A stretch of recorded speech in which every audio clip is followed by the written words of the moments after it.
Good morning. I'm Neil Kashkari, President and CEO of the Federal Reserve Bank of Minneapolis. Welcome to the Center for Indian Country Development's 2022 Research Summit. As part of our mission to pursue an economy that works for all of us, the Minneapolis Fed and the entire Federal Reserve System are committed to advancing the economic prosperity of Indian country. We do this by working in close partnership with Native nations and indigenous communities to identify research projects and data tools that will empower tribes with the information that they need to chart their own economic futures. This is why the Minneapolis Fed launched the Center for Indian Country Development in 2015. CICD, as we call it, is a national research and policy institute based at the Minneapolis Fed, which partners with tribal and indigenous leaders, federal agencies, and Native-led organizations across the country. It's been an exciting year for the CICD as we grew our staff and undertook a major initiative to address data gaps in Indian country that hinder investment and limit tribes' ability to pursue their economic interests. Over the next 2 days, you'll learn about some of the data tools that we expect to come out of this effort. In 2022, CICD also played a leadership role in gathering feedback from Indian country to inform a once-in-a-generation update to the Community Reinvestment Act. Working with this stakeholder feedback, CICD staff took pen to paper to draft updates to better reflect Indian country in this important regulation. During the public comment period for the proposed updates, CICD worked in partnership with a national coalition of Native entities to host listening sessions, encouraging additional input. Feedback provided during this public comment period is now under review by federal regulators. The proposed updates could have a significant impact on helping to deepen investment in Indian country for decades to come. CICD has also undertaken research in a variety of areas identified as important by our partners. Recent and forthcoming research topics include the growth in Native entity federal contracting, take-up of new markets tax credits, the role of Native community development financial institutions, and supports for Native-owned small businesses. We've developed tools now available on our website for understanding Native American labor market conditions, economic development resources in Indian country, and the availability of Native American financial institutions. We're also in the process of building an exciting first-of-its-kind data set that will provide comprehensive information on Native entities and enterprises and support tribes in a variety of economic development decision-making. CICD staff will share more about these resources throughout this summit. All of our research and data collection is guided by principles intended to honor tribal sovereignty and governance in data collection and research. In 2022, CICD worked with partners to articulate these principles on our website. Data sovereignty is a critically important topic, and I want to thank the tribal leaders who are joining us this afternoon to share their perspectives. CICD's annual research summit is one important way economic development practitioners and researchers gather intelligence on research and data priorities. As we learn about new research over the next 2 days and explore opportunities to inform policy and fiscal decisions, I encourage you to add your voice to the conversation. Use the Zoom Q&A to share your questions, and let us know on the event survey what topics you'd like us to explore more deeply in the future. I want to thank all of our presenters and participants for being a part of this important conversation about opportunities to embrace the full economic potential of Indian country.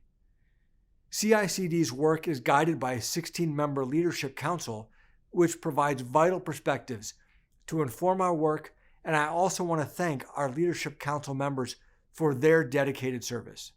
Now we'll hear from my colleague, Aline Churyumov, who is our Senior Vice President for Community Development and Engagement. She will help us to kick off today's event. Thank you again for joining us. Well, thank you, Neil, for that introduction and for your support for Indian Country and the CICD. My name is Aline Shuramoff, and I'm the Senior Vice President for Community Development and Engagement and the Center for Indian Country Development at the Minneapolis Fed. And we are thrilled to have you join us for CICD's 2022 Research Summit. Following our first successful summit last year, more than 600 people from across the country are expected to tune in live for this year's event. Over the next 2 days, you'll hear from researchers offering new insights that can support tribal economies, tribal leaders, and federal policymakers discussing tribal sovereignty in research and data collection and opportunities to inform policy. We'll also hear from CICD staff sharing new data tools and policy tools that we've developed that Neil just mentioned. When we chose the theme of this year's event, Unlocking Our Full Economic Potential, we challenged ourselves to envision the full potential of what tribal economies can be. And as we hear from our exciting lineup of speakers over the next 2 days, I encourage all of us to challenge our own thinking to help tackle the important research and policy questions that really don't come with easy answers. One of those challenging questions is how we can address harmful data gaps in Indian Country in ways that honor the essential needs for tribes to govern their own research and data collection. High quality economic data are really vital to support policy decisions that are evidence-based and that reflect the unique needs and conditions across Indian Country. Currently, there is a serious lack of accurate and reliable data, and the CICD has heard from tribal leaders, business leaders, and policymakers across the country that they need high quality data to understand economic conditions in Indian Country and help achieve their economic goals. But there's really an important and painful history of misuse of tribal data that cannot be forgotten. And it's for this reason that CICD works in close partnership with tribal governments, tribal organizations, our leadership council, and other partners in our research and data collection efforts. As President Kashkari just mentioned, we worked with partners to develop principles for research and data use that really guide our work. And if you're interested, you can find those on our website. Tribal data sovereignty is a key topic for our time together over the next 2 days. You won't want to miss this afternoon's panel of tribal leaders exploring this important issue. Tomorrow morning, we'll kick off with a presentation from Alicia L. Murphy, the Navajo Nation's first full-time economist on indigenizing economic research and robust tribal economies through community input. As President Kashkari mentioned, it's been an exciting year of expansion for the CICD, and I'm excited for you to learn more about some of the tools that have come out of that effort.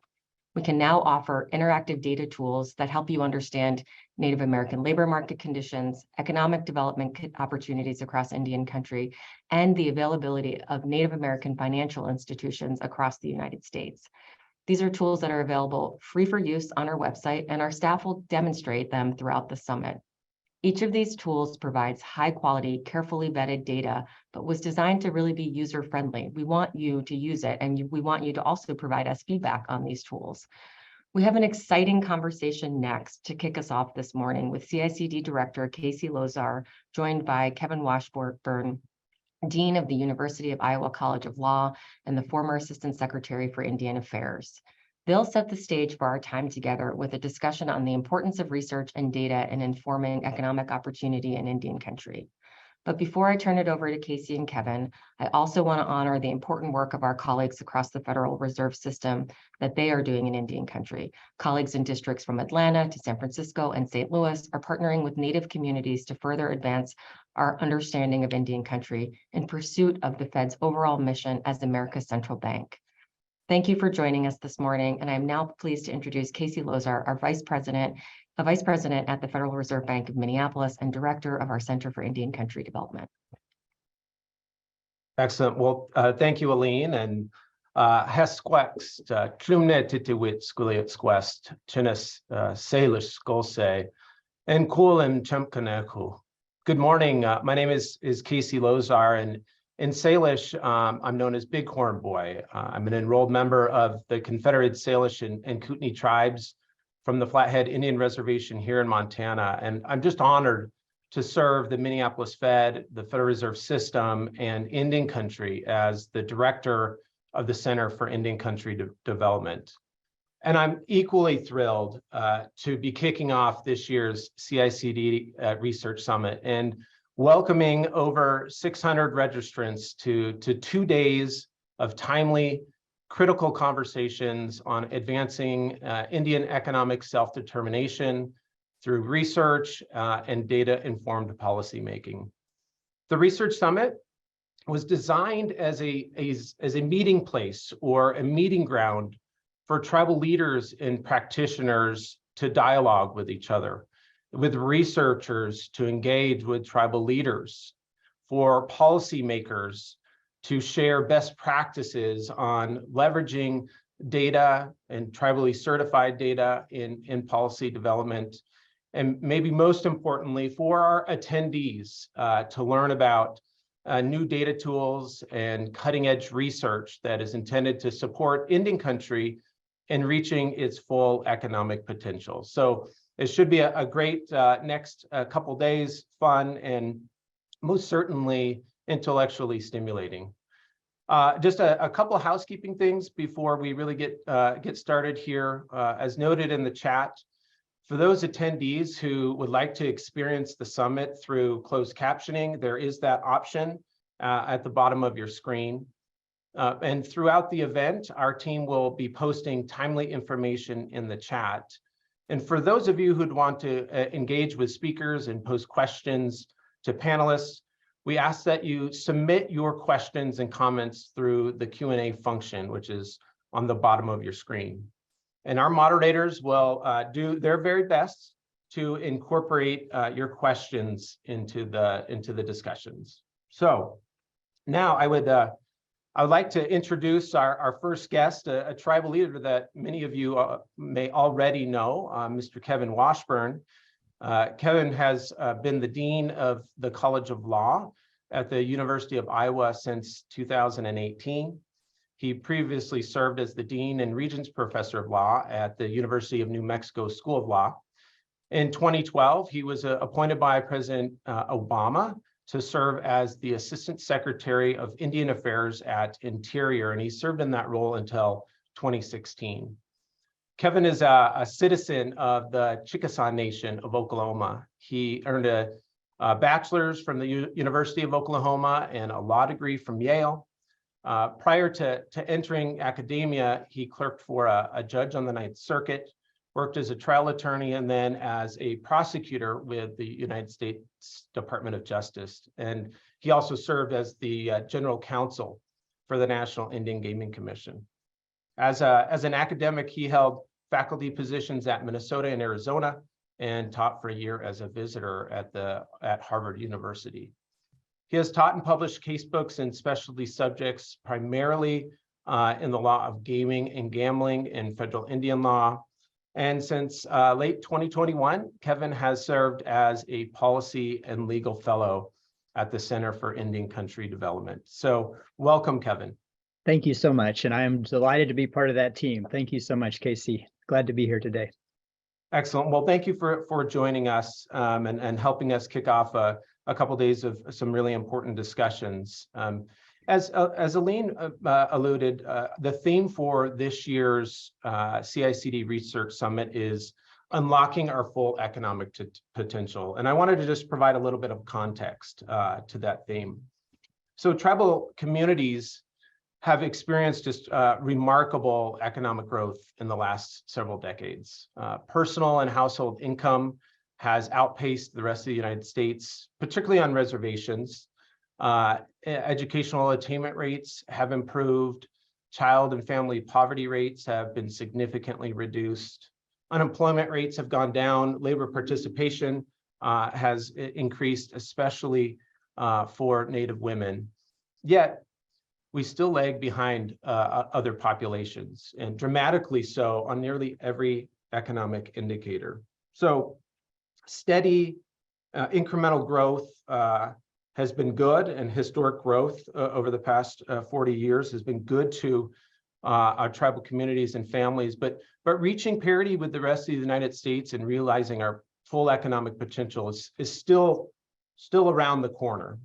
So sort of that kind of reflecting on the changes and the positive shifts in economic growth in our tribal communities these last 40 or 50 years. I'm curious if you could kind of set the context of what were some of the things that you saw happen these last few decades that have really allowed our tribal economies to begin to grow in meaningful ways? Thank you. You know, it's really our tribal leaders have done a lot. Our tribal leaders have done. I'm going to talk about sort of two things that they've done that have been really impactful for us.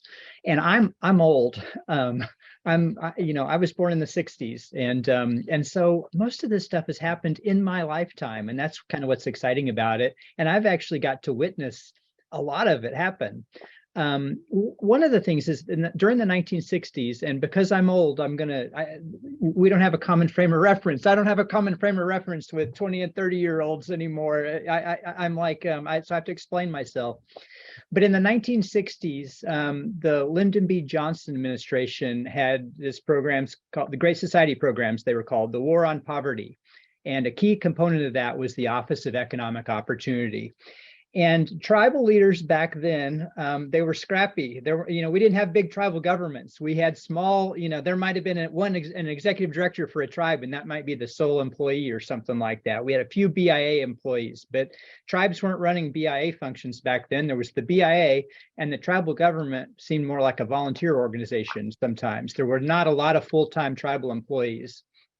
But during that War on Poverty era, there was a program called the Community Action Program. And what it was the LBJ administration, they didn't really trust state and local governments. They thought they were too much part of the establishment. So they wanted to fund community action organizations, nonprofits.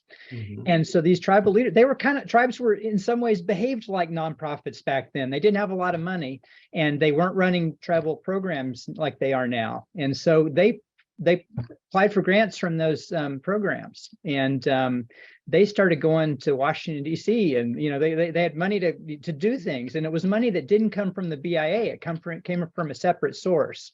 And so these tribal leaders suddenly started going to Washington, D.C., and that's really the birth of tribal self-determination. This whole idea that tribes can, tribal governments are important and they need to be funded and all of that. And so tribal leaders started coming to Washington, D.C. And that's really where a lot of this started in the 1960s. And it really, again, started that they had other funding. They had other ways to start grappling with these issues, because the BIA was pretty dominant on our reservations in our lives back then. Now, the second thing that tribal leaders have done, and it's an outgrowth of that, is that they've taken risks, and not just flying to Washington, D.C., but we got some good programming as a result of all that. 1975, the Indian Tribal Self-Determination Education and Assistance Act, but let's just call it the Indian Tribal Self-Determination Act.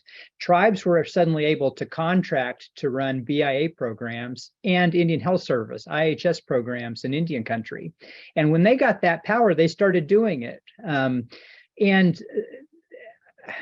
You can imagine the political battles that were going on within tribes at this point. I mean, tribes were starting to, tribes had elected officials and all that. And I remember this. I remember when my own tribe took over our Indian hospital, our IHS hospital, the Carl Albert Indian Hospital. And I remember my aunts and uncles, talking about this. The governor of my tribe, Governor Bill Anatubby, was talking about taking over the Indian Health Service hospital. And it was a risk, because people said things like, this is important. This is healthcare. Governor shouldn't be messing around with this. We can't do this better than federal officials can, federal, government servants. And they didn't like the BIA or the IHS necessarily, but that's what they said. They said that doesn't mean that we think that we're better at it. And I talked about this in my confirmation hearing to be Assistant Secretary for Indian Affairs, but Governor Anatubby said, no, we're going to take over our hospital. And it made a difference. Suddenly it was being run in a way that was much more conducive to sort of good customer service and, care for the patient in a way that was more respectful, because Governor Anatubby was suddenly accountable for this decision and how well healthcare was running on the Indian reservation. So suddenly we had a local official who was highly accountable to us, who was in power, in control. And that really made a difference. Today, more than half of the programming budgets of the BIA and the Indian Health Service are run not by those agencies, but by tribes. They're contracted by the tribes to run. And that is just huge. That has been a really big difference for us. And, we are now just strengthened tribal government so much, and that's capacity. And let me talk about one other thing in the area of tribes taking risks. Let me add just one more thing to that. And that's Indian gaming, right? Indian gaming is an example of tribal leaders sticking their necks out and taking risks. And there's a bunch of other statutes, but Indian gaming, and then the Indian Gaming Regulatory Act that followed. That's one. This year, the National Indian Gaming Commission put out the new stats, and the new revenue statistics are $39 billion of revenue came in to tribes whose fiscal years ended in 2021, who had during the year preceding 2021, in essence, or the years that ended that time, $39 billion nationwide. I still get this funny question from people. They look at me, on an airplane or at a cocktail party, at a dinner. People look at me earnestly in the eye and say, Dean Washburn, tell me, is Indian gaming really good for tribes? And I have to take a deep breath. I'm one of those people who says there's no stupid questions, right? We're all ignorant about something. That's my approach. There's no stupid questions. But that one is pretty dang close. I mean, I hear it all the time. I still hear it all the time. And when I grew up in Oklahoma, we were considered, called poor, dirty Indians, and we did not have status. We did not have respect. And frankly, sometimes it was a lot worse. And look at me. I mean, I might have been able to pass sometimes, but my school lunch tickets were a different color than everyone else's for my free lunches, because I was an Indian and my mom was a single Native woman trying to raise 3 kids. And so, we were Native and we knew it. And thank God for the Indian Health Service Hospital and Johnson O'Malley grants and all those things that helped us get by. But I was on the receiving end of discrimination. For me, it wasn't as bad as it was for a lot of others. But about 10 years ago, my tribe asked me to come to a meeting in Oklahoma on short notice to discuss a gaming matter. And I said, well, it's late in the afternoon today, and you want to meet with me tomorrow morning. I just can't get there. I lived out of state. And they said, we will send the jet to pick you up. So the next morning, I went out to the airport and I got on the tribe's Learjet, and I left at 8 a.m. and I was back home in another state by 3 p.m. And I mean, my life has changed. My tribe's resources have changed dramatically. And I'll tell you, it's better. When people say, is Indian gaming good for tribes? I say, in America, it's better to be rich than to be poor. Just trust me on this. And it's better. And so we have come a long, long, long way.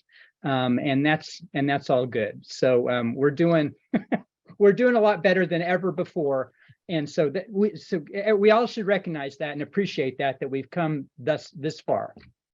Absolutely. And I think that's, your response and some of the statistics I shared is really, I think it's really important to really understand where we've come, because I think it really is going to inform sort of the opportunities that we have in Indian country for additional economic prosperity. A couple of things that you were mentioning, essentially, tribes and tribal leaders choosing to take that risk to have a seat at the table. For decades, for generations, we didn't have that seat at the table, and it can be uncomfortable, right? Especially when your tribal government is just beginning to grow its capacity to really make those difficult decisions. But every little decision matters, and one of the things I think about is in my community, Confederate Salish and Kootenai tribes, there was this debate in the mid-70s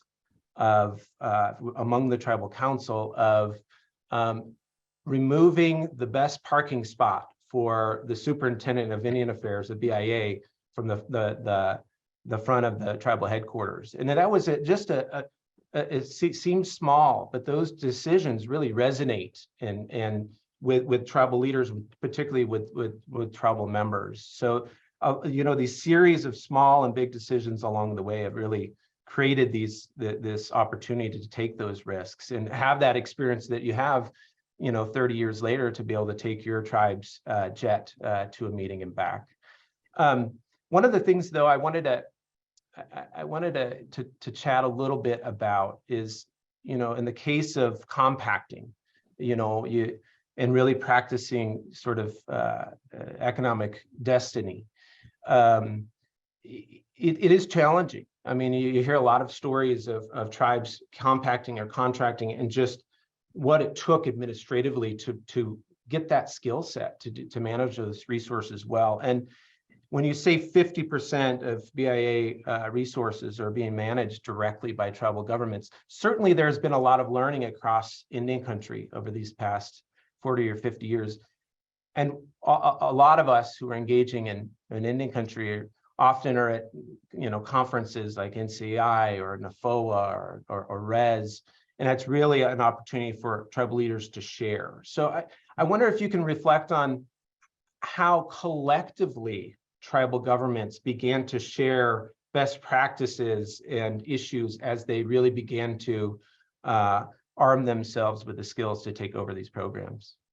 Well, it's interesting. What you're talking about is infrastructure and intellectual capital, right? We developed lots and lots and lots of intellectual capital. We can now run things. We can do difficult things now. We can run programs that are, carefully audited every year, and we can get clean audits. And so that requires all kinds of competence and financial expertise that we've developed over decades.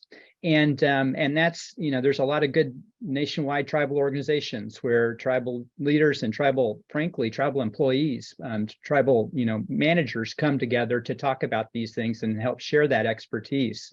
And that's huge. And it's in a number of different areas. I mean, we've got 8A contracting, we got people that know how to run federal contracts and work with many different agencies of federal government, commercial contracting. We're succeeding in that space. We're getting lots of great contracts from the federal government. And that's not just for tribes, it's for disadvantaged businesses generally. And it's not just for tribes, it's also for Native people that can do that contracting. But that's led to development of businesses in our own private sectors as well. You mentioned the compacts. We've got gaming compacts and we've got tax compacts with state governments, and we're collecting taxes. And honestly, the tax compacts that we have for some tribes, that's their entire tax base, right? We don't have tribal taxes so much as what we, institute through the compacts, but we just have more capacity and more capabilities than ever. And I mean, I would say that having a Center for Indian Country Development at the Minneapolis Fed is also a huge increase in our capacity. I mean, we couldn't have dreamed of this 10 years ago. And but we've got, this is just one more great resource for tribes. We have artists, we have engineers, we have doctors and lawyers, and we have capable economists and financial experts now. And because of that economic development, we can better nurture that talent for the future. I've got a son in college, and he's getting a scholarship from the tribe. It's not a full scholarship, but every bit helps when you're trying to put a kid through college. But we've got this tremendous social and community infrastructure that we just never had before to support our people and our communities. And again, I mean, I've seen it because it's been during my lifespan. It's been quite rewarding. Absolutely. Kevin, one of the things you mentioned was tax compacts, and certainly that is a topic that the Center for Indian Country Development is really beginning to do additional research on, to understand sort of the effectiveness of these tax agreements between tribes and states. And we identified that as just an under-researched topic that is so critical for tribes' ability to generate the types of revenues they need to fulfill sort of the responsibility they have to our tribal citizens as they provide public goods. So that the research component on that is particularly important, but that just represents maybe just one topic, right, that is under-researched. And this being a research summit, I'm curious, if you've put any thought into, across your career, what are some of those other really, really foundational economic topics that, like taxation, is under-researched? And what would some of those economic subjects be that would really help us sort of better understand economic conditions currently in Indian country, but to inform economic opportunity through policy making? Well, you bet. And let me just say, there's a lot of things we need to know about those tax compacts. So it's a great subject, and I'm glad you guys have it on the agenda for this conference, because one of the things we need to know is which structure works best. Because there's hundreds of them out there by now between tribes and states or local governments, and they've been under researched, as you said. So that's a good one. Finance, and this is on the agenda for later in the conference too. But tribes have issued more than $1.8 billion in tax-exempt tribal economic development bonds in the last 10 to 12 years or so. How is that going? Are they tribes paying more than other bond issuers? What changes are needed in that program going forward? And it does need to be reauthorized and such. So that's a good one to be talking about, and you have it on the agenda. But let me just say, because I majored in economics, I majored in the dismal science, but that's not what I do, right? So let me say that one of the things that economists are making a big difference in other areas that are maybe not traditional areas of where you would think they would be making a difference. One of the big areas of growth in tribal sovereignty recently is criminal justice. A lot of tribes have ramped up criminal justice authority in the last 5 and 10 years, partly because in 2013, Congress reauthorized the Violence Against Women Act and allowed tribes to exercise criminal jurisdiction over non-Indians in limited circumstances. And this year, it was reauthorized again to even expand the tribal jurisdiction over non-Indians. And it's a limited number of tribes that have taken up that authority and are doing that sort of work. But how is that working, and how are tribes paying for this? And what have been the economic and social implications on the ground on Indian reservations of that? We need to know that. Tribes need to know that. Tribes, for making decisions, need to know how that's working. What are the successes? What are the failures? We need to expose we need to talk about the failures too, because not everything goes perfectly. One example where economists have made a difference recently is the McGirt v. Oklahoma decision that held that Eastern Oklahoma ultimately is almost entirely Indian reservations. And it's interesting. A Supreme Court Justice Kagan recently said something like a few years ago, we're all textualists now. We look at the text of laws to try to figure out. Actually, we're all empiricists now, because we all want to know, like, what is the evidence for this? What's the economic evidence available about these issues? And so McGirt has spawned a couple of interesting economics papers, and maybe we can put them in the Q&A section so people can see them. But one of them is by a couple of authors who looked carefully at what's going on in Oklahoma after McGirt. And that paper's not coming out till 2023, but we've got the SSRN version. And in that case, the authors looked at economic data from the counties in Oklahoma that were in the McGirt area, and then the ones that were outside of that area. And they measured a bunch of variables: monthly county level employment. Did the county level employment change dramatically after McGirt?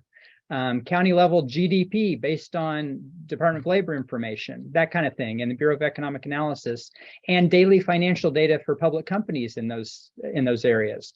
And they concluded that there was no major decision from this, no major change in economic situation from this going from state land, in essence, state jurisdiction to Indian reservations.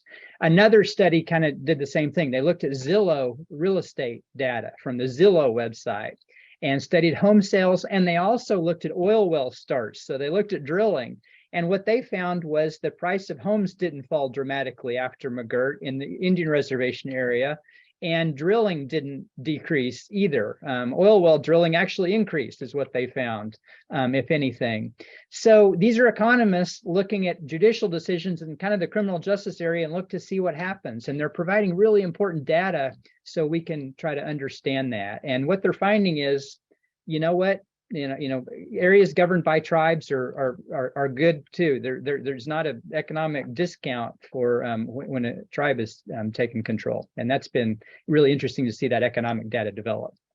Absolutely, and that particular example is against maybe an undercurrent of question about tribes' ability to manage new criminal jurisdiction sort of post McGirt. And I think that's the power, right, of research. Is maybe that was a valid question, but through analysis, we can certainly see that, tribes have really stepped in. There was one stat, I'm not going to get this right, but the criminal cases that tribes have been managing since post-McGirt have gone from in the hundreds to the high thousands, and that certainly has taken a lot of prioritization of tribal resources and the tribal capacity that you talked about earlier to be able to respond to this new authority that tribal governments have, and really the economic research that you alluded to really helped dispel some of the myths or the misconceptions about the viability of our tribal governments. So that's just a really good real life example of how economic research can really empower both policymakers, but empower tribal governments to continue to do the type of have control over the type of economic responsibility that they see. One of the things that will be a theme throughout the research summit the next couple of days is data, and certainly high quality data and data analysis is really needed to answer the types of questions that were answered for McGirt, but lots of other sort of policy related questions, particularly as we transition out of the pandemic. And so we know the center has written on this, as well as others around Indian country, that we've American Indian, Alaska Natives, Native Hawaiians are often left out of national surveys. We might be a sliver on a pie graph of a population, but it won't have sufficient data. Participation in some of the surveys are so low that we can't do statistically significant inquiry. And these have all kind of led to these severe data gaps that could illustrate the economic realities in Indian country. So I'm just, in your storied career, in working in policymaking and federal Indian law and economic development, I'm just curious, what were the types of data that you wish were sort of better available for analysis, even if that was data that was in the aggregate? Well, it's a great question. And let me just say, I mean, there is so much need out there for good data. And you're right, the N is too small for a lot of our studies, right? Especially when we're doing broad studies of everybody. And, we've got a handful of Native Americans. So we kind of have to do our own studies, right? And we need good quantitative and qualitative data. And, as I said, in academia and in Washington, D.C., the question nowadays, you can't just make a clever argument. It's not all sophistry and the silver tongue. Now you need data to back up your claims, right? And that's why we need this data. In fact, in my field in law, it's hard to get a job teaching law anymore unless you also have a PhD. So data is more crucial than ever. And I'm a big believer in transparency, but there's some risks here too. I mean, there's some challenges about the data that we just have to be aware of.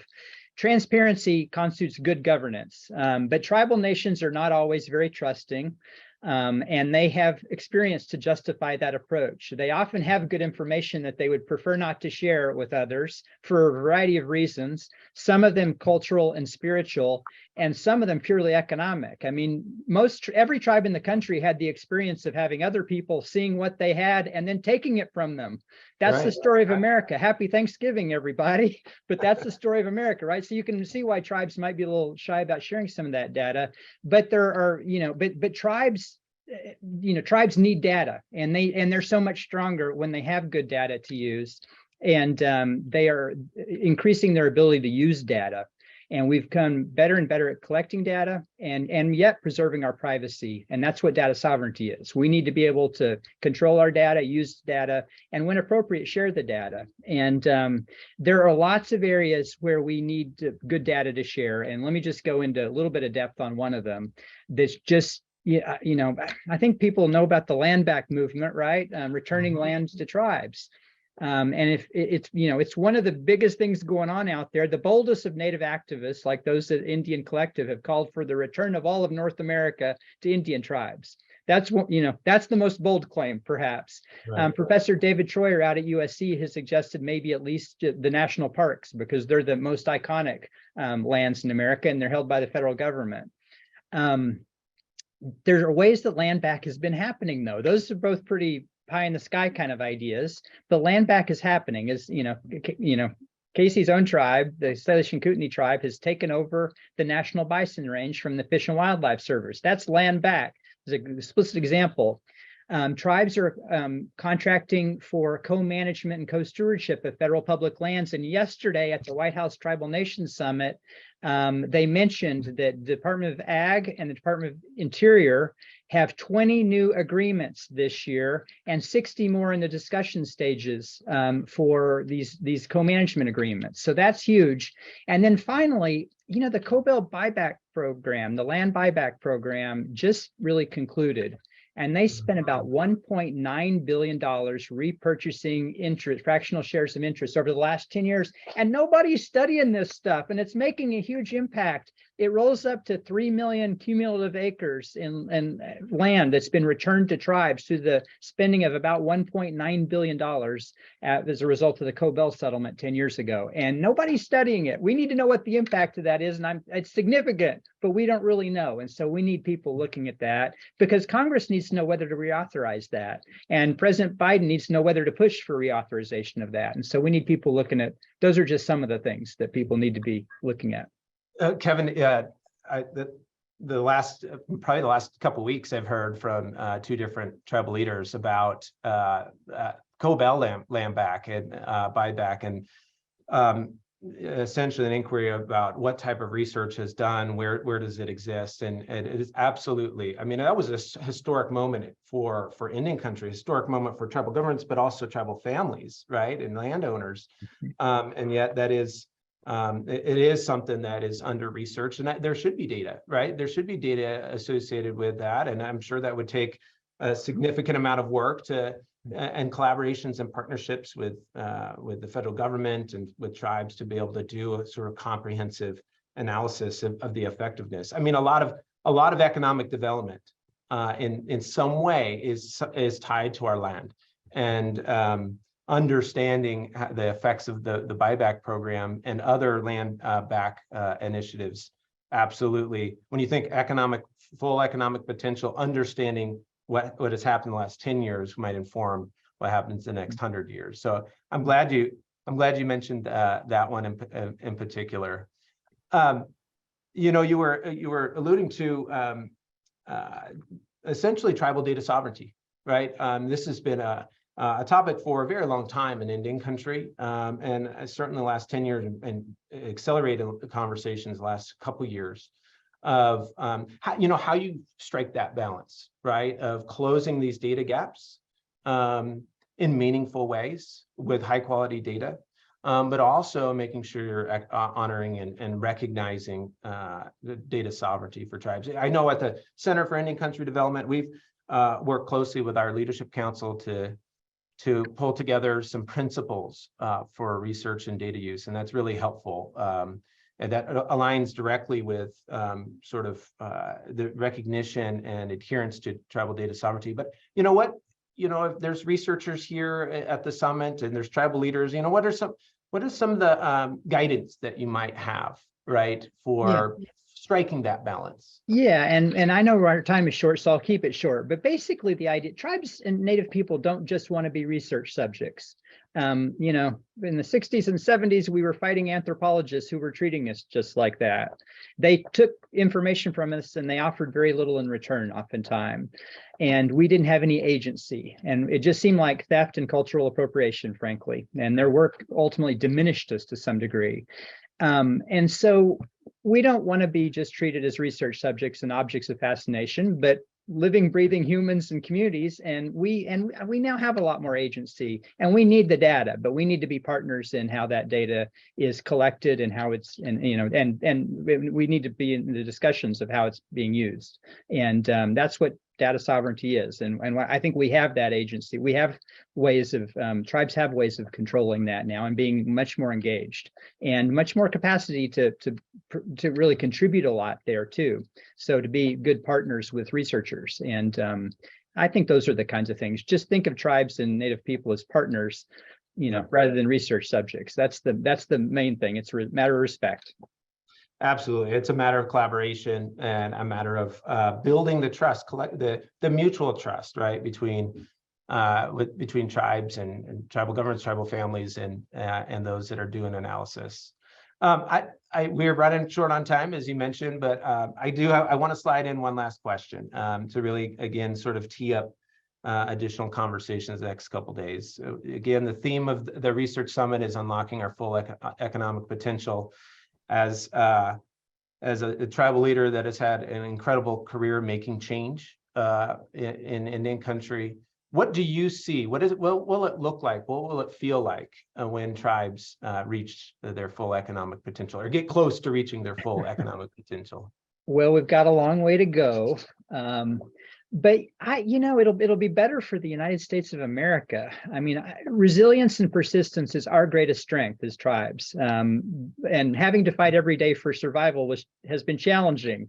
It soaked up a lot of our intellectual capital, but we've started moving beyond that. And so we've got something not just to help ourselves, but to help the whole world. And, imagine now that we can think bigger thoughts and show the rest of the world how to be resilient like we are. The rest of the country is, we're all in this together with climate change and weather changes and all that. And so tribes can really lead the way in showing how to persist and adapt. And I think that's our full economic potential is a long way off, but we are so much more important now to these national discussions, and we've got a lot to offer there. And the more resources we have to build our own intellectual capacity, the more we can help everybody else in the whole world. So absolutely. Well, Kevin, that's a great way to close out our discussion today. Again, wanted to thank you for your time and sharing your perspectives with the attendees, and wanted to thank you for your service as a policy and legal fellow at the Center for Indian Country Development. So thank you very much, Kevin, for joining us today. My great honor. Thank you. Lumbums.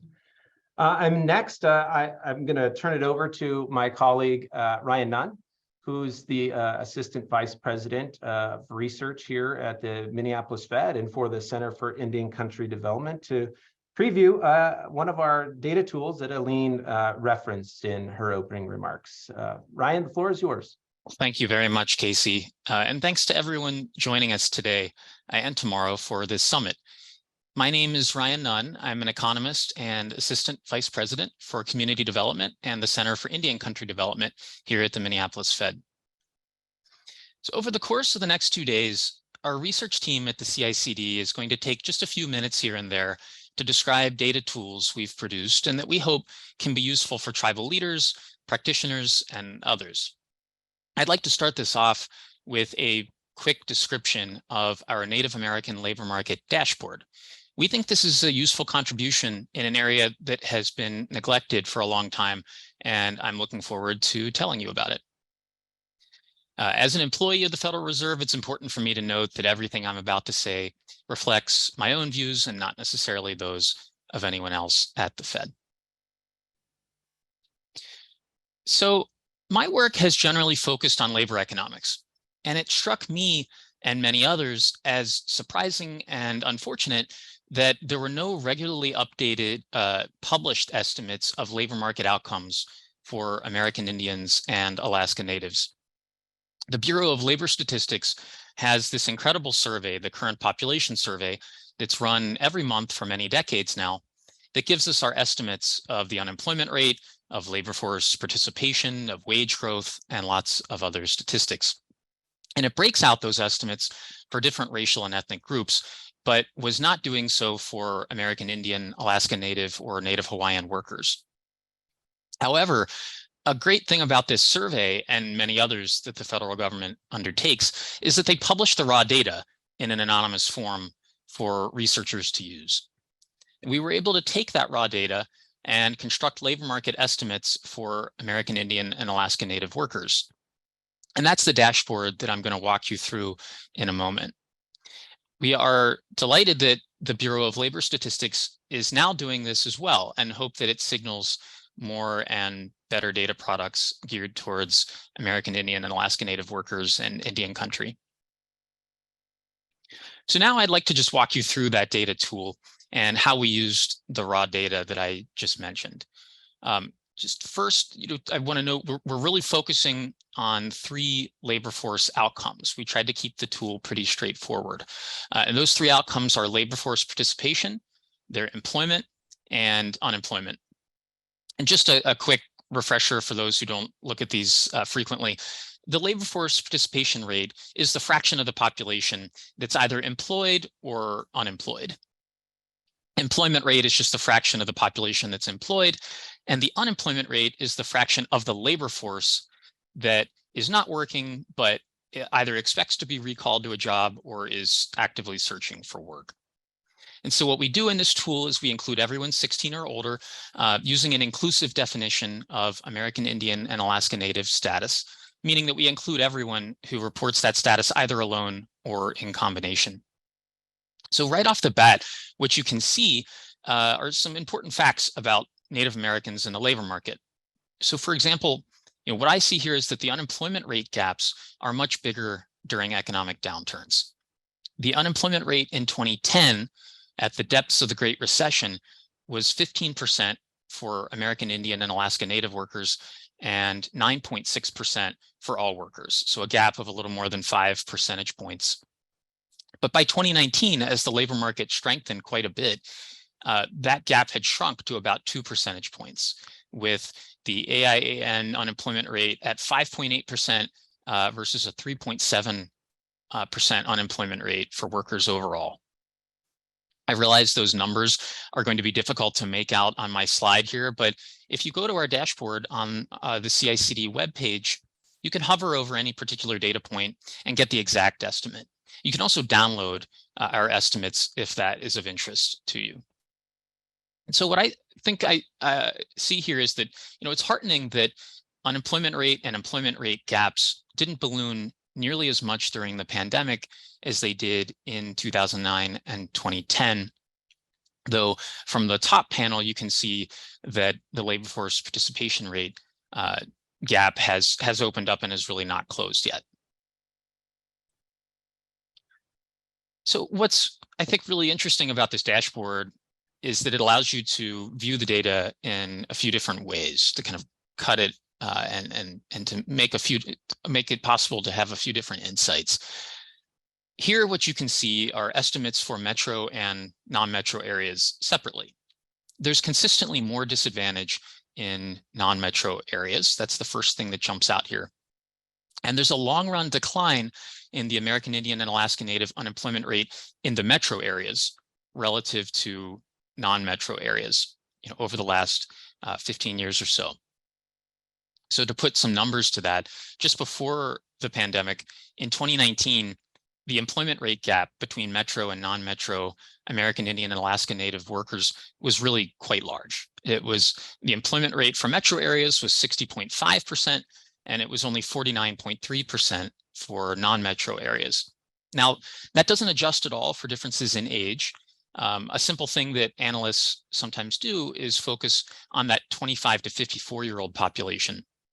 However, we chose not to do that here because it would further cut down on our sample. And as Casey and Kevin discussed, that's often an issue, and it is one here. But turning to the bottom panel on unemployment, in 2010, metro area unemployment was actually higher than non-metro at 15.4% versus 13.9%. But by 2019, that had reversed in a big way. The metro estimate had fallen to 4.9%, and the non-metro estimate had only fallen to 9.6%.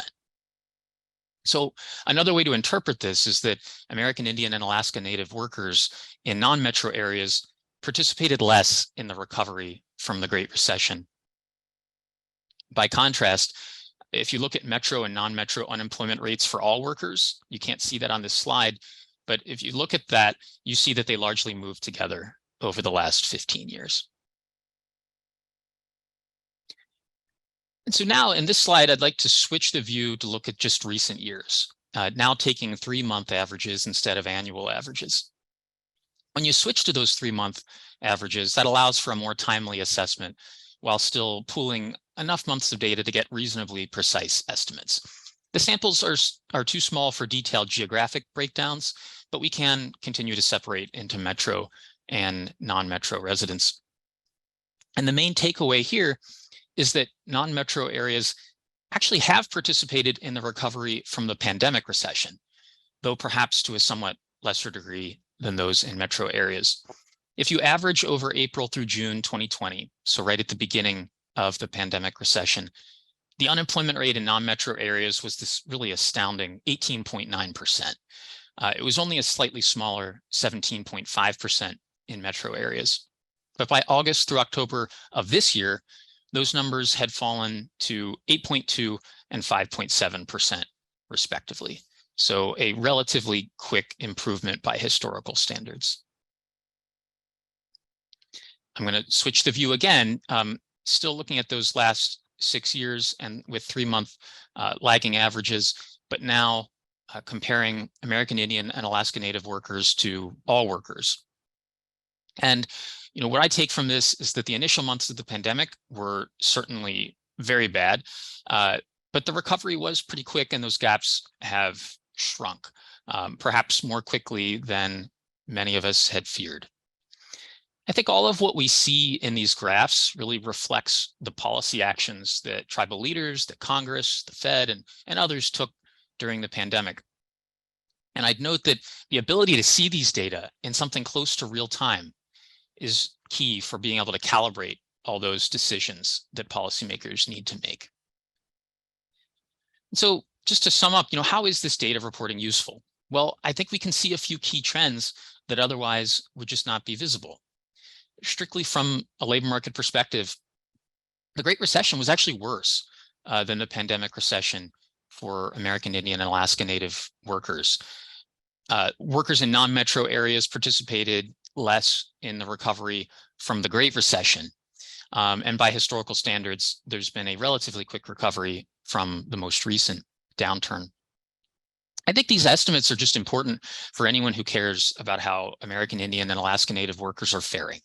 Policymakers need them as they determine the details of fiscal and monetary policy, and better data can help show where those pockets of distress are most pronounced and where action may be most needed. And then I'll just conclude there with a plea for larger samples. I think we could use more data, bigger samples, and have more month-to-month precision and richer analysis with these data. Now, we didn't set aside time in this segment for questions on this tool, but if you have questions or comments, please don't hesitate to reach out to me or just to any of us at the CICD. And with that, I'd like to turn things over to my colleague, Jackie Baldwin-Leclerc, for a discussion of some interesting new research. Thank you. Thank you, Ryan, and good morning, everyone. I'm Jackie Baldwin-Leclerc, Policy Analyst here at the Center for Indian Country Development, and it's really my pleasure to lead and moderate the next two discussions, the first on Native Community Development Financial Institutions, and the second on Tribal Nations, Access to Capital in Indian Country. In our first panel, we're joined by Laurel Wheeler, Research Fellow at the Center for Indian Country Development. She'll present on her article, Beyond Conventional Models, Lending by Native Community Development Financial Institutions, and we'll be joined by Lakota Vogel, the Executive Director with the Four Bands Community Foundation. As discussant, she'll round out the conversation and provide her insight and further response. And here I'll pass it over to Laurel when you're ready. Hey, thank you. I have slides, so I'm going to go ahead and share my screen. Okay, so please let me know if you can't see the slides. So thanks again. I'm excited to have this opportunity to present for the first time this work, which is joint with my amazing team of co-authors who are listed on this slide. And I should also issue the standard caveat that the views I express here are my own and not the views of the Federal Reserve System. So I'm going to start with an overview, in particular discussing the role of native CDFIs in Indian country, just in case some of you are not familiar with the industry. So we know that credit is necessary for pursuing economic opportunity and for enhancing financial security. That's true for businesses, that's true for people, that's also true for governments. Unfortunately, credit is undersupplied in Indian country. And that's for a number of different reasons, one of which is that there's a dearth of financial institutions on or near Native communities. So I think it's fair to say that Native communities have been underserved by mainstream financial institutions. One recent survey by the FDIC shows that approximately 16% of American Indian and Alaska Native households have no account with either a bank or credit union. And even when financial institutions do exist on or near Native communities, there may be a mismatch between the banking culture and Native culture. So Native Community Development Financial Institutions, or Native CDFIs, they help fill this credit gap in Indian country. Native CDFIs are an increasingly important source of credit and financial services. So CDFIs serve low to moderate income communities and other distressed markets that are not fully served by traditional financial institutions. Native CDFIs are financial institutions that predominantly, although not exclusively, target and serve American Indian, Alaska Native, and Native Hawaiian consumers. Most do operate on tribal lands and are managed by tribal citizens. Native CDFIs can be for-profit or not for-profit, but importantly, they have a social and educational mission rather than a for-profit only mission. They include loan funds, credit unions, banks, thrifts, and so on, but the majority of them are loan funds. So there's a lot of variation, but one common thread across Native CDFIs is that they design services with culture and relationships in mind. So what does this look like? Well, for instance, they can use culturally relevant examples in financial workshops. They can use community-specific characteristics in financial products and things of that nature. So of course, the specific objectives are going to vary by institution, but if we can speak very generally about the objectives of Native CDFIs, we would probably include goals such as the goal to improve financial outcomes. That's at the individual level as well as the community level. The goal to promote economic health and social cohesion. Also the goal to facilitate capacity and institution building. We do have some anecdotal evidence that Native CDFIs have been successful in achieving these objectives, but currently the research on Native CDFIs tends to be either limited to case studies or focused on one narrow aspect of the Native CDFI industry. So this gap in the literature leaves open a few research questions, such as what are the salient features of Native CDFI lending? What factors shape the performance of Native CDFI loans? And how relevant are conventional measures of client risk versus alternative metrics? These are central questions that have not been empirically investigated. And honestly, that's largely due to data limitations or data challenges. So in our work, we address these research questions. We conduct a quantitative loan level inquiry into the Native CDFI industry, and we do this in two parts. First, we conduct a descriptive analysis of loan and client characteristics. And then second, we identify those loan and client characteristics that predict loan delinquency. So in this talk, I will share findings from both parts of the research. But before getting to those findings, I want to first introduce the data. We are only able to conduct this analysis thanks to our loan level data that we obtained from Native CDFIs. And our data specifically were obtained by Oista Corporation and Sweetgrass Consulting, who, with the appropriate permissions, shared the data with our research team. We have data from 11 Native CDFIs. Participating CDFIs include two of the oldest, Lakota Funds and Sequoia Fund, as well as a number of others. These CDFIs are representative in terms of loan products, portfolio size, and loan disbursement. They also represent a range of geographic regions. And the total lending volume for these 11 CDFIs represent approximately 15% of the industry total. So we don't have the entire universe of native CDFI loans, but we do have a pretty representative sample of CDFIs. Now, in order to facilitate a meaningful analysis of delinquency, the participating CDFIs actually oversampled delinquent loans. That's because delinquency rates for native CDFIs are actually quite low. You can see from the last bullet point on the slide that the 90-day delinquency rates for the native CDFI industry are 3.9% for business loans, 1.8% for home loans, and 3.7% for consumer loans. So like I said, relatively low, and that's low even relative to mainstream financial institutions. So in our data, the delinquency rates are higher, but that is by construction, and that's due to the sampling decision. So altogether, our data set includes more than 2,000 loans of all types. So we categorize those into 3 categories: business loans, home loans, and other consumer loans. We have loans with closing dates from 2003 to 2021, although the majority of those are from 2015 to 2020. So these loans in our data set, they can be either active loans, loans that have been paid in full, or loans that have been declared bad debt and written off. Okay, so what did we find?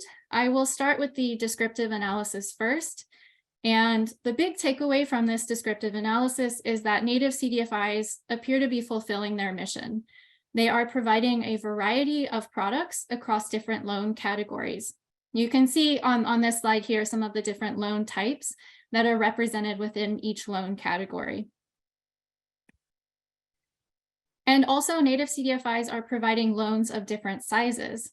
So the figure you see here shows you the distribution of loan amounts by category. We have the logged value of the original loan amount on the x-axis, and what you can see is just that lending is spread across a distribution. The different shades correspond to the different loan categories. So you can see that the distribution of lending is not the same for each loan category. One pattern that I'd like to draw your attention to is that business and home loans do tend to be larger than consumer loans. That being said, native CDFI loans on average do tend to be relatively small. So the mean loan amount is $33,672. The majority of business loans would be considered microloans, and many of the consumer loans would be considered credit builder loans. So again, I think that this gets to the idea that native CDFIs are supporting borrowers in varied circumstances. Not only do we see a distribution of lending amounts, we also see a pretty wide distribution of credit scores for borrowers. So I don't have time to show you this right now, but credit scores are distributed across the spectrum as well. And actually in our data, 50% of borrowers don't have a credit score at all. Now, we don't always know why the credit score is missing, but this often means that it's because borrowers have what's called a thin file. So a thin file is when a borrower has an insufficient credit history to calculate a credit score. We do know for one CDFI that has detailed data, we observe that 26% of all borrowers have thin files. So it is a relatively common thing to have a thin file. We also see that credit is extended both to old and new businesses, and we see that borrowers range in age from 18 to 96. We don't always observe demographic information, but when we do, we observe that 50% of borrowers identify as female and 53% identify as American Indian, Alaska Native, or Native Hawaiian. So now moving on to the second part of the paper, this is the delinquency analysis. So specifically, we ask, what are the determinants of loan delinquency among loans issued by native CDFIs? This question is important for a number of different reasons, but in particular, loan delinquency affects CDFI financial viability.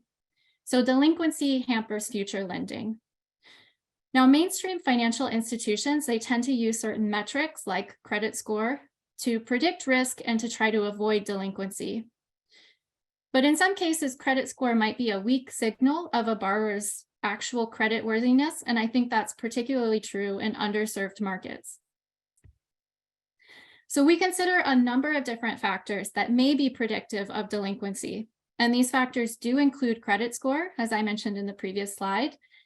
They also include household income, which is another one of the more mainstream measures of risk, and we include demographic variables. But importantly, in our analysis, we also consider some of the innovative measures that are being employed by native CDFIs. These are measures that utilize community-specific knowledge and relationships. So these factors include, for example, the character score. This is a score assigned to the borrower based on a variety of factors, such as role in the community, the reputation in the community, relationship with the CDFI itself. And so this is a score that's assigned to the borrower by the CDFI. We also consider client engagement and commitment to business. These are other determinations made by the CDFI about the borrower based on community-specific knowledge and relationships. So in our analysis, based on the structure of the data, we are forced to take a rather broad definition of delinquency. So our analysis treats a loan as delinquent if it's delinquent at any point in time and by any amount. And without getting into a lot of the technical details of that analysis here, we do run a series of loan level regressions, basically just honing in on that relationship between the factors listed on this slide and the probability of delinquency. And we do this separately for all loan categories as well as for all of those loans combined. In the interest of time, I'm actually just going to be showing you results from a regression that uses only business loans data and only from one CDFI forbearance. And that's because forbearance has very detailed data, which allows us to include more of those explanatory variables of interest. So in this table, you're looking at a lot of different numbers, and you can interpret these numbers as the average effect of the row variable on the probability of delinquency. So I'm going to draw your attention to a couple of these estimates to help with the interpretation. So in the first row, you see the relationship between credit score and the probability of delinquency. That's what's highlighted in the red. You can see that this is a negative number, which means that as credit score goes up, the probability of delinquency goes down. And you see stars attached to it, which means that this result is statistically significant. So to give you a sense of the size of this effect, this suggests that a 100-point increase in credit score is associated with an 18 percentage point decrease in the probability of delinquency. So then moving on to the second column, you now see that the stars on the credit score coefficient are gone. This second column is showing you results from a specification that includes all of the same explanatory variables as the first column, but now it includes an additional explanatory variable, which is the character score. So you'll see that the coefficient on character score, that's in the last row, is negative, which means that a higher character score is associated with a lower probability of delinquency. Now, credit score and character score are not the same measure. Some borrowers with low credit scores get assigned a very high character score. So these two measures reflect different things. And what we see is that in a regression with both credit score and character score is statistically significant and credit score is not.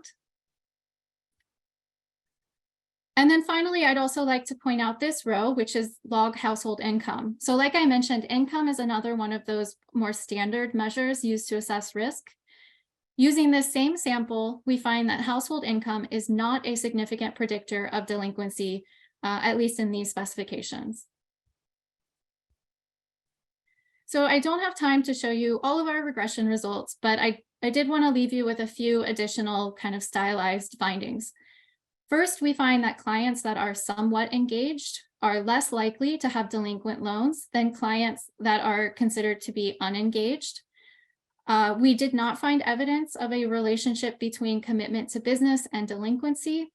And among consumer loans, we do find that household income is negatively associated with delinquency.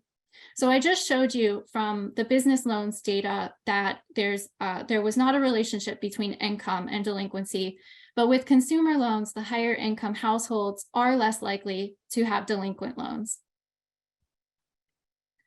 So in summary, our research suggests that lending models that incorporate borrower level information beyond credit score and income may be well suited for native CDFIs. And in particular, we find evidence that character-based and relationship-based lending might improve loan outcomes. So I just wanted to conclude with 2 slides that contain some concluding thoughts. First, we wanted to share some of the lessons learned. So this research did generate some learnings for us on the research team. We have learned that native CDFIs would likely benefit from systematic collection of community-informed data on borrowers. And these corresponding measures, we believe, could then be included in risk assessment models that could be used by native CDFIs sort of as a complement to somewhat more conventional loan performance metrics. On that note, we also think that the industry could likely benefit from standardized performance measures and also consistent reporting of client coaching and advising. So I didn't talk a lot about this in the slides so far, but CDFIs do invest valuable time and resources in client training. And so more research could help direct these resources. However, we also acknowledge that data recording is costly, so external grant support for data management and for staff would likely be helpful. So finally, this research is part of an ongoing research agenda that seeks to better understand the operations of native CDFIs. Within this same research team, we are also studying the link between financial training and loan performance. We are also currently in the process of holding listening sessions with dozens of native CDFIs. And the lessons that come out of those listening sessions are invaluable in their own right, but they will also be used to inform the design of a quantitative survey, which we plan to administer to native CDFIs across the United States to facilitate richer quantitative analysis in the future. So that's all that I have prepared today. Thank you again for the opportunity to share this, and I look forward to Lakota's discussion and any questions. Thank you, Laurel. And we'll turn it over to Lakota Vogel, who again is the Executive Director of the Four Bands Community Foundation. Welcome, Lakota. Hi, everybody. Thank you, Laurel. So I appreciate the data being presented again. Every time I see it, it reaffirms the mission statements of native CDFIs across America.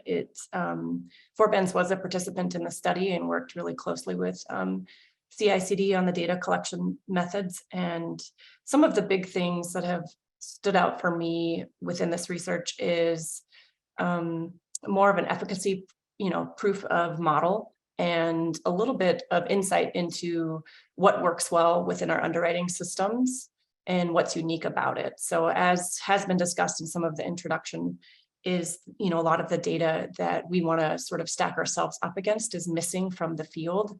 And we're grateful to have a look at this in a, sort of a momentary look at how the decisions we make on a day-to-day basis with lending really do improve outcomes for our community and our clients. And we're hoping, not only is it proving that native CDFI models work, but we're hoping this is also an example of how others can step into the space and possibly financial institutions can adopt a different way of working within Indian country. And so some of the best stories that I like on this is getting into that character score and how the team that I have sitting in the seats, walking within the community to make those decisions, right? And I think that's the next level that we're working with CICD on, is asking us to put a more quantitative approach to what character score is. When you look at our credit rating system, it actually is just most of us have like a 1 to 5 score for that. But what exactly, what judgments are being made within the mind of the underwriter is what we've got to sort of get to next. So that question is left a little bit outstanding for me.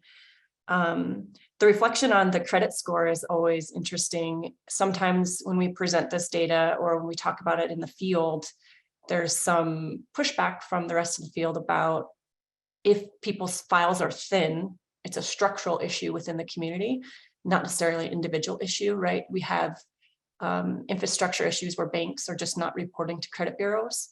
So how exactly can you sit as a lender and make a judgment call, right, and score on credit score if it's by no fault of the individual that their file is thin?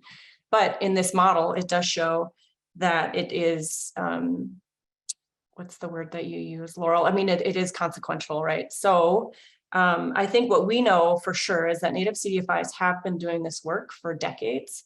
And actually some of the preliminary work within our community has always been about credit files and talking about credit within our community. So if you would see the age of the CDFI and how much work they've done, I think we would see that score either go up or down depending on if they included consumer loan work, because not all CDFIs have to do consumer lending, but if it was identified as a need in the community, you know, some Native CDFIs are doing that. So I think what, to me personally, what it does is shows the need for consumer lending within our communities, so that we can build up a base, talk to our communities and families about it, and better ways. If your financial institutions aren't reporting, there are other ways to build up credit if it's going to mitigate risk within a lending portfolio for any lender. Some other things on there that we like to talk about is well, we had the commitment to business, and that's also sort of a judgment, but we appreciate that didn't really have an effect necessarily on the outcomes. So I think what everybody needs to do with this data, and it's the first time it's ever been presented as Native CDFIs, is really relook at how we're underwriting our systems and go back and possibly change risk ratings to either be heavily weighted in one direction or the other. But I think that's the next step for Forbands at least, and I think we're sort of advocating for that in this space. I wasn't sure how long I had in this space. Jackie, did I have a few more minutes or? Yeah, you have a few more minutes. Okay. I think that, you know, in the field in general, we need more of this work. We appreciate that, but we want to look deeper into exactly like the differences between consumer mortgage lending and business lending, because it will be very different. Oftentimes Native CDFIs are called to be in the space of doing those average mean loans of $33,000, which is expensive work. Most banks have stepped out of that space because underwriting a loan of about, you know, between $1,000 to $100,000 costs an organization about $1,500 just to underwrite it. So many banks have just chosen to not lend in the micro space, and they're stepping out of that space. And if the CDFIs are filling in that role, we need a lot more administrative support to continue to do that, because that is the average ask from the small businesses within our community, as well as collecting all of this data in order to justify our ask to the broader community, right? So administrative funds are always important for this level of work when you're building up a community and readjusting the systems and infrastructure. So I appreciate using this data as an advocacy piece for, you know, advocating for more administrative dollars for our organizations. Overall, I'm grateful for the data. I use it a lot when we speak about perspective within our communities. I truly believe it's important for a lot of the underwriting to be Native led. I believe how you perceive is how you proceed. So when you're sitting across the desk and judging the character of an individual, a lot of times your perceptions are weaved into that, and that's where the secret sauce is. But knowing my underwriters and most of the Native CDFIs are members of the community, their perceptions are really important in judging that. And we're judging it accurately, and we're mitigating risk in doing it that way. So there's a lot that needs to be dissected within that character score, and we want to find ways to replicate that throughout the industry and speak about it on a national level to financial institutions, so that all underwriters have the right perceptions about our community, because we truly believe a lot of the risk that people see within our communities is manufactured, and it doesn't show up in the way that delinquency, you know, reports out. As Laurel mentioned, delinquency is really low for Native CDFIs. So I think there's some more work that could be done in that space of really deconstructing the manufactured risk that's been laid upon most of our markets. Well, thank you so much, Lakota, and I want to make sure we leave some time for some questions. We've had some great questions in the chat, and I hope we can weave in more information from both of you. So the first one that I think can go to both of you, and we'll start maybe with Laurel. It would be interesting to know what character scores actually mean and how different it is from each native CDFI, and does every native CDFI have these different scores or different ways that they have the character of it? So Lakota can probably answer this better than I can. I just know from our data that we did observe a character score being issued by several different CDFIs, but many of those were assigned ex post. So it was the CDFI reflecting on what they would have assigned as a character score at the time of closing. Forbands developed this pretty comprehensive character score measure, which was assigned at the time of the closing of the loan. So Lakota can probably answer this question better than I can. Yeah, so I mean, just simply put, some of it is, I could pull up the underwriting thing and I don't have it, but mainly I do believe it varies across organization to organization, but mainly it is about a relationship and working one-on-one with the client, and it's a lot of questions. So for example, a small business, you may judge their character about how long that they have, been in business, just talking to them, if they've been thinking about this idea for a while. Some of it is blended into like an exit strategy or how well they handle financial stress. So there's some conversations, pretty unstructured, that we have with our clients about the financial stressors in their life. And we give them a scenario about what they could possibly do in case the business doesn't succeed, and sort of their response to that is where that judgment lies. Also, we do make some calls within the community and ask around. It's also based upon our own interactions within the community. So if it's a gas station and you've interacted with them, you can judge that character just by being a consumer of those services as well. So it, like I said, it's not defined well enough, and it needs to be, but then you sort of don't want to risk losing the secret sauce of that system if it's working well.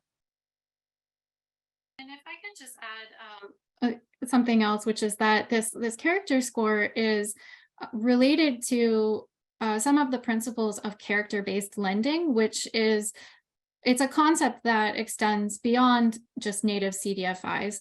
So we talk a bit about that in the paper, but it does get at this idea that, and this relates to something that Lakota mentioned as well, which is that the credit score is kind of viewed as being an objective or a neutral measure of credit worthiness.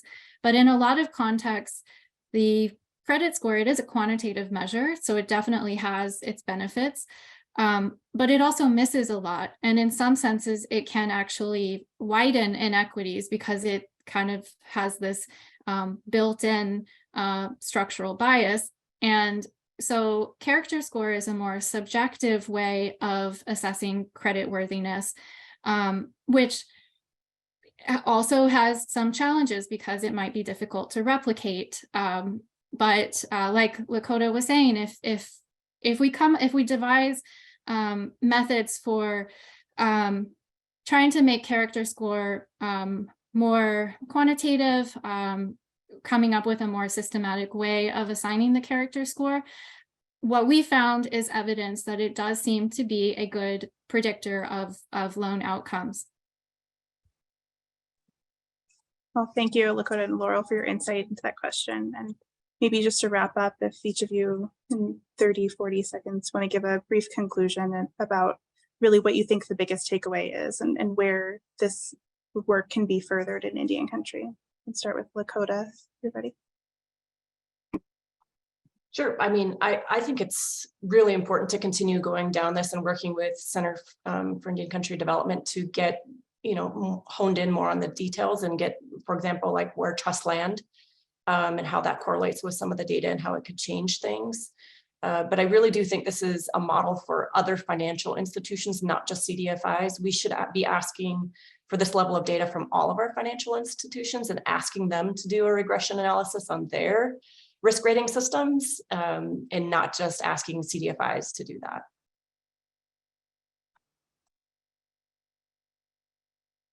Yeah, so I definitely appreciate the points from Lakota. And I think in general, what we've learned is what I've summarized in the slides, that it seems that native CDFIs are they are performing well in the sense that they're fulfilling their mission, and they're also employing some pretty innovative metrics that are what we found empirical evidence to suggest that they are good complements to some of the more mainstream measures of risk.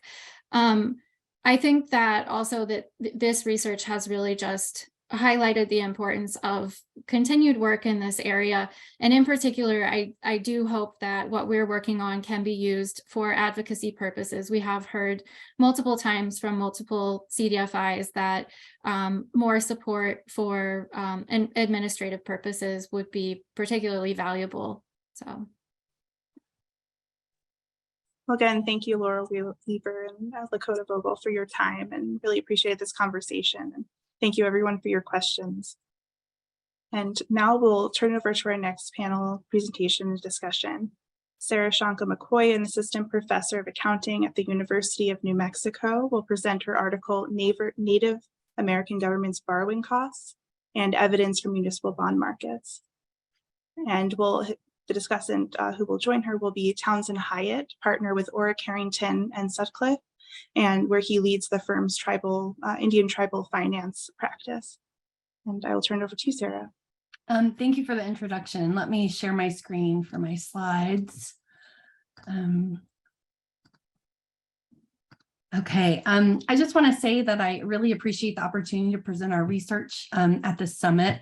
Thank you for the invitation.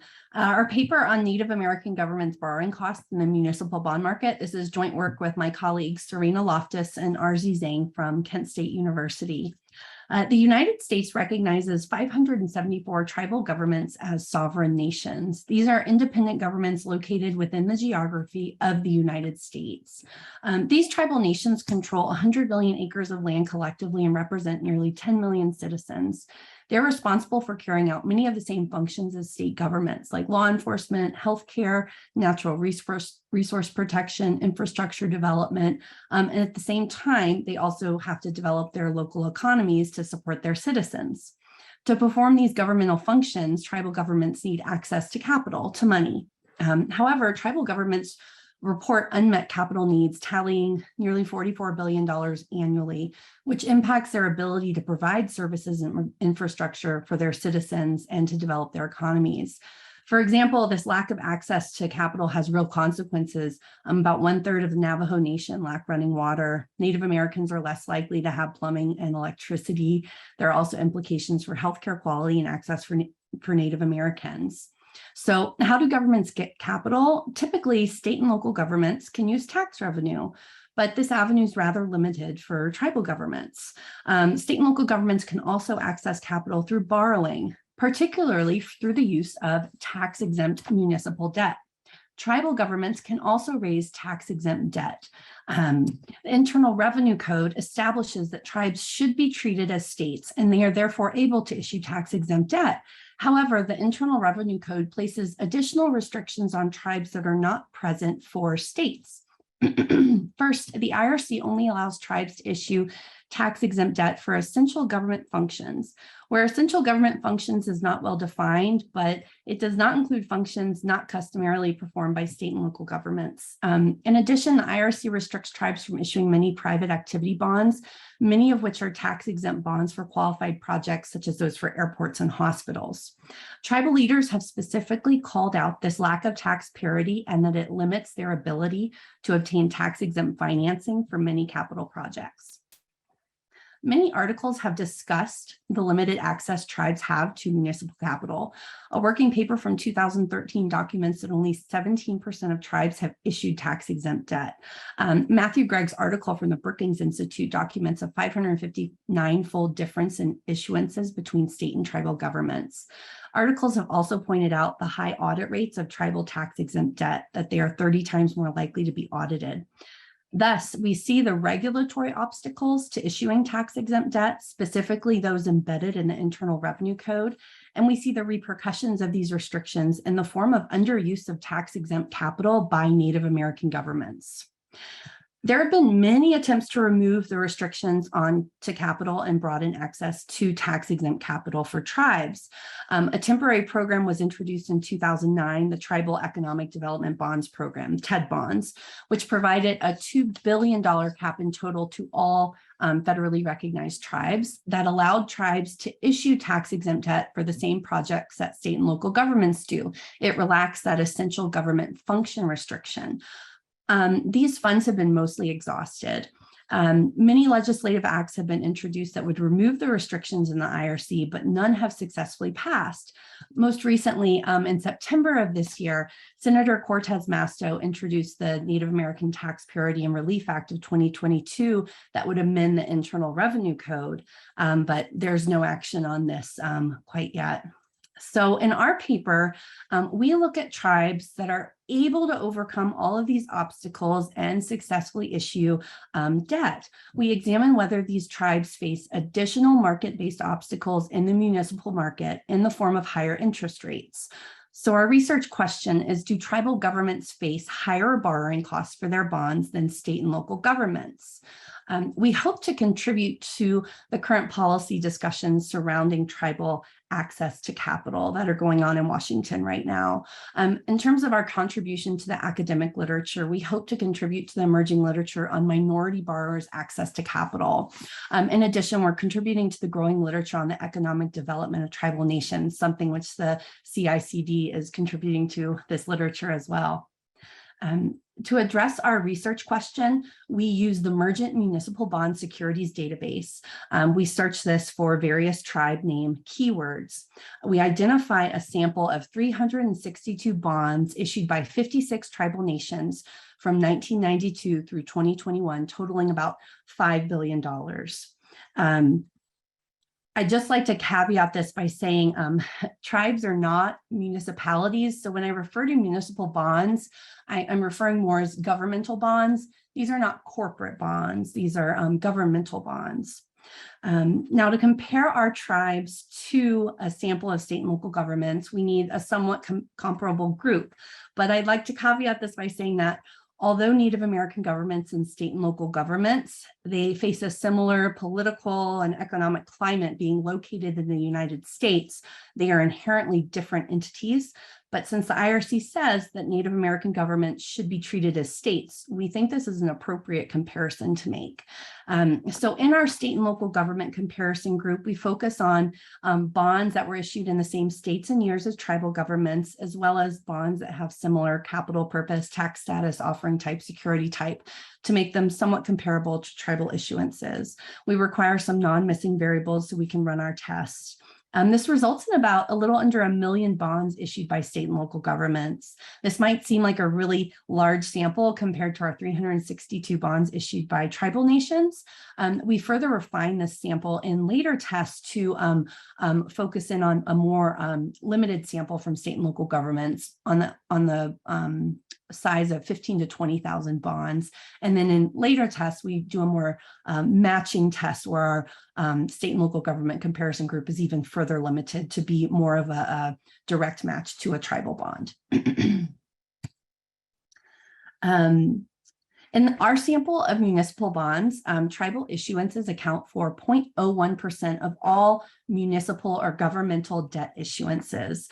This is significantly less than the nearly 3% of the population that American Indian and Alaska Natives make up. In addition, we find that tribal issuers are less likely to issue tax-exempt debt relative to state and local issuers. In our sample of municipal bonds, 73% of tribal bonds are tax-exempt versus 93% of non-tribal bonds. So you can see this underuse of tax exempt debt, and that tribes more often have to rely on taxable debt to finance their projects. This table, a big table, presents our descriptive statistics for the sample of bonds that have a non-missing yield, which is our variable of interest. That's the initial bond yield measured in basis points. So here we have a list of tribal characteristics. The first 3 columns show the sample average for tribal governments. The next 3 columns show the sample average for non-tribal governments. And the last 2 columns show the difference in means. So what you can see here in the results highlighted in the red box, you can see that the average yield for tribal bonds is 577 basis points. The average yield for state and local governments is 288 basis points.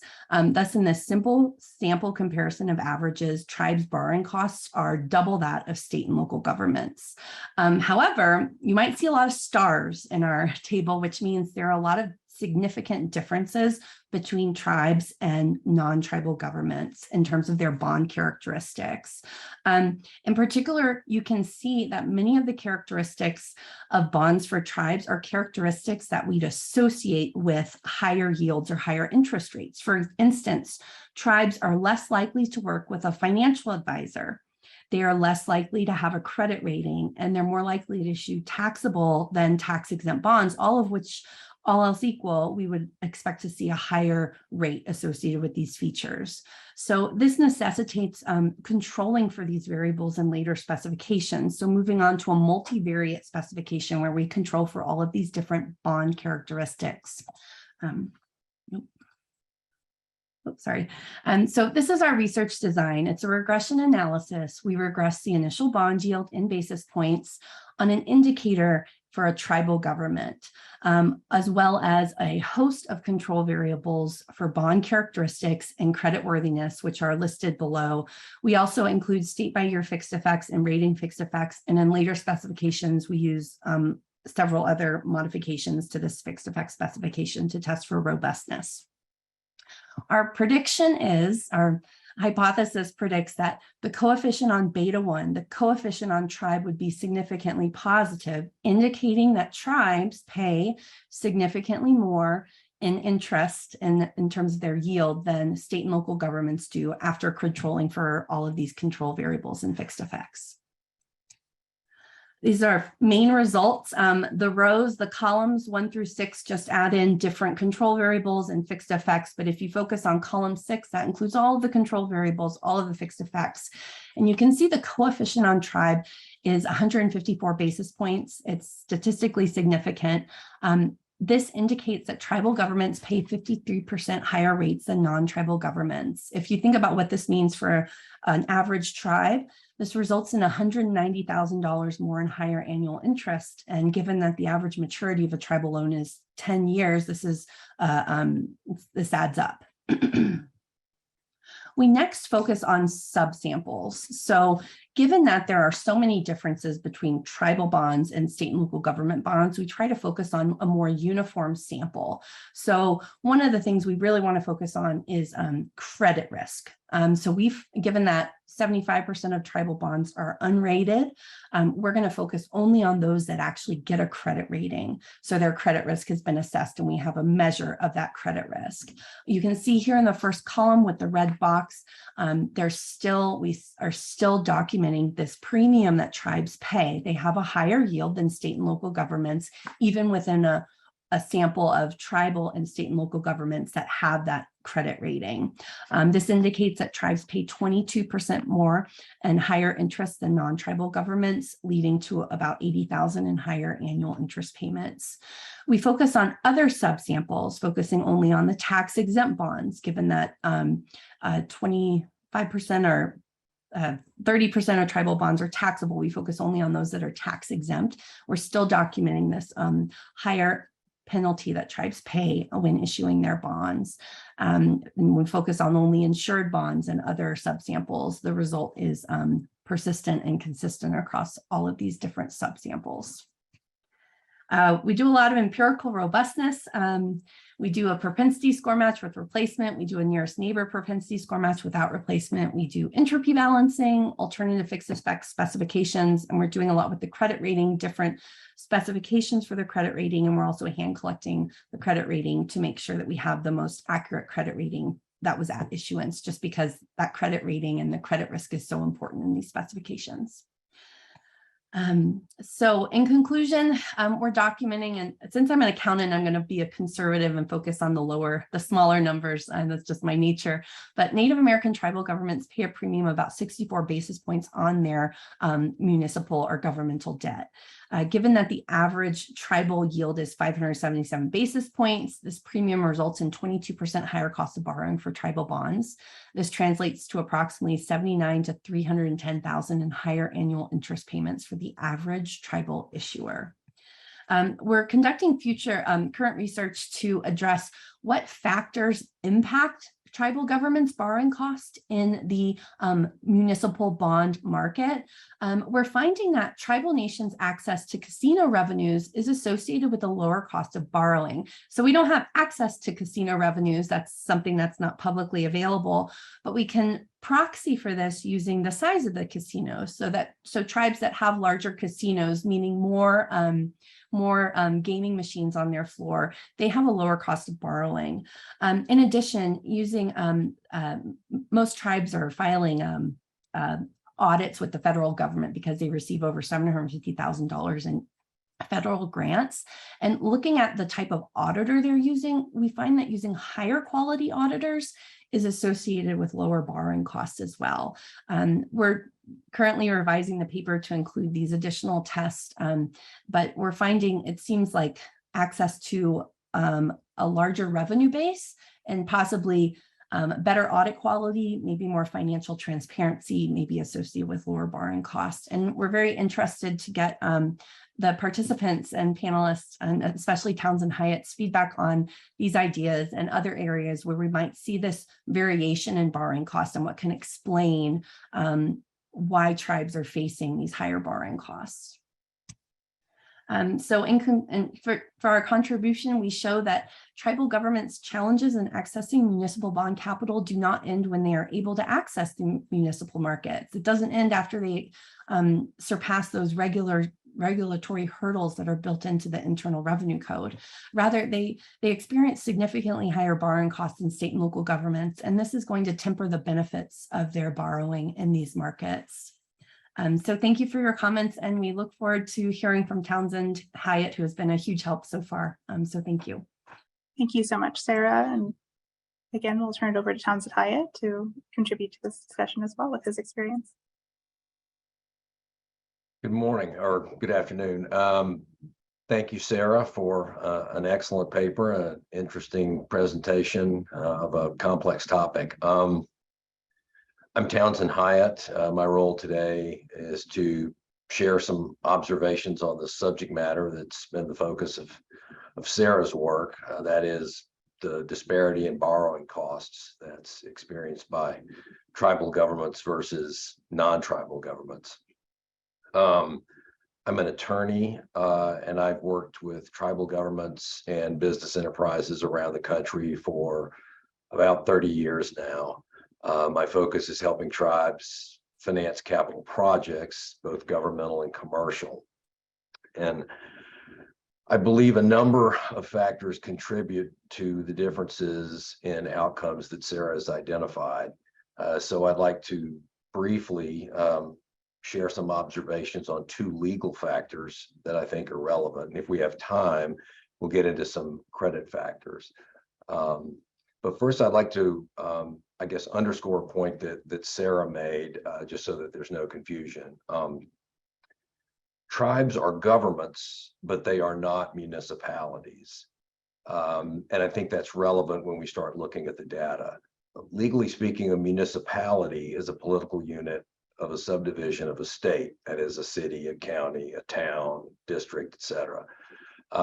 It derives its existence from state government. Tribes, on the other hand, are actually more like states in terms of autonomy and sovereignty.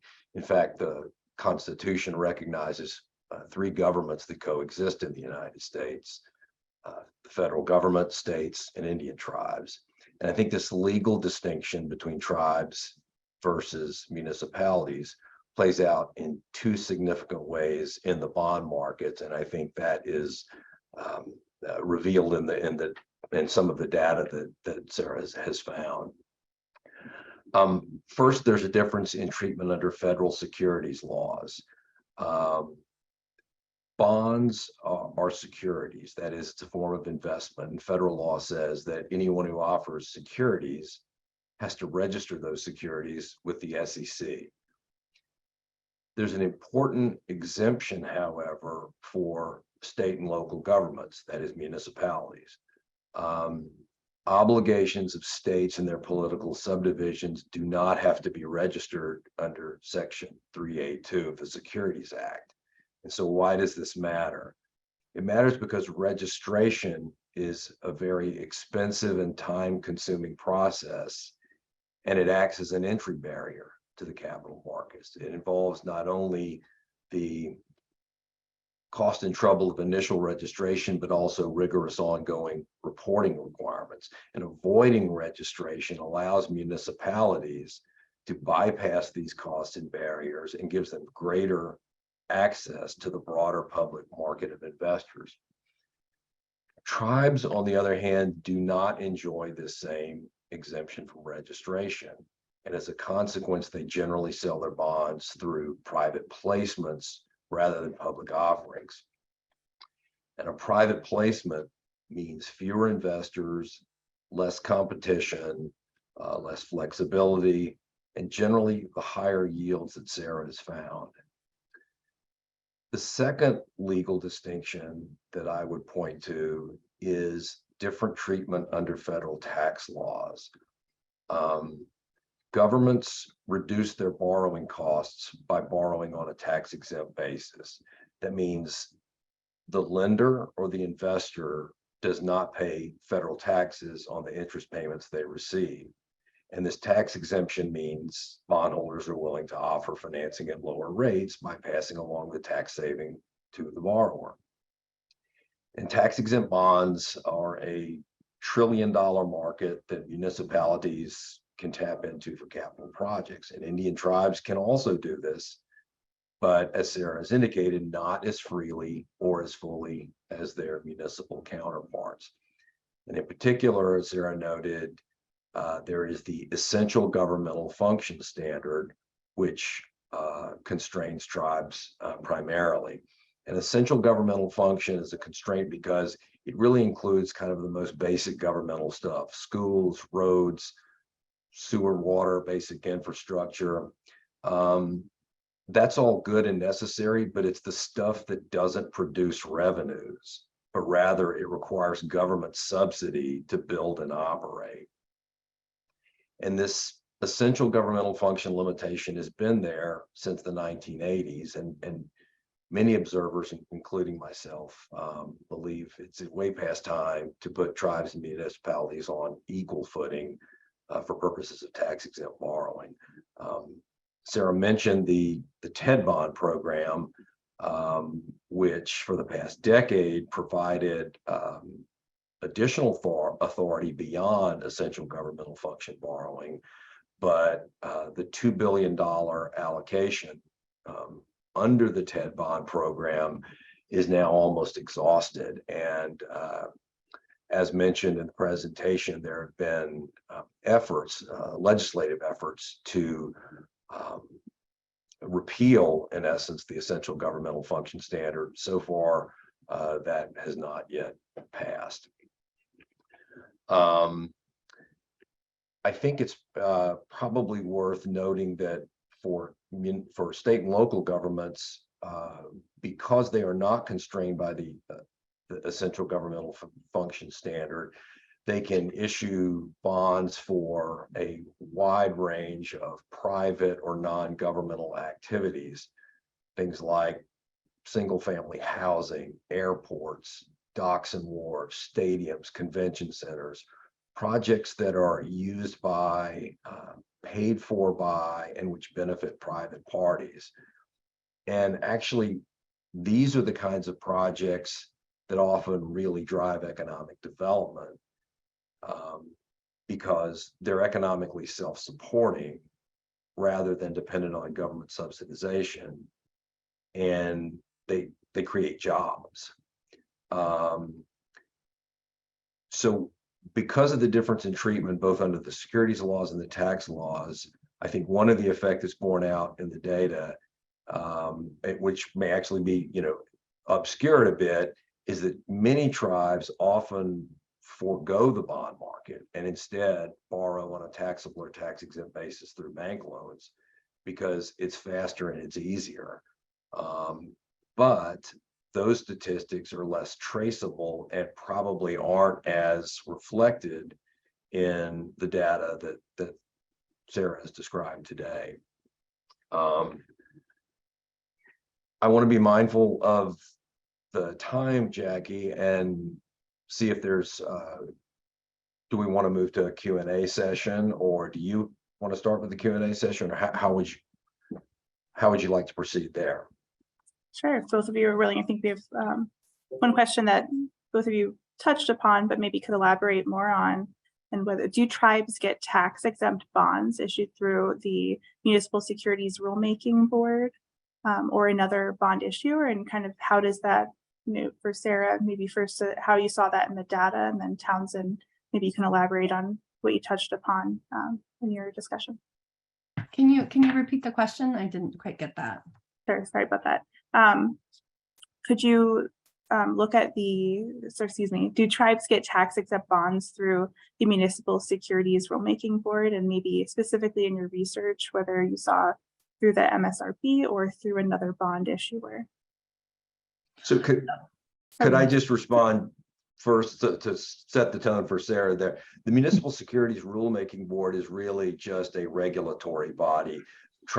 Neither tribes nor municipalities issue through the Municipal Security Board. Rather, once they have issued debt, municipalities report the details of the issuance to the Municipal Securities Rulemaking Board. Because tribal bonds are not municipal securities, tribes don't have to report to the Municipal Securities Rulemaking Board. And with that, Sarah. So that we found, I talked to Townsend about this earlier. We do collect some data from the MSRB website. They have this Emma repository, which hosts many official statements and continuing disclosures from municipalities. Tribes do not have, we haven't seen any sort of continuing disclosure there, but we do get 40% of the official statements from our sample on that website. But we're trying to reconcile the discrepancy. Why are they available there?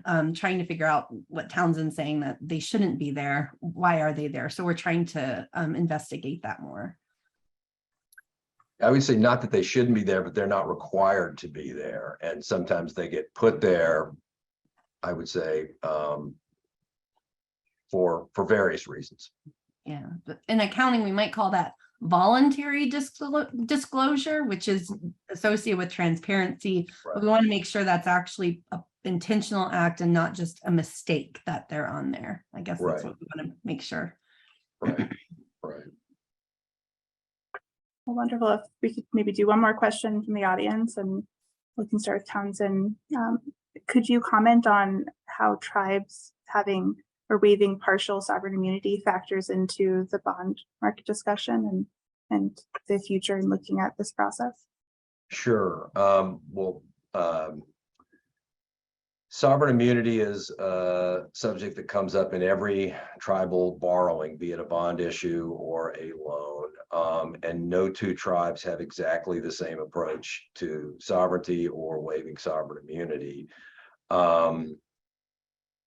In the vast majority of deals that I've seen over the years, there is some form of limited waiver of sovereign immunity. And I say limited rather than a general waiver.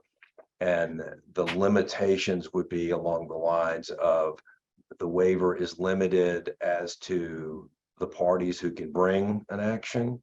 The waiver is limited as to how and where the action can be brought.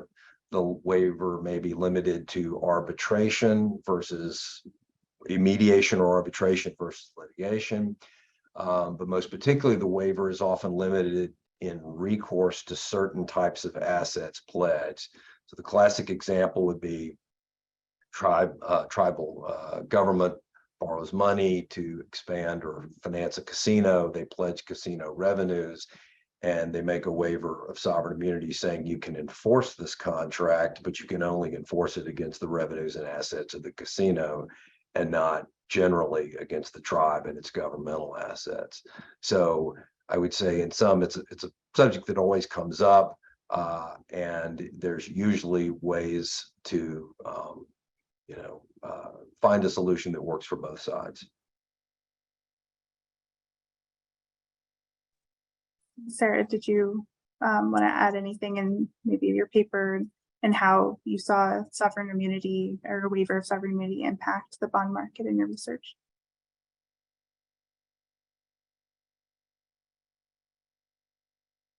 Sarah, you're on mute.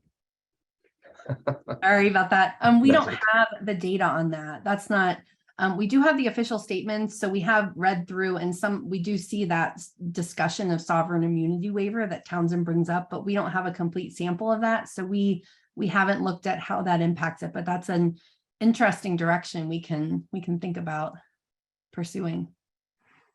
Well, thank you so much to you both, and really wish this discussion could go on. And I think there's so much more we could learn. And I just again want to thank Laura Wheeler and Lakota Vogel and Sarah Shanka McCoy and Townsend Hyatt for this great discussion and your insight into these two important topics in Indian country. Thank you very much. Thank you. And now our next session, we'll be looking at a story and song with Jack Gladstone. And it's really my honor to introduce Jack Gladstone, also known as Montana's Troubadour. He is an enrolled citizen of the Blackfeet Indian Nation. And as a singer and storyteller, Jack illustrates Western and Native American culture through mosaics of music, lyric, poetry, and spoken word. And again, it's my honor to introduce and pass it over to Jack Gladstone. Great. Good morning or good afternoon, wherever you're at. I just got back from Seattle, Washington. That's where my father met my mom. My dad volunteered for the United States military and was in the Navy during World War II behind an anti-aircraft cannon on the battleship Iowa. After World War II, he was discharged in Seattle, Washington, where during the war, a lot of Blackfeet migrated over to take part in the war industries, and also young men and some young women were involved in the war effort during that time.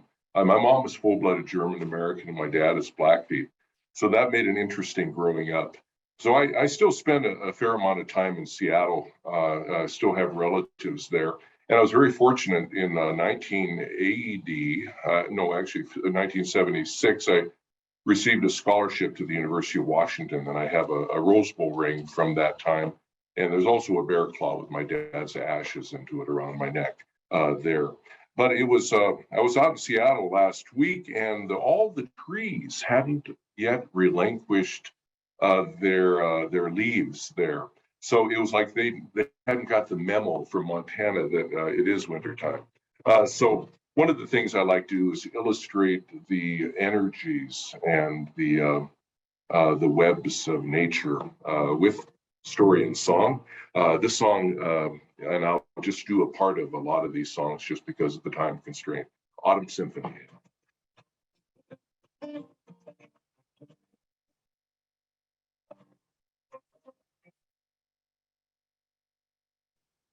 Play a symphony for all the birds that fly, and all the trees spreading boughs to the sky. Play a symphony for falling colors by the autumn wind that has come once again. You can play it if you try. At your heart if you might. If you have heart enough to try, oh, why? City, pull your spirit down from flight.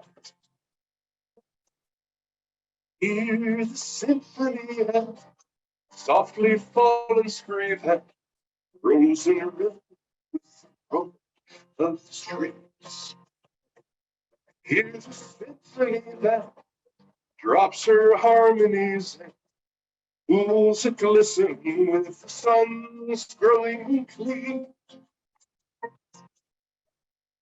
can stay here if you like. We'll partake in lovers' rights. Together we shall be the man of time, leading our symphony through time.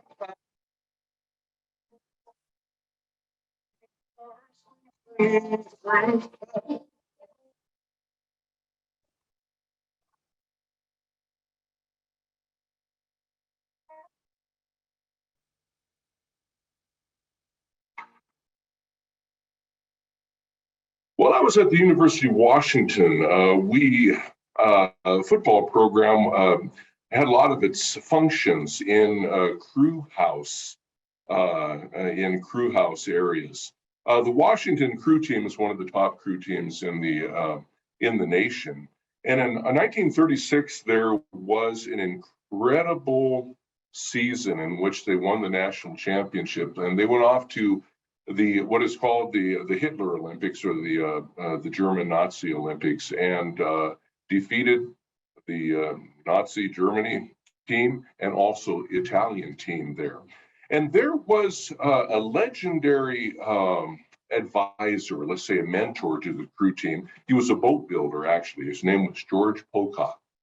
And George Pocock boiled this whole adventure, this whole odyssey we have down in 3 words. He said, balance, rhythm, and harmony. Those are the 3 things you need to go know and need to work with in order to have a successful life. Balance. What is balance? But it is recognizing a place, for me personally, it's recognizing a place where I can achieve some sort, just back a little bit, okay, some sort of empathy. And with that empathy, I can gain some understanding of other people's and other groups and other cultures' experiences. Rhythm is a place where we are in time and we are on time, fundamentally. And harmony is extremely important because we recognize that all of us have different backgrounds, all of us have different chemistries, all of us are composed in a similar manner in alternate ways. And with the harmony, you have to recognize whatever your team, whatever your group was with. It was 1977 that season. I was a redshirted sophomore for the ball club there, and we started out 1 win, 3 losses. We were graded by one publication the 2nd worst team in the nation. But we went to inventory. The term is inventory, and we accessed what we had problems with and what we were good at, and we forged ahead into a season that wound up victorious in the Rose Bowl, 1978. We also had a quarterback with the name Warren Moon, which was he was a story in himself. But we came back from worst to first, and a lot of times that is the pathway that we have to find working through this life. There is my grandmother, who moved the family over during the Second World War, was located about a half mile up the highest hill in Seattle. There's this little town or the little school called Our Lady of Guadalupe. And my grandmother would mentor me with ancient Blackfeet stories, stories of heroes, stories of tricksters, stories of adventure, stories of adversity, and especially the stories that we had been a part of our people since the dawn of time. This song, I'd like to play you a little piece, is when it is exceptionally hard.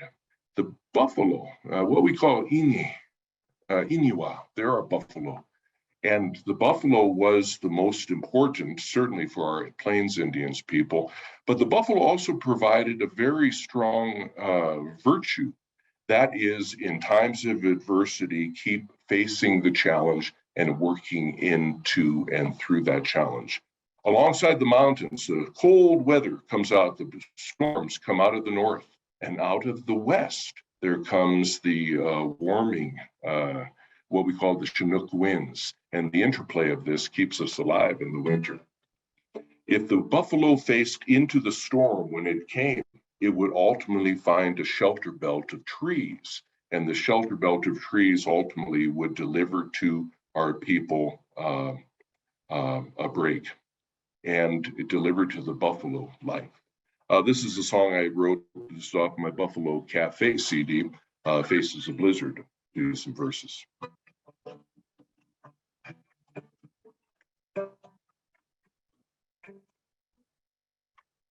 Faces of Blizzard.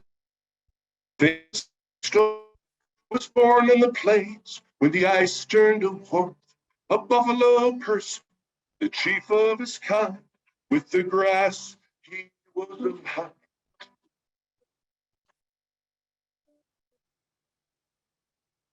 A double-horned headdress, a woolly warm robe, enveloped a tongue of muscle and bone, bound tight with power, pride to defy the flesh-eater tribes. Faces of blizzard, faces of storm, was the heart of the circle nature formed, a covenant born.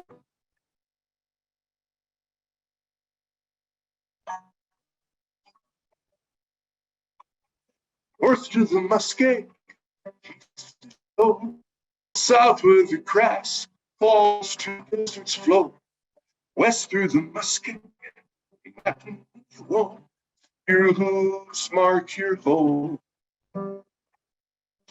Faces of blizzard, faces of storm, through your time, traveled battles, you have hope.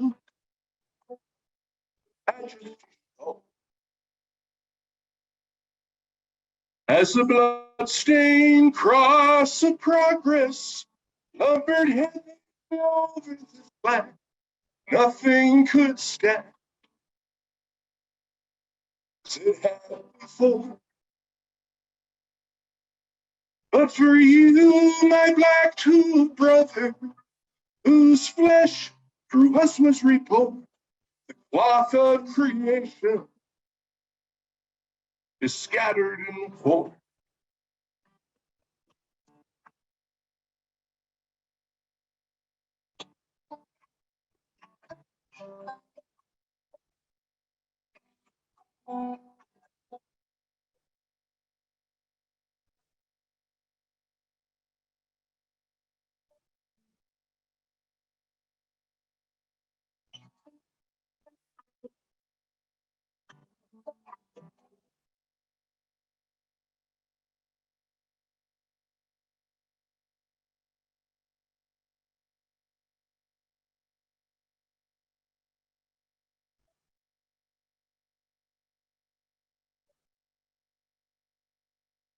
Linear mindset, arrogant square, divided our home into property shares. Cattle brought sickness, but you were immune.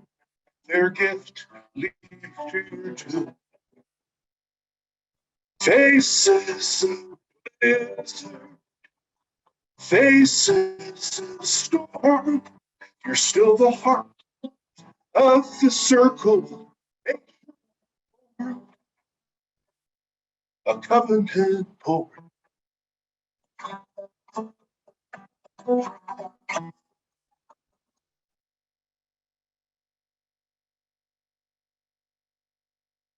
Faces of blizzard there. When I graduated in 1982 from the University of Washington, a speech communications degree, and I went back to teach at the college And at that point, I came back to a reservation that there were 0 buffalo on. Today, we have literally thousands. So we have a tribal herd and we have several private herds around. And I guess the prophecies are coming true that the buffalo is returning to Indian country, is returning manifest a lot of times in our different tribal industries and tribal enterprises and the generation and the controls there. I have a song here. And I like to relate heavily to the seasons because the seasons were what molded our people and our hearts and our minds and our spirits. It was it was back in early 1990s, and it got so bad that the governor said, "Everybody pray for rain. We're having this just horrible drought." And everybody started praying for rain, I guess, and it got to the point where it started raining right around the time of our Sundance that year. I think it was 1992 or so. And they even had we're going to put out a call, "Everybody stop praying for rain." Pray for the sun to come. Anyway, but it was a manifestation. Within a week or two, the green had come to inhabit our reservation, had come to re-inhabit Montana, and that cycle and that progression cycle was once again on. This is the song that I wrote, and it appeared on the Buckskin Poet Society CD called "She's the Circle of Life."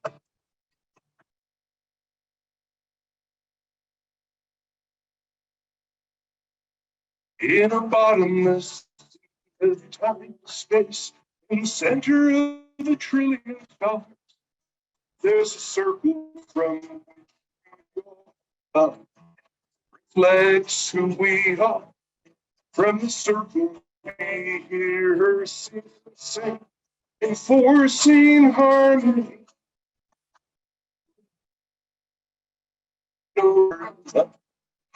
All the earth receives from the snow back in balance. Her blood flows with the spring.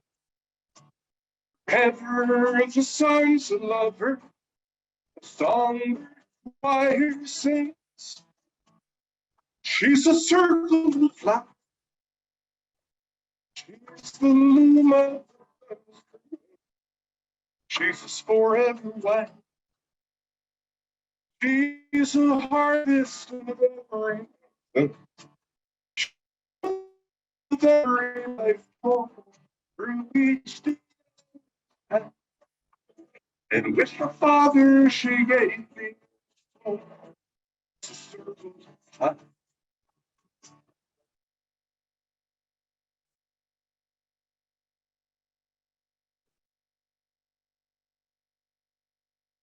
In our paths of tide, we share the sky with those upon the lake, and with those face whose motion is unseen. All from the great in dream above.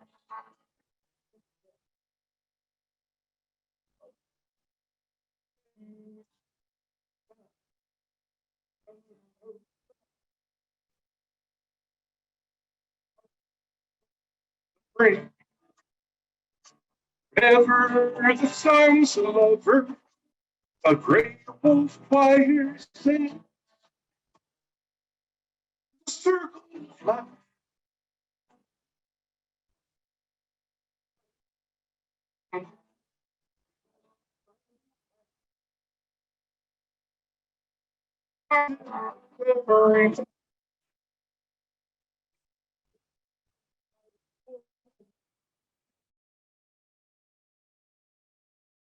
And with the Father,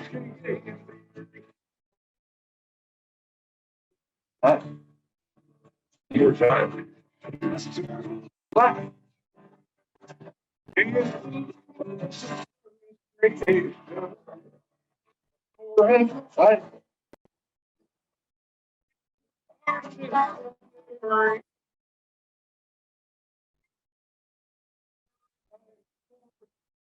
And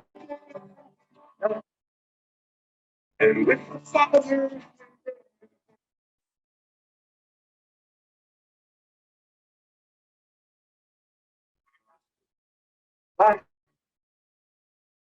She's a servant of light.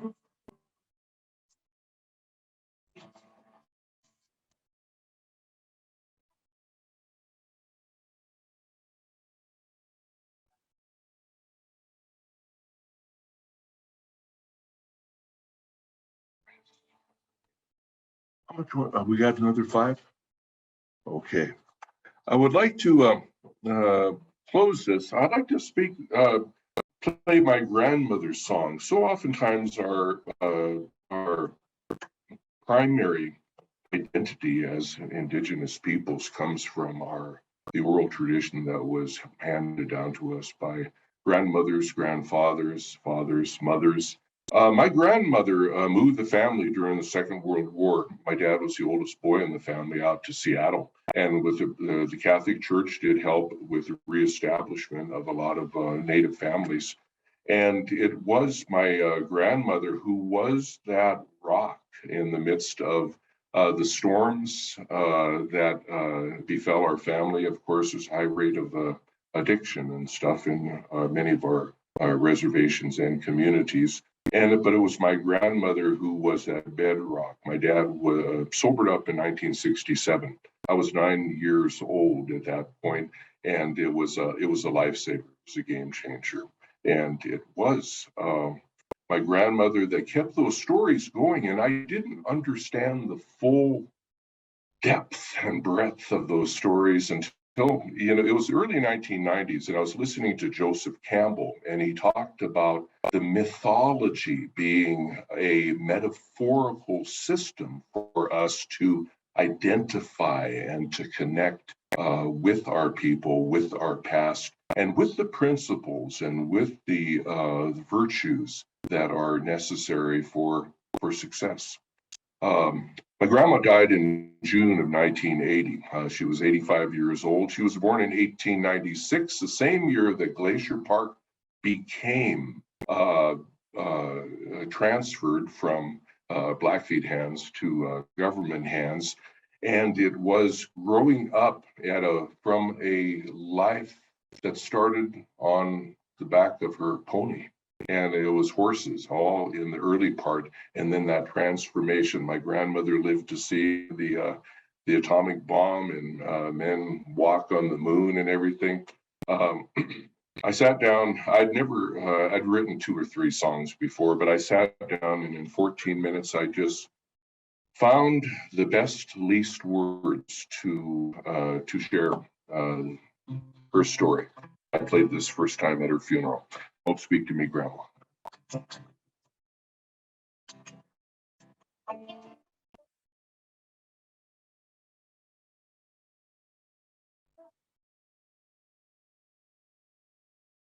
Speak to me, Grandma. I'm alone in my thoughts. Speak to me, Grandpa. You're at home with a thought. There's a wind blowing up the top of the fire.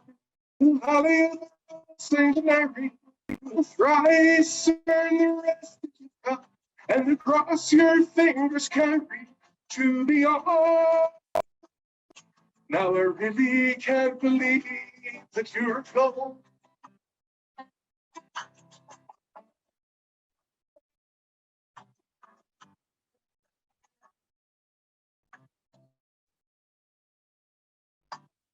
Speak to me, Grandpa.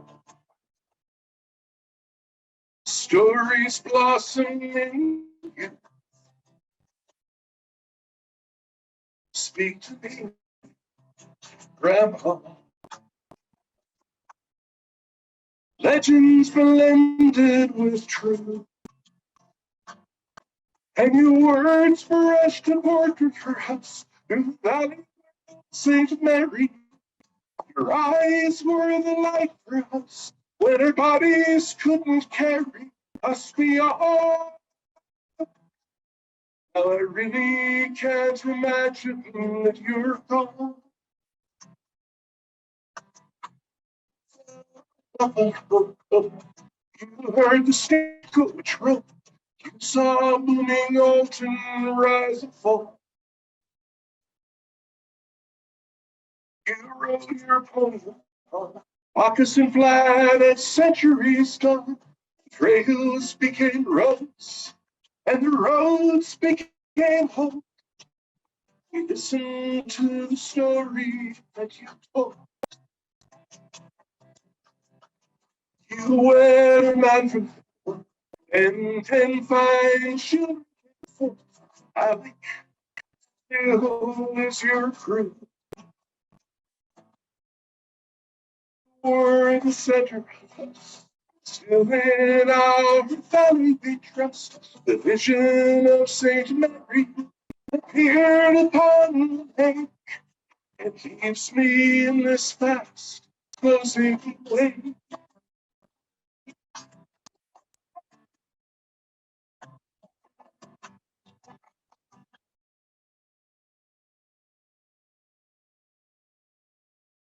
Speak to me, Grandma. I'm alone in my thoughts. Speak to me, Grandpa. You're at home with the thought. Now there's a wind blowing top of the valley, through the valley of St. Mary. Rice and the rest that you've got, and the crops your fingers carry beyond. I really can't believe that you're gone. Oh, I really can't believe. So hard to imagine. I really don't believe that you're gone.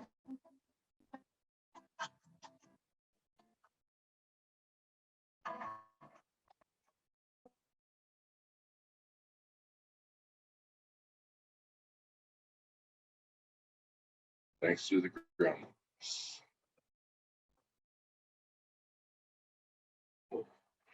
Okay, I'd like to thank you, attendees of the summit, for listening. We'll be back again tomorrow, and I have a set on heroes, spirits, tricksters, and fools. We'll get a little bit into the different mythological, and by this I mean metaphorical, with all due respect, forms we have in our systems to help mentor us and help us establish exemplars in our lives. Jack Gladstone signing off for now. Billy Sears. All right. Thank you so much for that incredible performance. Welcome back to those of you who are finishing up your lunch. My name is Vanessa Palmer. I'm the data director here at the Center for Indian Country Development in the Minneapolis Fed. And we're excited to share with you today a couple of new tools, or one new tool and one updated tool, mapping economic infrastructure in Indian country. So for the next half hour, I want to frame up the purpose and principles for these tools, talk a little bit about CICD's data expansion and what we're trying to do. We'll do some walkthroughs through the tools themselves, talk a little bit about what's next, and if there's time at the end, would love to spend some time together on Q&A. Before we get started, I'd just like to say that the views I'm expressing here are my own and not necessarily those of the Federal Reserve Bank of Minneapolis or of the Fed system. So I want to take us back to January of this year, at which time it was announced that there was an expansion of CICD. So this represents a significant investment by the Fed in data and research that informs economic policy and economic development in Indian country. So we see this as an affirmation of tribal sovereignty in that we're aiming to support economic self-determination. We here at the Minneapolis Fed, like the other 11 Federal Reserve banks across the country, are a nonprofit, and our mission is pursuing an economy that works for all of us. we see this work, specifically the data initiative expansion, as directly in alignment with that mission. So with the expansion, CICD is continuing to support our existing data tools, as well as launching some new ones.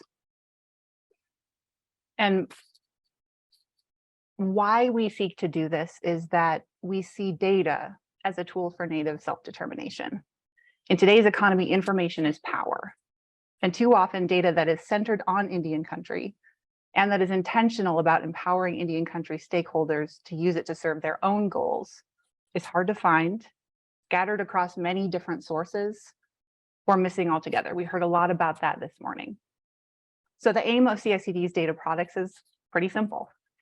We want to make data available and easier to find and use for economic empowerment in Indian country, and to do that in a good way. So why start here? Why start with the two mapping tools that we'll see today? We want to make it easier to see and understand how the where of US economic development infrastructure relates to Indian country. When we say economic development infrastructure, we're talking about financial institutions, lending activities, and federal programs, among other things. In designing these tools, there are a few principles that you'll see come out in our walkthroughs. So first, these are map products, and we want them to be map products that center Native geographies. So Native geographies include legal geographies like reservations, but also statistical geographies that reflect where communities are located, such as Alaska Native Village statistical areas. And you'll see these embedded in the default views of our maps. They're not an add-on layer or an additional detail. They're the foundation. Second, we prioritize accessibility. We want our data tools to support research in Indian country, of course. Many of us are researchers ourselves, but there's many other stakeholders that we want to serve.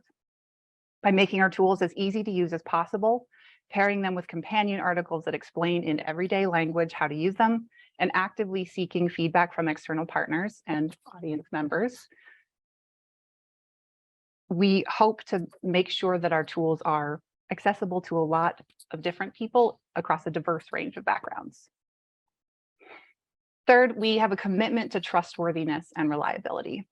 It's critically important that stakeholders feel that they can trust our data products. For this reason, we have robust internal review and fact-checking processes. And finally, building for sustainability is a part of how we do our work. Inevitably, data change over time. Without intentional update processes baked in, information becomes out of date and less relevant to decision-making. When we launch a product, behind the scenes, we're also pairing it with a sustainable way to keep it updated. So where to find today's resources? In our short time today, we're going to be walking through some screenshots from our tools, but we'd invite you to explore these and other resources on our website. They're live, interactive, and free to use for the public, thanks to the collective efforts of a number of CICD teammates, as well as our colleagues in public affairs. So let's start with the Native American Financial Institutions map. You'll hear me call it the NAFI map. You can find it here under resources. It's this third one down. So what's the concept? So we heard this morning about a few of these types of institutions, but there's an ecosystem of Native-focused financial institutions that plays a really important role in access to financial services in Indian country. These are financial services like savings and checking accounts, access to credit, and various loans to support small businesses and small farms. And much like the examples that Dean Washburn shared this morning of tribes taking over and running Indian Health Services hospitals, NAFIs, whether privately or tribally owned, are intentionally operated to serve Native communities. They include banks, credit unions, and loan funds, and nearly all are also certified as minority depository institutions and or Native CDFIs, or community financial development institutions. We heard about one of those shortly before lunch. NAFIs do innovative work in culturally informed ways. Our CICD colleagues, Mishu and Laurel, who you heard from this morning, recently published some work that they just highlighted. And found, for those of you who might not have caught that session, is that loan application evaluation practices that incorporate a more holistic view of applicants than simply conventional measures like credit score are at least as effective in assessing applicants' likelihood of repaying their loans. So we feel that spotlighting these institutions in a tool like the NAFI map not only enhances the visibility of their roles in communities and of their services, but it facilitates potential collaboration and partnership for the industry as a whole. We originally launched the NAFI map in 2018, and at that time it really did serve an important purpose. But as of this past summer, it was pretty out of date and a sustainable update process didn't yet exist. So the data that you'll see on the map comes from no fewer than 10 different sources. So alongside refreshing the tool itself, we sought to build a smooth process for keeping it up to date in the years to come. So here's a list of enhancements from the 2018 version. I won't run down the full laundry list, but a few highlights include, of course, updates to the data itself, a more modern and mobile-friendly look, clear everyday language definitions of what NAFIs are and where the data in the tool comes from, as well as a companion article that was just published this week telling the story of why NAFIs are important to Native communities. And finally, I'd also point out, we won't look at it today because it's just a spreadsheet, but there's also a downloadable spreadsheet that comes with an easy to read data dictionary. So folks can use the data that underlies the map for their own purposes if they'd like. So I'm looking here at the map. Each circle is a NAFI, and the size of the circle reflects its asset in dollars. Down here, I can see the color key. There's 4 different types of items shown on the map. First is this teal area. These are native land areas. And so these represent both statistical and legal native geographies. So state reservations, Hawaiian homelands, a lot of different types of native geographies as cataloged by Bureau of Indian Affairs, as well as the US Census Bureau. I can see banks, credit unions, and then loan funds.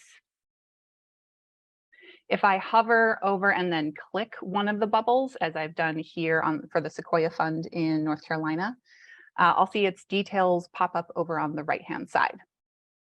I can also hover over loan funds in the color key as shown here below, and it highlights all of the bubbles of that type on the map. We can see here the Sequoia Fund, a variety of information. We can see its website right there, making it really easy to get to their site and learn more. When they were established, how big they are. I can see top level publicly available information about their assets and their portfolio. And I'd also point out this award section on the bottom reflects awards through the CDFI Fund's Native Initiatives programs.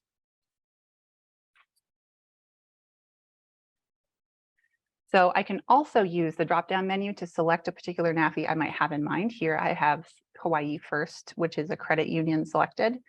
You can also see down on the bottom, I've clicked off the non-credit union bubbles in order to just focus on the credit unions here on the map. And when I select a NAFI from the drop-down menu, I can see the orange bubble pop up on the map showing me where it is.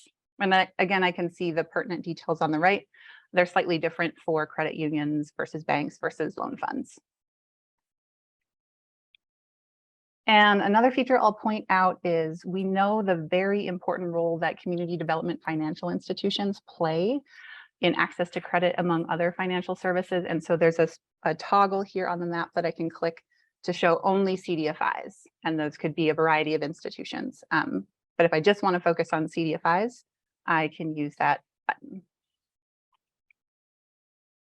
So please do visit our website and explore these and other tools. I'd also like to point out that, again, we didn't look at it during the walkthrough, but right beneath the map on the website, there's a spreadsheet version of the data, which comes with an easy to use data dictionary that includes some details about the data.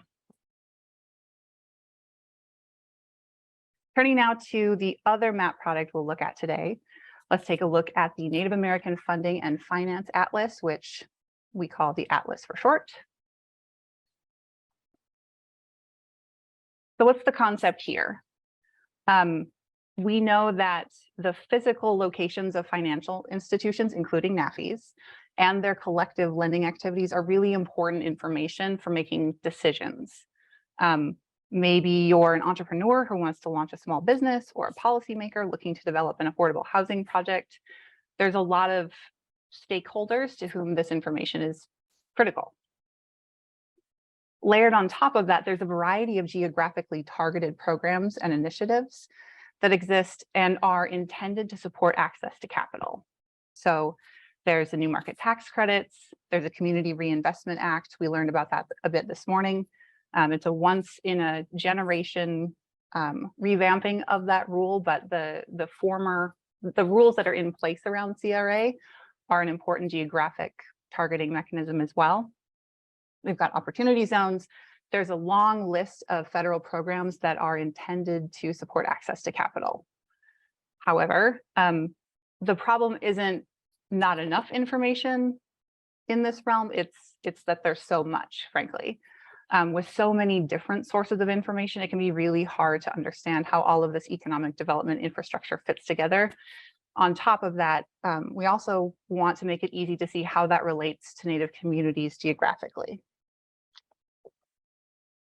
And we can see some immediate applicability of this. Some recent work by CICD colleagues on New Market Tax Credit take-up in Indian country indicated that while there has been more participation as time has gone on, there's a lot of opportunity for tribal governments to get involved, and making it more visible which areas are eligible for some of these credits is a step toward doing that.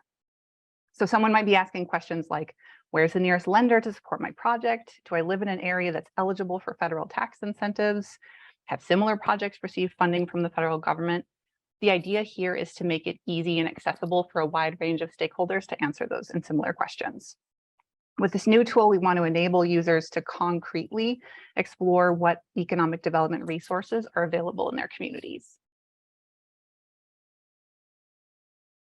So the Atlas itself is a partnership with PolicyMap, which collects and manages publicly available data across scores of mappable economic, social, and political indicators. You'll see here the default view with these shaded areas.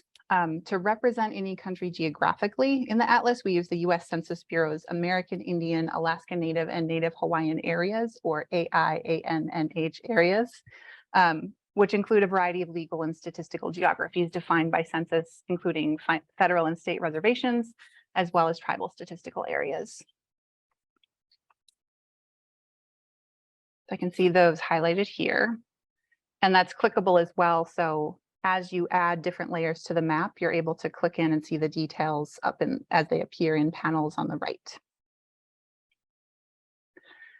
Clicking new maps brings up the different layers of information I'm then able to add to the map. We'll walk through a few examples shortly, but we do encourage folks to explore these on your own because there's over 30 of them.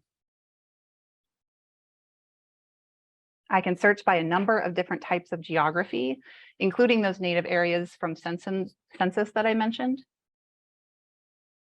And if there is a particular native area I'm interested in, I can select that here. So I pull it off of the drop-down list, and then if I click the magnifying glass, the map will zoom into that area. So here we're focusing on Standing Rock Reservation, which is next door here in the 9th District in South Dakota.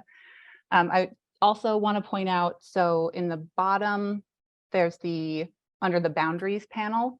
It's an important feature. It adds these black outlines as well as labels to the AIANNH areas, and that can make it easier to see where reservations and other native geographies are located when you have a lot of different layers going on. So just pointing out that that's a key feature in, again, centering native geographies. So I'm zoomed in here on Standing Rock. And the points that I've chosen to highlight here, I can see the purple diamonds are 504 loans. That's a special program through the U.S. Small Business Association, the SBA. I can see the blue diamonds, those are 7A loans. And then I can also see the locations of the squares, those reddish squares, which are small business development centers, also run by the SBA and sources of technical assistance for folks looking to grow or expand their business, among other services. I'll look at another example, again, focusing on Standing Rock. So here's an example from federal programs. This is new market tax credit eligibility. Again, encourage folks to go check out CICD's recent work on NMTC take-up in Indian country. I have the black boundaries on here again to make it easier to see. And I can hover over those geographies as well, because NMTC eligibility is by tract. And I can see in the pop-up box the name of the tract and its eligibility status. So here's where you can find the data tool as well as its companion article, which can tell you more about the kinds of questions the tool can help answer, as well as share step-by-step directions for using it. So both the atlas and the NAFI map come with the tool itself, and then a companion article saying a little bit more about the motivation for the tool and how to use it. So what's next?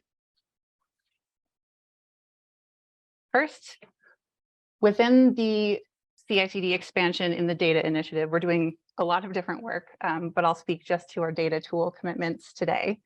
First, we want to maintain our new and refreshed data products with fidelity. So again, but getting back to that emphasis we place on trust and reliability for our stakeholders, things that we've put out into the world, we have a commitment to maintaining them. So that means updates yearly to the NAFI map, updates on a rolling basis to the atlas, and then updates monthly to an existing product that Ryan shared this morning, the Native American Labor Market Dashboard.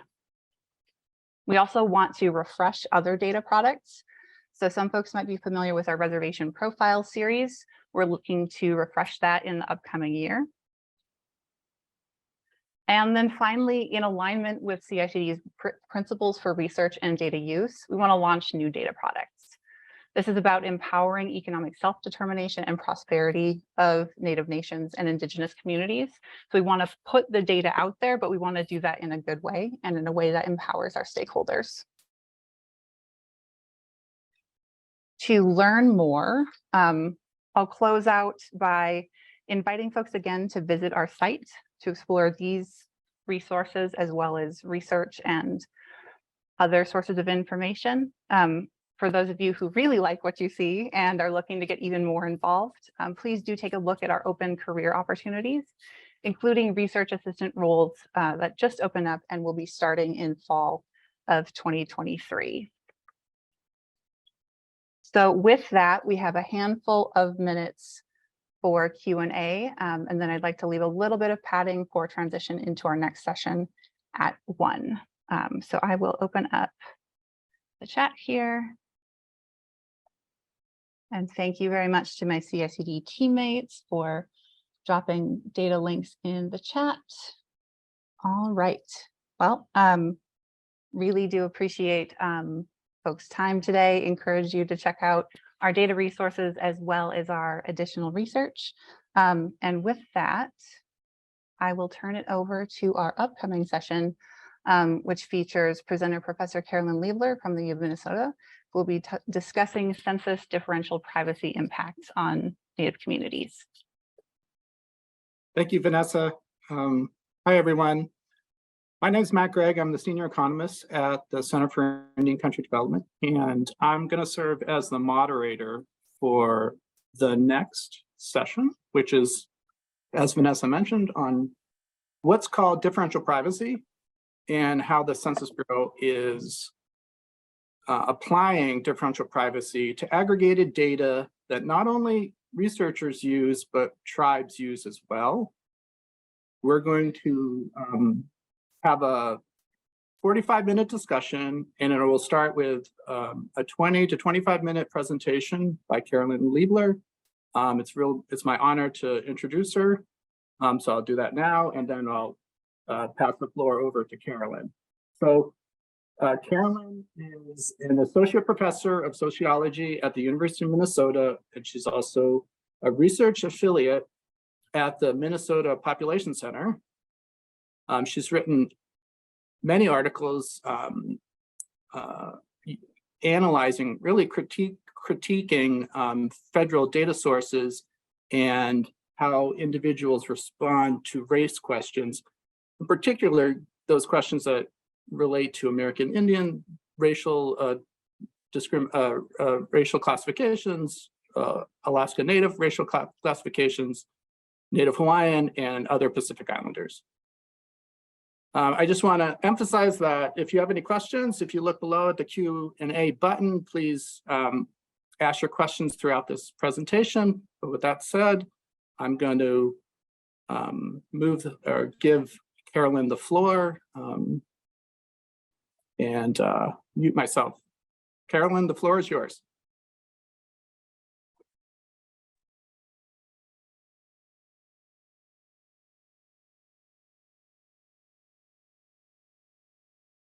Good afternoon, everyone. Can you hear me okay?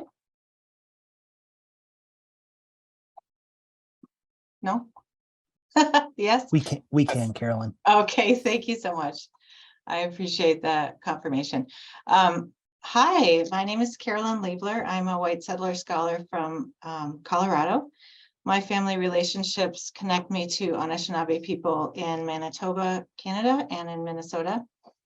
And I would like to just say I'm really grateful to be invited here today to be part of this event and to have such an audience. You know, usually I talk to people who have no idea what I'm talking about in terms of native lands, tribal sovereignty, things like that. And so I do have things in my presentation that are kind of introductory, and that's just because I'm not used to such an illustrious audience. So today I'm going to be talking, just introducing some information about the impact of differential privacy on data about American Indian and Alaska Native people, and on data about people on tribal lands.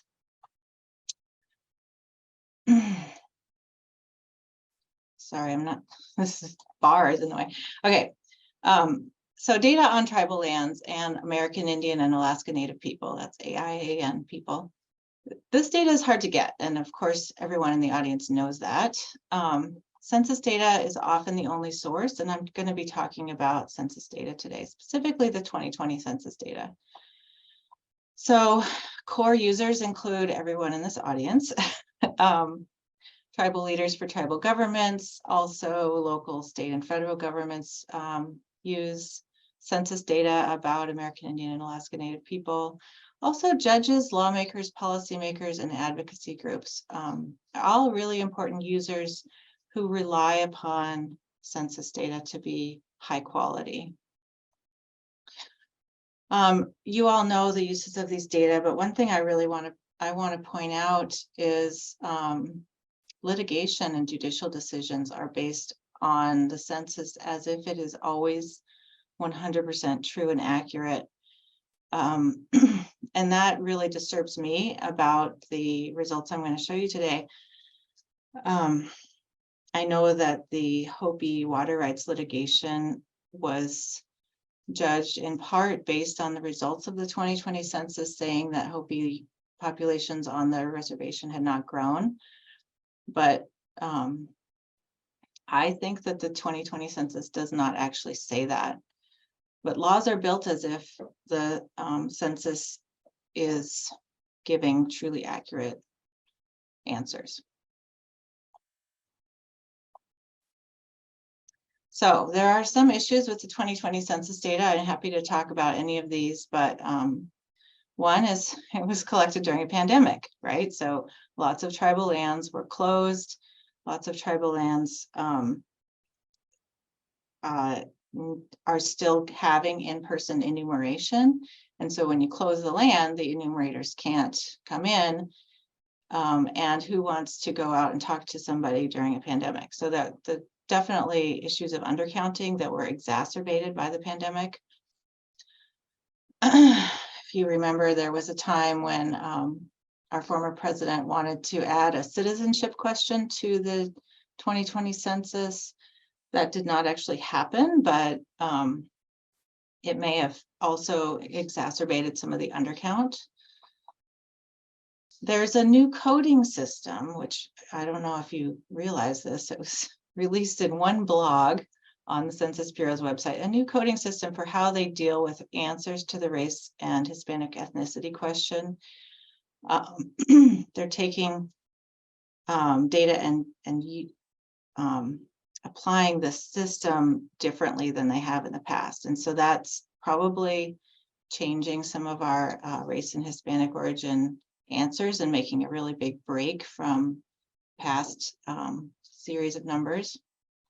And finally, this new thing called differential privacy. So differential privacy, which I sometimes will abbreviate as DP, this is the Census Bureau's way of protecting the 2020 census data. They had different ways of protecting previous census data, but now they're in this new era called differential privacy. So this is a mathematical algorithm applied by a computer program, which does not have a brain. And so it does some pretty brainless things. It's been used in other contexts, but never by the Census Bureau. And I want to emphasize that the 2020 results that are already out have been through differential privacy. And I'm going to show you what we know about the 2020 results, about how much of an impact differential privacy has had on the 2020 results. Unfortunately, they purposely muddled the data. And so they're not going to tell us how much they muddled the data. So we can't actually know which 2020 results are most impacted specifically. All we can use is their example data set, which is what I'm going to show you today, and show how big the effect could be. I mean, it is somewhere, but we don't know where. One reason that I wanted to be sure, I really wanted to say yes to this opportunity to speak to this community is that the Census Bureau is thinking of using differential privacy on other data sets that they collect. For example, the American Community Survey, which I think is potentially a really, really big problem for the community here today. So here's a simplified example of what differential privacy does. So say we have some counties, and in the 2020 census, they counted 550 American Indian or Alaska Native people in this fictional county called Ada County. So they had this number 550 in the background there. And then the differential privacy program, computer program, draws a number from a pile of random numbers and says, okay, plus 38. So they add 38 to 550, and then they release the number 588. And then they treat that as real, and people make policy decisions based on this. And they say, oh, it grew by 7%, but we don't know. You wouldn't know as the user that it's actually artificially higher by 7%. So watch out. And then here we have Barhay County counted 1, 2, 3, 4 American Indians, differential privacy, adds or subtracts. They picked the random number of 148. Now this is a 12%, negative 148, 12% difference. But sometimes for bigger counties, you'll get a smaller number, it looks like, based on studying the algorithm a little bit. Sometimes it's a 0% difference. And actually, every state has to be a 0% difference at the state level. So it can be like, it can round to 0, but still it's very close to correct for a state level number. But who uses state level numbers? Sometimes the differential privacy algorithm will choose a number that's as large as the original number. So here we have Deer County counted 99 American Indian and Alaska Native people. Differential privacy chose a random number, negative 99. And now the published number is that we have 0 American Indians. And in the statistics, the charts I'm going to show you, this would show up as a negative 100%. So that means 0 people. Or they can add a giant number, 480. So you had this population of 345, but then the published population is 825. And then in the numbers I'll show you, that would show up as 139% positive number. So that means more than double. If it's over 100%, more than double. So something that I want you to be thinking about as you're watching the numbers I'm going to show you is how different can the numbers be while still being useful. So is a 7% difference still a useful number? Like, can you do the policy making that you need to do? Can you do the governance that you need to do with a 7% difference? You know, how low does the difference have to be for it to be useful? Okay, so now I'm going to focus on data about American Indian and Alaska Native people in counties, and then I will focus on people in tribal lands. So here I'm going to distinguish between people who only reported American Indian or Alaska Native in the census race question and no other races. I'm calling that AIA and single race. And then this abbreviation is the Census Bureau abbreviation AOIC. That means alone or in combination with other races. So that's multiple race or single race. It's everybody. And remember that this is the census, so it's self-described race, and it's not about tribal membership. People can say whatever they're going to say. So here we go. So I'm using example data that the Census Bureau put out. That what they did was they took the 2010 data and they applied differential privacy to the 2010 data, and they gave us the original 2010 and the differential privacy 2010. So that's why I'm not showing any state names or anything, because this is just an example of what the program can do. It's not about particular states.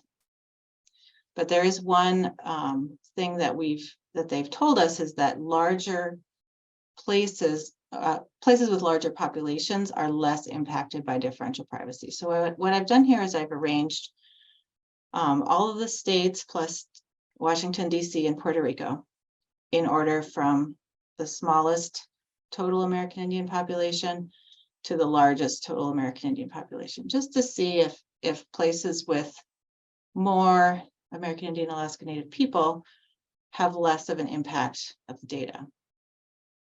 So within each bar is a state, and then the height of the bar is determined by how far off is the most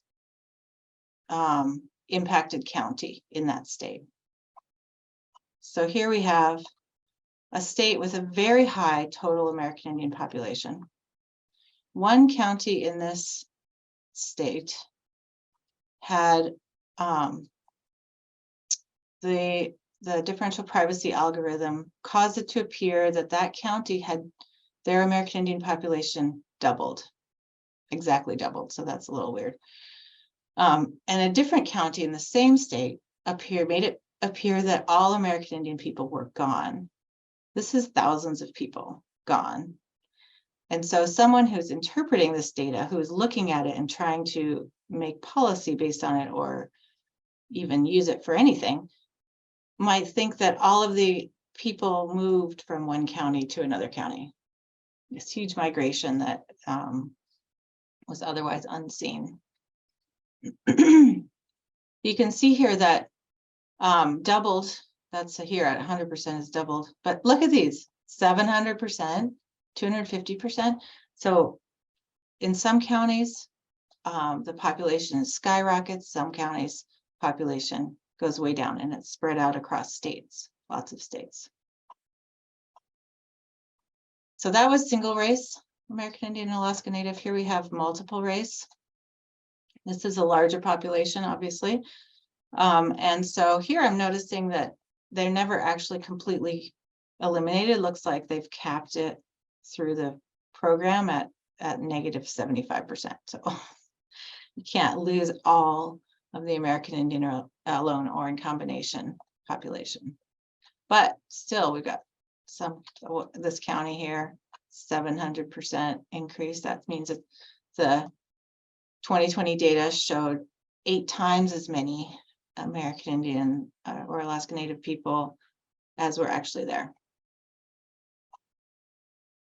Here we have American Indian, Alaska Native, alone or in combination, adults.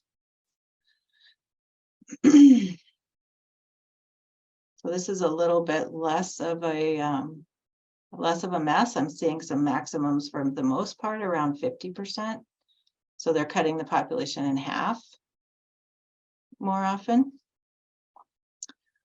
The children. Oh my gosh. Yeah, so they somehow decided that the child population could just be a mess. So I would, the 2020 census data that has already been released has pretty much only this information, just age below or above 18, race, Hispanic origin, and location. So if you're looking at the child population, I would be very, very wary. And even the others as well. So to summarize what I've just said, on the county level data, sometimes the totals are similar to the actual count. I didn't show you that. I only showed you the outliers because we need to know how bad could it be, because we don't know whether it was bad in your area or not. We could only know how bad it could be. So sometimes the differential privacy makes the population huge. Other times the population is gone. And we currently do not have any way to officially know from the Census Bureau whether the data in a particular place are wrong. So we can't go to the judge and say, well, the Hopi data were really impacted by differential privacy. Here's a note from the Census Bureau. We can't do that right now. I think that would be a place that advocacy might work. But I wanted to warn you as data users, if it looks like a ridiculous number, it probably is. So really use your own knowledge of a place to decide whether you're going to use data from the 2020 census. Okay, briefly, I want to talk about impacts of differential privacy on people on tribal lands. So, as you know, more than most of my audiences, tribal lands are reservations and other land areas defined and used by tribal governments. There's many legal statuses of lands, and people of any race or races could live in these areas. I'm using the census geography called AIANHH, which is very technical. But anyway, it's includes reservations, statistical areas, Alaska Native villages, and I've taken out Hawaiian homelands because I just want to make sure that the numbers I'm showing are reflecting American Indians on the continental United States. Tribal governance obviously requires accurate, geographically detailed information. Tribal tract level is my friend, I guess, Yvette Rubidoux at National Congress of American Indians, talked to me about tribal census tracts, and she said that that tribal census tracts are most commonly used for governments, and they nest within tribal lands like a county nests within a state. And they are designed geographically to have a population between 1,200 and 8,000, optimum population of about 4,000. So tribal census tracts are not actually in the demonstration data that I was using, but I'm hoping that what they did give is some kind of a breakdown that's not very well described in the documentation of tribal areas broken into smaller pieces. So I can say that they're not tribal census tracts because there are many that are less than 1,200. So here are the kinds of tribal areas that are included, many different kinds. So instead of showing the bars, I wanted to show this in numbers this time. So the example data show that differential privacy algorithm causes the single race and multiple race population sizes, American Indian, Alaska Native population sizes in tribal areas to be substantially misreported. So if the total population of the tribal land area, for example, is 1,000 to 2,000 people, and there were 245 of these types of this size tribal land area in the data I was looking at, then they have up to negative 60%, so a 60% decrease, the lower bar, or up to 4 times as many single race people in that area. So you may think, they may have counted, let's say 500 people, American Indian single race people, and then they tell you in the data that there's 2,000 American Indian people. So that's a really wide range. To me, I would not think that governance would be very easy in that situation. And remember that the negative 100% means that all American Indian people are gone. So here we are on tribal lands with 200 to 1,000 people. You've got no American Indian single race, maybe no American Indian alone or in combination, or up to 10 times as many.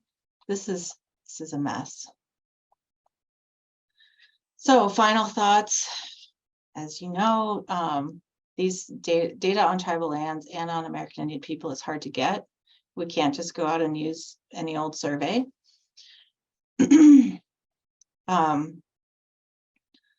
From my look at the demonstration data, the 2020 census data, it has been deeply damaged by differential privacy. I'm very concerned. And I would like to encourage any of you who are tribal leaders or any of you who have the ear of a tribal leader to please consider reaching out to the Census Bureau and let them know how these decisions have impacted you and your work, and let them know whether you think this should be applied to other Census Bureau data like the American Community Survey. So I'm just gonna post for a second here the contact information for those people that I think you could reach out to. This is specifically the Tribal Affairs team at the Census Bureau. And also I'm sure that the people higher up in the Census Bureau would be interested in hearing from tribal leaders, but I do know that Dee Alexander is a Native woman who has been working with tribal leaders for a very long time. So we started that a little early. I guess I'm ending only at 1:15, but I guess that leaves us quite a bit of time for conversation. I look forward to it.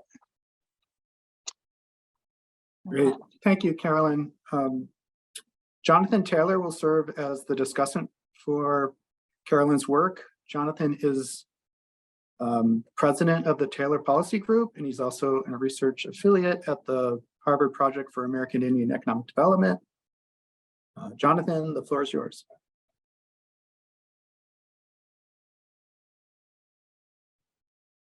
Oh, Jonathan, I think you're muted. Thank you. Before we get started, Matt, there are a couple of questions in the Q&A section of the Zoom call about the origins of differential privacy. And before I get rolling, since we got started early and Carolyn knows much more about this than I do, I might hand it off to her to talk about, you know, what this is in service of in the telling of the Census Bureau. Sure, I can try. The Census Bureau in the past has released very detailed data down to the block level of how many men versus women, how many children versus adults, how many people of every specific race group. And someone used computer science to let them know that if you release that much data at such a detailed level, then it's possible to figure out who's who. Or you can figure out, there's only one American Indian on this block, and so they must have had this income, which to the Census Bureau is a huge crisis. And it seems to me, from what I can tell, that a man named John Abowd, who's pretty high up in the Census Bureau, had some leadership ability and just decided that differential privacy was the way to go, because it's a algorithm. It can do things that a human brain couldn't do, and so they're kind of using computer science to block against this threat. So a different thing they could do might be to just not release it at the block level. Because right now, what they've released at the block level, some of my colleagues have done some analyses. There's thousands of blocks in the 2020 census that have only children in the data. There are no adults in the entire block, which is obviously false. And so, like, why do we need block data that is obviously false? They should just not release it. Anyway, that's back on the critique part.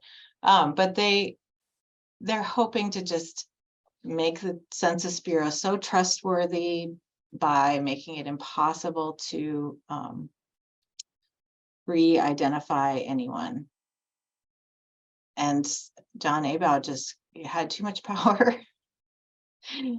And they promised it, and then they couldn't quite figure out how to do it. And so then the timeline they got mashed up on the timeline. So they had to make a decision quickly that they were going to do it. And then they never could work out exactly how to do it before it was actually time to release the data. And so then they released data that, if you had another 4 years, you would never choose that algorithm, in my opinion. Thanks. Sorry to introduce that, but I think that's important context. So let me get going in my role as discussant. Thank you, Matt, for that introduction. Thank you to Casey Lozar and the whole CICD team for orchestrating this conference and panel. It's great to be here and to be invited. And Carolyn, it's good to see you. Good to talk to you again. And thank you for this good work. This work is a presentation here today, but you've been involved in meetings with the National Congress of American Indians Policy Research Center for months and months and months. And I have been as engaged in that. On top of that, I'm not a demographer, I'm an economist. So I'm going to try and be judicious, and everyone should take what I say with a huge grain of salt. I just immediately think this Indian country needs this presentation and more like it, and more everywhere. Figures 1 through 4 are especially eye-popping, where American Indian communities are zeroed out or vastly exploded. And I think figure 5 is very important because, as you show the variations with population size of the Indian areas, those variations get larger and larger the smaller the area. And that tells us where the costs of differential privacy are going to fall. And it's telling us these costs in terms of data are quite large. What I'd like to do is pick up on a theme that you talked about early in your presentation. I think your words were, can you do the policy making you need to do with a 7% or 20% fuzz factor on your population? And I think that's that sort of pushes to an obnoxious question that economists are always asking. what's at stake here, or in in economist jargon, what's the loss function? And I just want to highlight something from a different context to sort of set the stage. There's a lot of data, and as we know, on healthcare, and in particular, the data on mammograms was noisy. And what we're talking about in the differential privacy context is noise being introduced. We have noise in the data already because of sampling response and other things, undercount and other things. But we're talking about an addition to the noise. Well, in my limited understanding of the public health of mammograms, there were two camps. One camp said we should only test for people over 50, and we shouldn't test below that because there's a lot of noise in the data, and we would be led astray by chance, and we would be wrong sometimes, and let's just avoid being wrong. And then there was another camp that said, we should probably test younger than age 50, because the cost to women of dying from not paying attention to this early detection are much greater than the cost of women dying from, say, having a false positive and then getting some intrusive tests that have risks of infection and so on.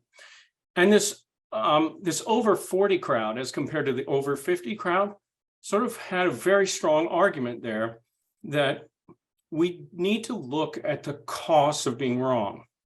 And so I'm going to just beat on that drum through the rest of my remarks here to say we, all of us in the academic community, but also in the policy advocacy community, need to be educated by practitioners in the field about the costs of being wrong, the costs of having this data being fuzzed up. So I think what this example from mammography tells us is it's a mistake to think just about the statistics of noise, but really to be mindful of and bring into the conversation the costs of being wrong. And the costs in that case were an early detection of a fatal disease saved lives. We ought to put that on the scale very prominently against the costs of maybe over testing in subsequent after a mammogram. So let me just bring it back to Indian country really quickly, because I don't deserve to talk about public health. If a tribal planner is working on transportation policy or housing grant or something like that, the census data has always had, at certain levels, data that has margins of error and data that's not reported because the sample size is so small that it would release individual identifying data about people. So now we have to compare that old world to the new world.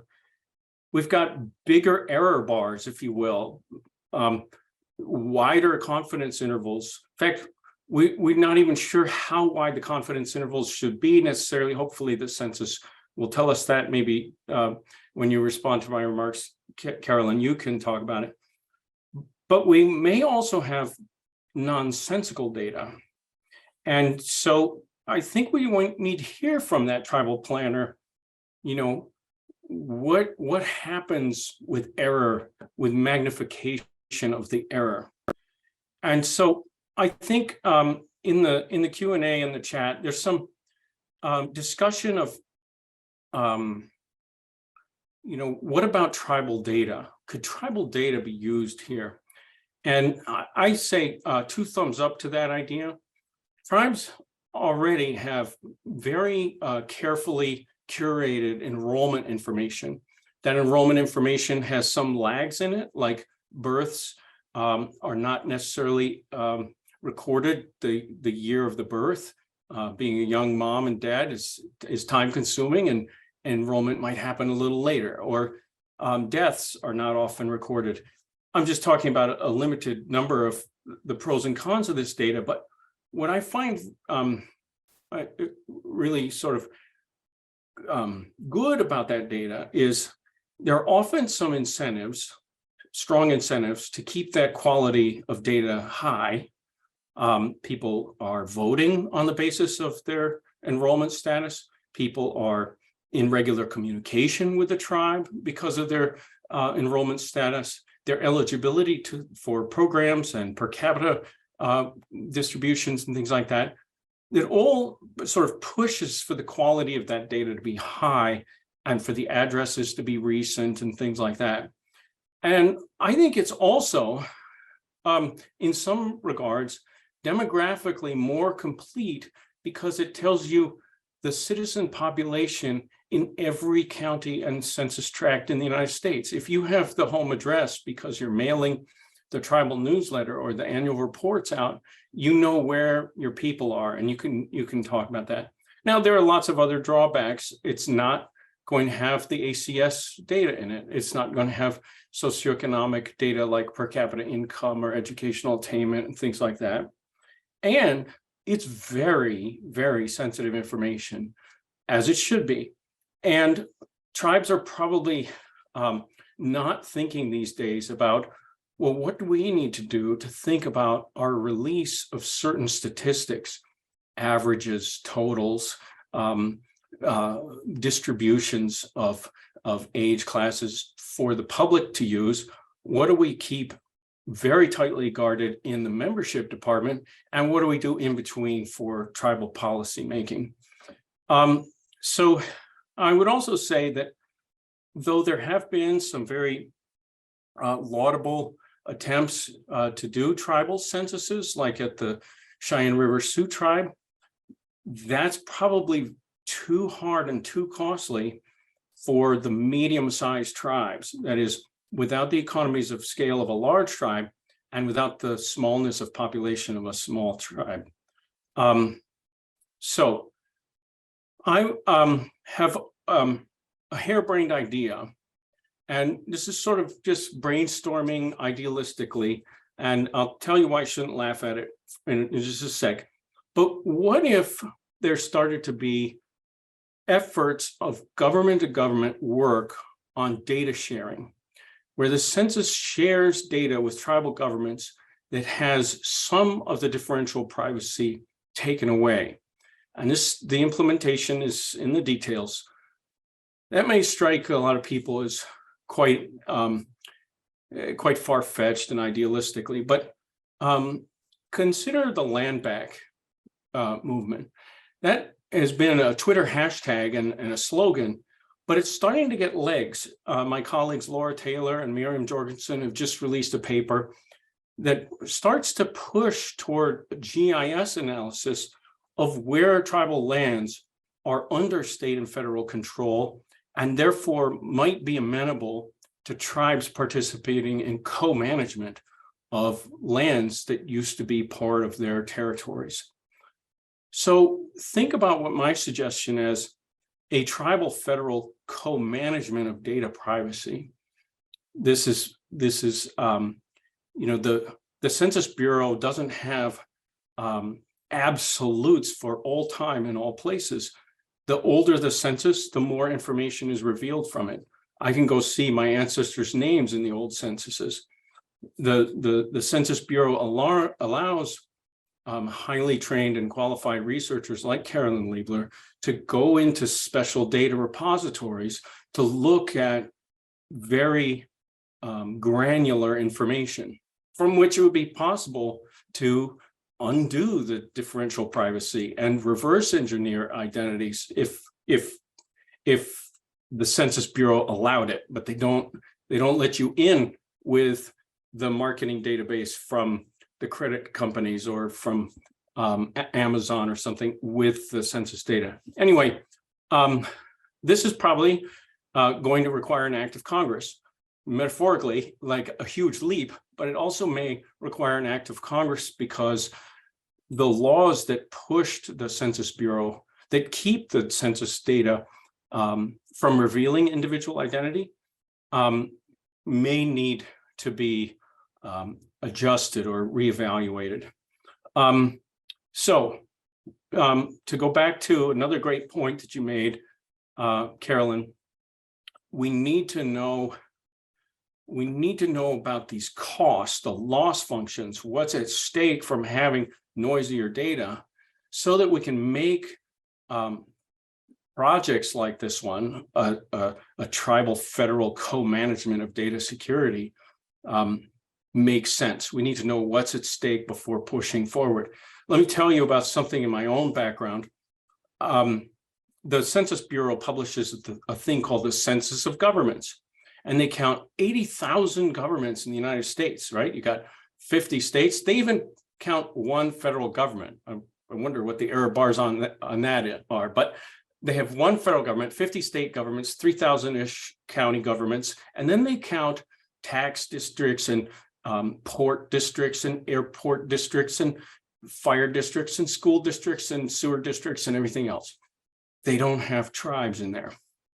And I commented to this on this to a lobbyist in Washington. I said, doesn't it bother you that tribes are left out of this? Shouldn't they be in it? He said, yeah, sort of, but we've got to figure out what's gained by pushing for it, because we have limited resources here on Capitol Hill, and we need to push for the things that are really important. Jonathan, what is lost by not having this? We know the Federal Register publishes the recognized tribes list. Isn't that enough? Well, that kind of shut me up because I didn't have a good answer. And I think that underlies where we need to go on differential privacy. We need to have the answer to the lobbyists. We're going to need to do a heavy lift to get this adjusted. It's already happening. Carolyn, you've got more experience in the conversations between Indian Country and the Census Bureau, but we need to know about the loss functions. Finally, just a couple of things about the paper itself and the presentation. I am hungry for a lot more. So you've given us the maximum and the minimum. I would love to know what's happening in between there, and what is the distribution of variation coming out of this example data, and how does it settle out not just in the sizes of communities, but across Indian land types as well, and maybe across states. So we discussants always have many more hours and resources to throw at problems that you're working on than you do, but I'd love to see more of that. And then I'd love to see some of these connected to real world stories of the tribal planner working on the housing project who's got the problem right in his or her lap. So to go back to the beginning, thanks so much. I really think this is important work for Indian Country, and I think it's good that CICD is holding up Carolyn's work. Thank you, Jonathan. Carolyn, would you like to respond to anything Jonathan said? We also have a bunch of time to answer questions in the Q&A. So you want to proceed is, of course, up to you. Well, I think Sharon Wakow brings up a really interesting or an important point that, and she brought it up in the Q&A, about it's one thing to come up with data, for a tribe to either work with the federal government or work within their own community to get some good data. But a lot of the uses for the data rely on the census as correct. They treat the census as correct, and so would these like the judge who judged on Hopi water rights, like she didn't want to know anything about what the Hopi people said. They were the people she was judging against, and them working with a federal agency wouldn't have helped convince her that the 2020 data was wrong. And so there's, to me, I think a multi-pronged approach is important. The tribal planner who's working with terrible data from the Census Bureau should use every possible data source they can to work with data that actually reflects the community, because you don't want to make policy choices that are based on bad information. At the same time, I think tribal leaders need to, or, you know, if I could be so bold, I think, you know, the Census Bureau knows whether the data are wrong for a particular place. Like the Census Bureau could potentially be convinced to give a like a red flag, my crazy idea. And we talked about this at a National Academy of Sciences presentation. So it seemed like it might actually work from the Census Bureau's point of view, where the Census Bureau could be convinced to say officially, yes, we acknowledge that the data for your place is not good. It's not right. You shouldn't use it for example, a judicial decision. Of course, that puts the Census Bureau in a very awkward position, but they put themselves in that position. So whatever. But anyway, they might be hesitant to do it, but I think tribal leaders, the Census Bureau says it wants to work with tribal leaders. And so tribal leaders have a lot more impact than I do as just an academic person. And I did want to respond to Ron Trosper about, has the Census Bureau considered changing their policy and re-releasing the 2020 data? I would love that. That would be so great. But no, I think they are absolutely never going to do that. And they're on track to start doing this to the ACS data soon. So they're not only not backtracking, they're foregoing. And so raising the alarm and letting them know that this is not okay, and that it really does have a strong impact. When I've talked to statisticians at the Census Bureau, they've been feeling pretty pleased with themselves when they get it down to like 25, 50% wrong, you know, sometimes 100% wrong, but usually not. And I say, well, you can't have usually. I mean, usually is nice, but what about those communities where it's completely wrong? What, you know, what are they supposed to do? And they have no like heads up that it's a data problem and not like, oh, everybody out migrated, or no, all of a sudden everybody decided they're Hispanic, you know, like it's not, when you look at it, data at a community level, comparing 2010 to 2020, I think the users deserve to be treated better. Obviously, I do. Yeah, Carolyn, there's some really great questions in the chat. I want to highlight a couple and ask you each one. One is one particular question that I've actually kind of been interested in, and it's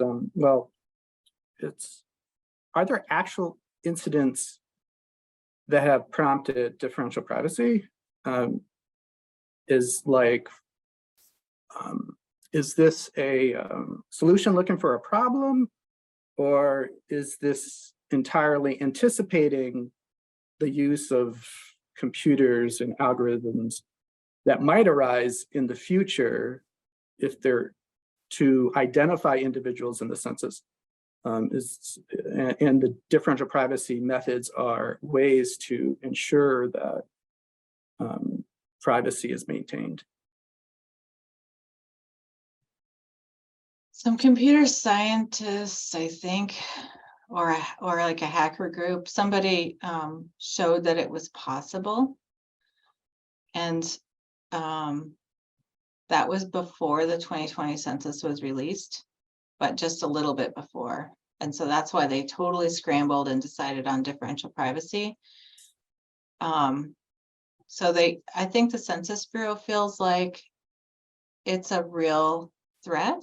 Like the person who wrote that paper could have done it, have re-identified 2020 data the minute they put it out, if they had put it out without differential privacy. And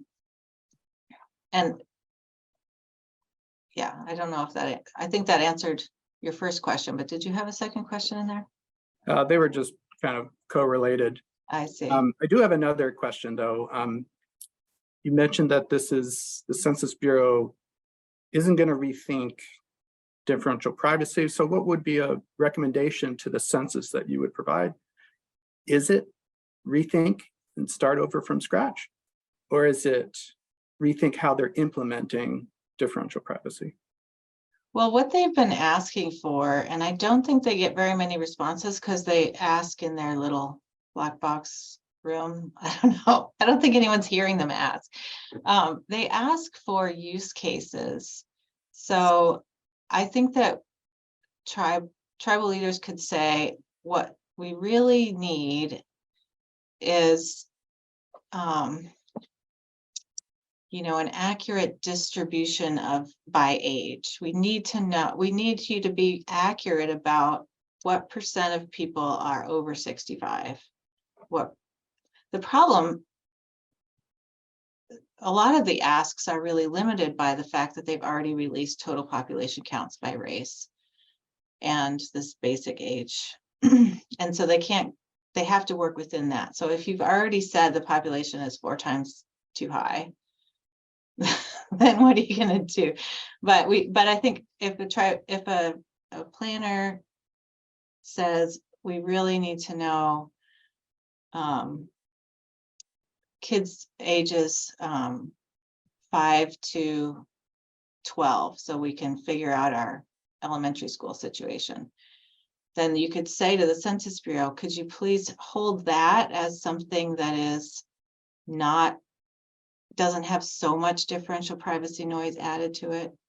You know, we don't care. So, I mean, we'll let you mess up the data of exact ages, but this age category is super important to us. So they were asking for use cases like that, like elementary school ages or something like that. There's a good question in the chat. It's what alternatives would you recommend to collecting data from underserved communities? Great presentation.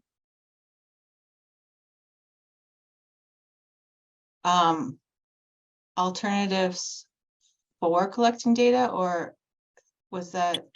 I think it's alternative to the census. What if we're going to Oh, collect? how could an underrepresented community find out about itself without the census? Yes. I mean, I don't know. I think it might be something that needs to be pushed forward with grant writing. Maybe some of the nonprofit, I can't think of, grant makers, you know, like any Casey Foundation that's for children, data on children. You could maybe write a grant to them and say, like, look, we don't have any data on children because the Census Bureau says we have 0 American Indian children in our area, and that's obviously false.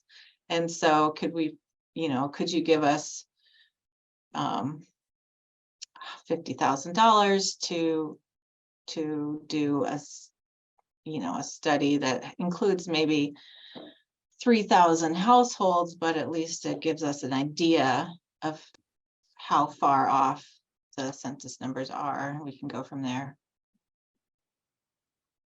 I wish I had I think that sounds like so much work. Like, shouldn't we just had a census? Can we just have the data?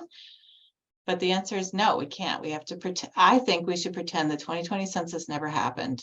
Totally throw out the data and just build off of 2010. Like, try to keep,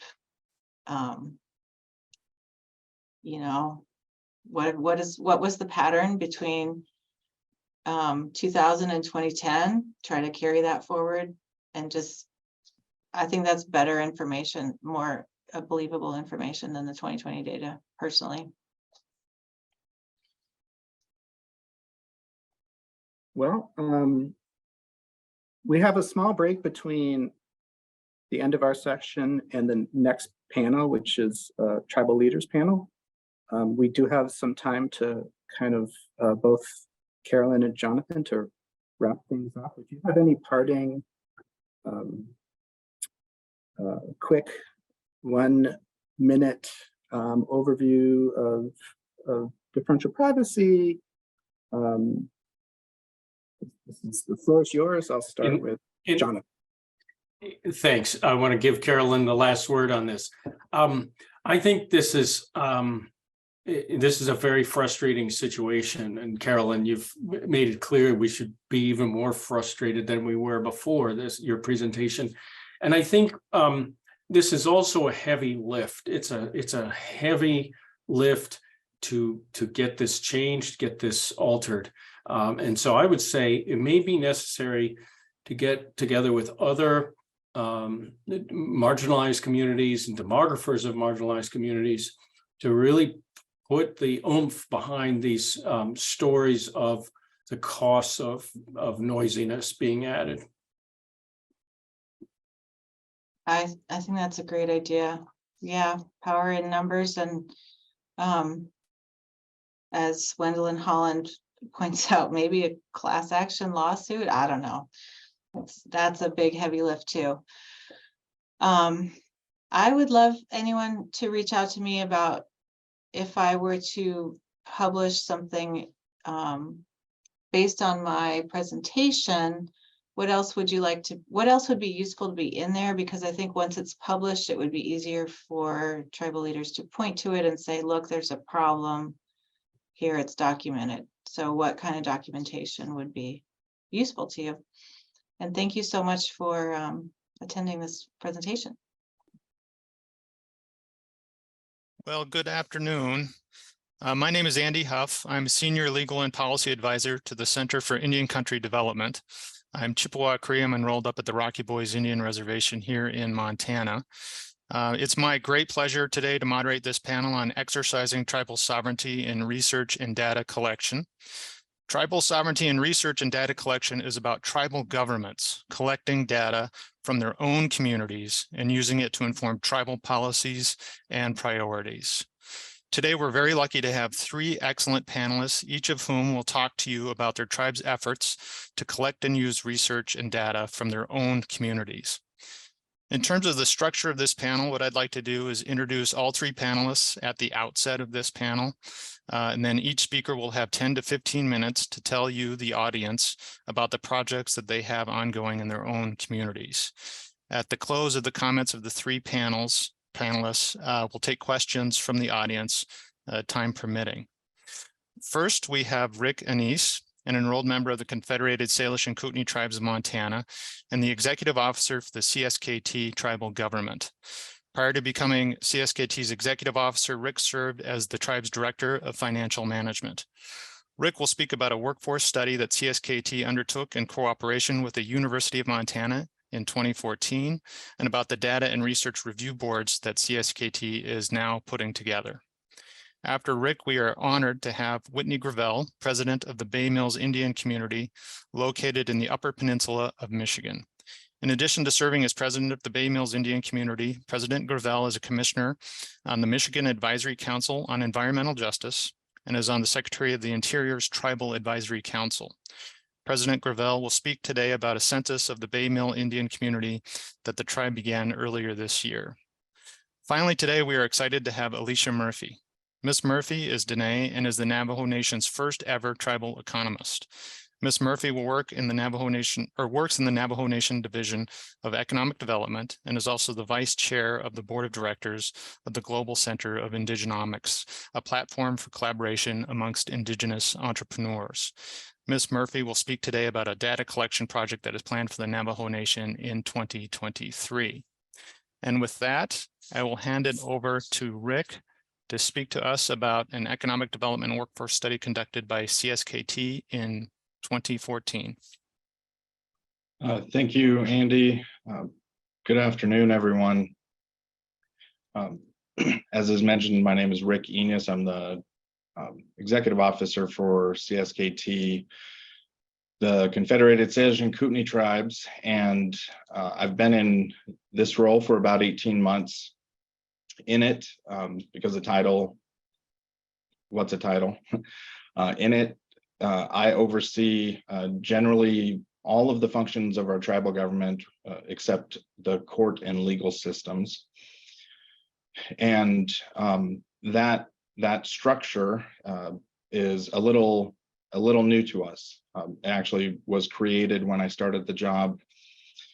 So we are in the process of looking to the future, and that was part of our tribal council's impetus to make that change. I'd like to start by giving just a brief overview of who we are. We are 3 tribal people, Confederated, Salish, Kootenai, and Pend Oreille tribes.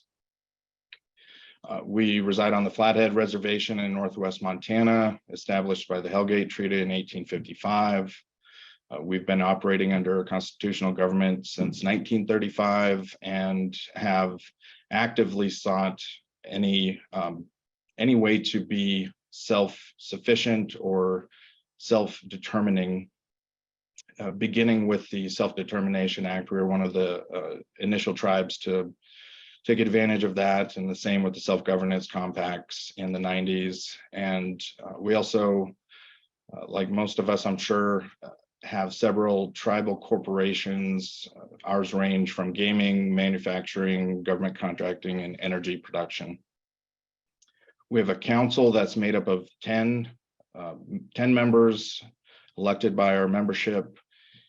Each serves 4-year terms with no term limits, and they rotate every 2 years, or I guess have the possibility to rotate.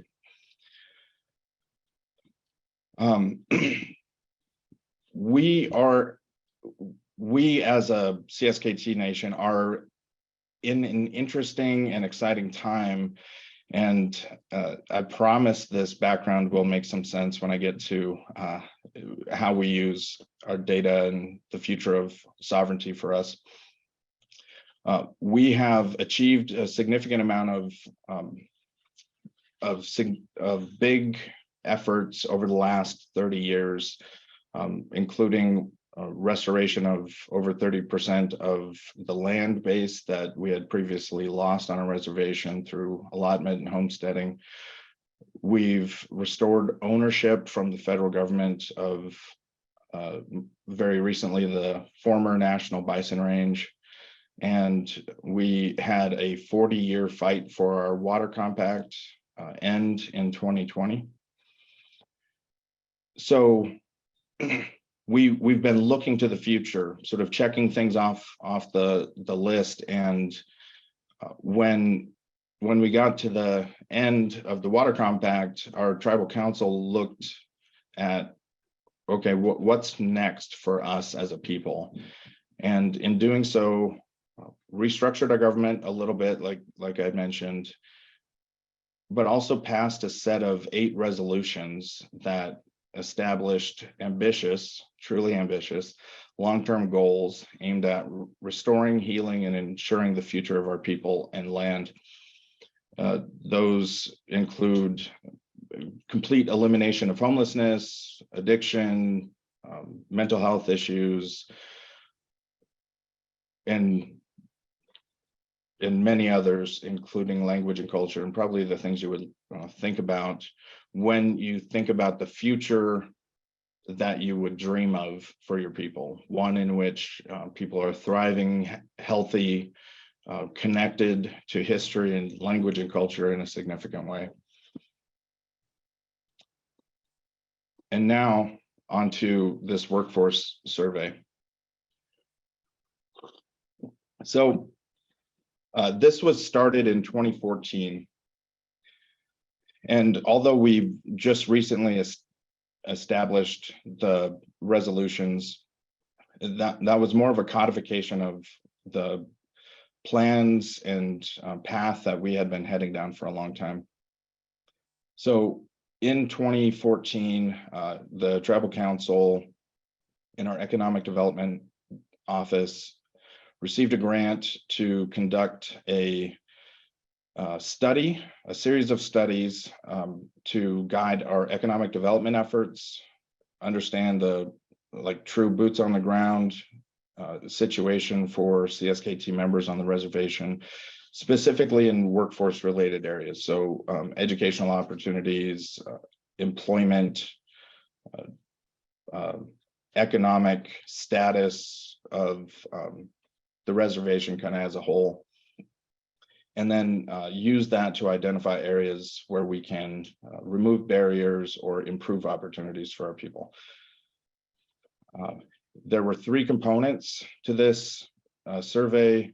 The first was a data analysis project that was focused on the reservation economy that was performed, as Mr. Huff mentioned, by the University of Montana's Bureau of Business and Economic Research. They're a research group out of U of M focused on exactly what they did for us. What they found was significant. They found that the CSKT government is actually by far the largest economic driver in our area, and so much so it's 55% of our local economy. As a CPA by trade, that makes me a little bit nervous. It's quite a high concentration, but it was and still is the reality for us. They found that our tribal member unemployment rate, which I know there are census discussions coming up. We have a census-based unemployment rate and other factors that are driven by the state and the feds, but we hadn't known our true tribal member unemployment rate. And unfortunately, it was fairly high at 13.9%. And they also found that there was significant interest in entrepreneurship among tribal members. The survey was conducted in conjunction with that data analysis by BBER. It was a series of questions that were developed with our economic development team and BBER, and then ultimately mailed in 2014 in the summer to every tribal member residing on the reservation that was aged 18 to 60. So everybody on the reservation that is in the workforce age. And as a follow-up to that, because one of the questions talked about interest in entrepreneurship, a second survey was sent out to the portion of the population that was interested in entrepreneurship, and that was a fairly high portion of the respondents. The surveys were, as I said, mailed out in the summer. There were several follow-ups. Ultimately, we ended up with a response rate of just under 30%, which was more than sufficient for making good, according to the people who know, good statistical conclusions from it. And that survey had a few significant next steps that were included. The biggest ones were, and forgive me here for a second, job training program recommendations and recommendations for expanding or looking at diversifying different aspects of the economy here locally. We at CSKT have a tribally chartered college, Salish and Kootenai College, which has been around since the 70s. Initially, it was started as a path for tribal members to get workforce skills, and it still is that, although it now has bachelor's, master's, and actually a PhD level program. But our college is perfectly situated to create workforce development education opportunities. And one of the things our study showed was the lack of, or I guess, need for additional education that was tied to real world experience. And since 2015, when this report was made public, the college and our economic development office and our education department have worked to put together several programs to address the items that were deemed highest importance in the study. And those to date have included expanding the nursing program that the college offered, doing a skilled trades program that has seen several iterations, and those are plumbing, carpentry, those sort of beginning electrical trade areas. And then most significantly, I think the college has expanded its education training component, and it's done so in conjunction with other colleges and universities offering sort of a dual enrollment, at least in the initial stages. There's much more for us to do, but we've had a significant amount of success using the results of this survey. And we've also had a separate initiative managed by our economic development office that was focused on those tribal members who wanted to get into entrepreneurial activities. Over the past 5 years, as a result of this study, we've assisted directly in either business plan writing or basic business finance 101 type of classes. Over 341 tribal members. Some of them, to be fair, are counted more than once if they've gone through it for multiple business opportunities that they've expressed interest in, but the number is not far off from 340, and it has made a big difference. Our Indian preference list, which is as close as we can get to the current state of the tribal member-owned businesses on the reservation, has increased in terms of the number of tribal member-owned businesses on the list from around 70 back in 2014, 2015 to just over 100 in the last year. So there's been significant improvements. We haven't done a follow-up study to see what that specific impact has been or looked at any quality of life metrics yet, but that is on the horizon.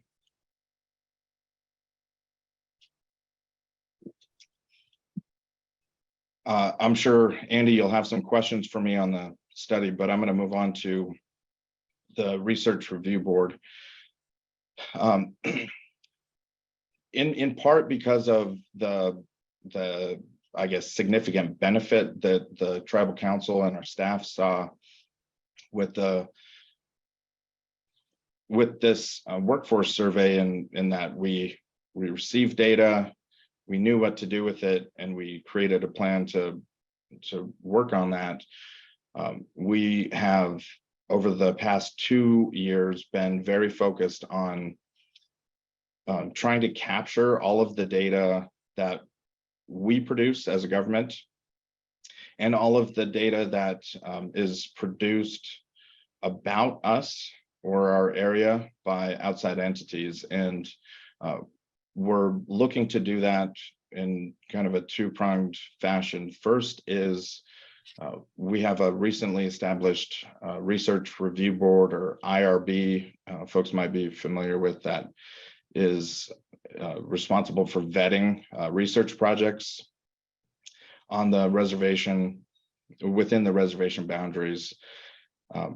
That group not only approves and makes sure that the research is appropriate, that we're willing to engage in that, but it also is tasked with looking at what gaps in data or knowledge or understanding do we have within our universe of data or research studies, and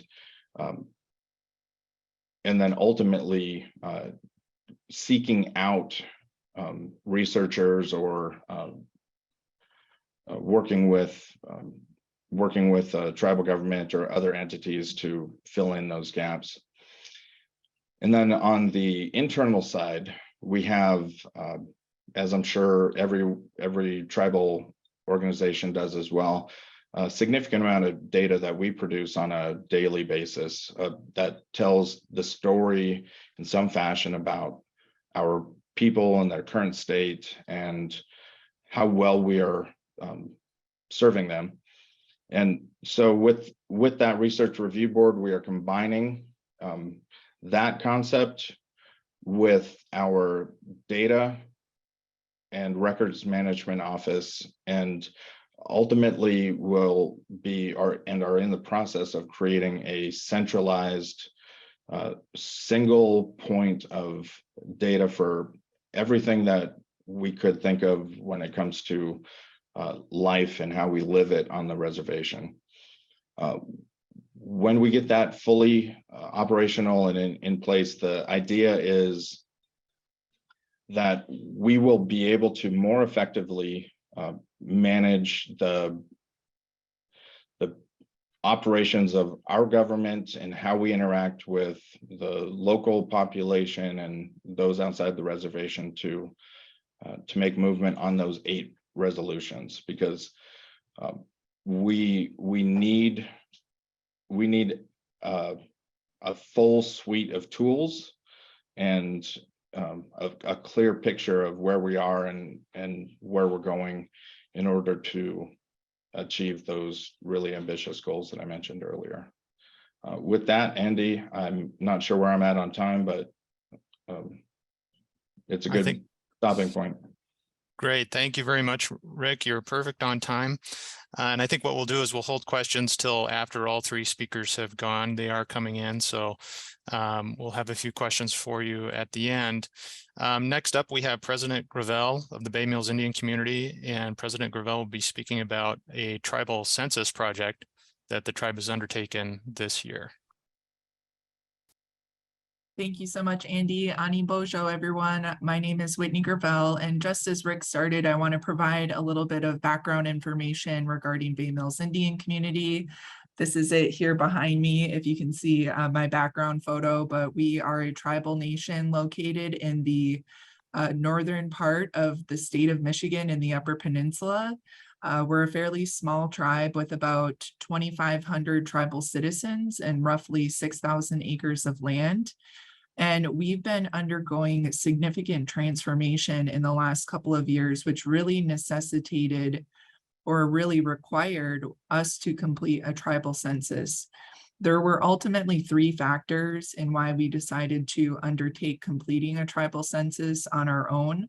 One of those was I was actually cleaning out an old office and I found a 1977 comprehensive plan for Bay Mills Indian Community. And as I was reading it, I realized we hadn't done a comprehensive plan since that time. And in 1977, Bay Mills Indian Community only had 66 employees. And I knew because we released a little bit of economic data at the end of the fiscal year that we had more than 738 employees of the tribe today. And so getting to reflect on that data in the comprehensive plan of how many employees we had, seeing how much our citizen population had grown, seeing how much more acres we had taken into trust in expanding our reservation. And expanding our reservation really required us to look at that particular data. There was also another significant outcome from COVID that required us to complete a tribal census, which was the CARES Act and the ARPA money that was released by the federal government.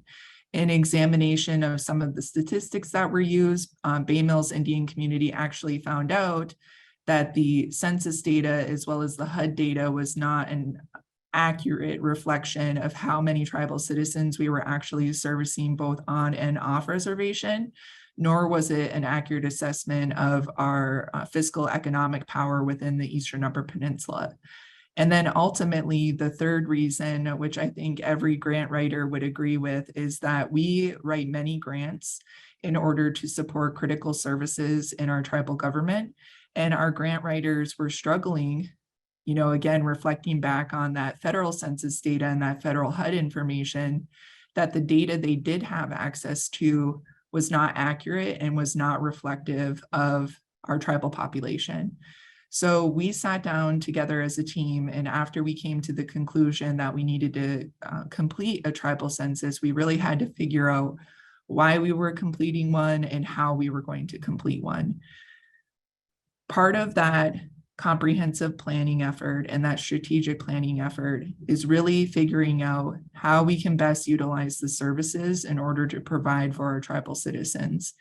If you don't know what's going on in every individual home within your tribal community, then you don't know what services you should be providing. I don't have any children, and so childcare for me may not be a concern, but for my best friend who has 7 children, she is going to need access to adequate childcare so that she can go to work, take care of her children. And then to take it a step further, what type of childcare is she looking for? Does she need after hours childcare? Does she need daytime childcare? Does she only need part-time childcare? How many of those children live in her home? Are they older? Are they younger? You know, how many of them is she providing for? And those were things that we didn't know. So we sat down and we created a census form. It was quite long, but we wanted to make sure that we hit all the markers as much as possible. And we also wanted to include very culturally and tribally relevant questions that would not be captured in a regular US Census. Some of those questions include, do you exercise your tribal treaty rights? Where do you exercise your tribal treaty rights? Can you speak our language? And the reason we asked those questions and kept those questions in confidence is that, again, is going to direct the services. So if we see that only 30% of our tribal citizens can speak our language, then we know as a tribal government that we may need to include more language revitalization within the services that we provide. Is it a older portion of our population that speaks our language, or is it a younger? If our younger children are not speaking our language, then we know we need to implement it into our early Head Start or preschool classes rather than focusing on the adults. So that was really the start of the tribal census. And now, you know, moving into the how we did it, it took a lot of community buy-in. And let me tell you, folks do not want to fill out a 30-page census just to help you out. We had multiple community meetings where we had to explain the purpose of the census, what we were going to be using it for, how would we keep the confidentiality of the information to make sure that you were not identifiable based on the answers you were providing, as well as ultimately what we were going to use that information for. We do live in a very small community, and so there were a lot of concerns raised by our tribal citizens of, you know, if my friend has 7 children and I know generally what her income is, am I going to be able to figure out what her census is? And so in that way, we had to create internal procedures and protocols where that information was closely held. Only certain individuals could have access to that information in order to engage in data input. And then we make sure that information is secured within our tribal government offices. We also threw in the added bonus of, as we were engaging in the tribal census process, we did a raffle for our tribal citizens. So we chose to mail the census to every individual that was 18 years and older, assuming those that were 18 years and younger would have their parents would fill it out for them. And we also chose to survey our tribal citizens on and off reservation. We have about 746 citizens that live on reservation, but yet 90% of our citizens of that 2,500 live within our service area, which is the Tri-County area in the Eastern Upper Peninsula. So we knew that even if they weren't technically on reservation, they were still availing themselves of the services that we were providing. And even more so, we wanted to find out where the citizens that necessarily didn't live on reservation were residing. What were their needs? What type of programs could we create in other cities or access? Did they want something that would be more available via Zoom or via website so that they could also engage in services provided by the tribal government? We accessed the addresses for all of those individuals, mailed them out, and then we had a raffle for completion. So we allowed 3 months for the census to be completed, which is quite a significant amount of time in our eyes, because you don't want things to be allowed too much time to be completed, or it'll be forgotten about, or it'll get lost. And we didn't really want to issue multiple censuses, but we also had to allow time for the mail, as well as providing envelopes that were already prepaid so that they could mail the censuses back. We did 10 raffles. 5 of them were for $100, and then 5 of them were for $500. And we received an average return rate of about 34%, which was above the goal that we wanted. We wanted 30% return rate. Since, as Rick mentioned, that's around the statistical average that you need to get a good result from your population. It wasn't as high as I wanted. I was very optimistic that we might get like 80 or 90%, and that didn't happen despite the raffles. But unfortunately, I can't share the what with you yet, because we are still processing that data, again, because we created those strict protocols on handling the confidentiality of the data. We only have so many folks who can access them. And so we took those several hundred censuses and we created our own data Excel sheet where we can input that data into a program and it will spit out all of the information for us. And so then with a click of a button and using this Excel program, we can say how many tribal citizens are females. Bam, it'll tell us, you know, how many tribal citizens live on reservation.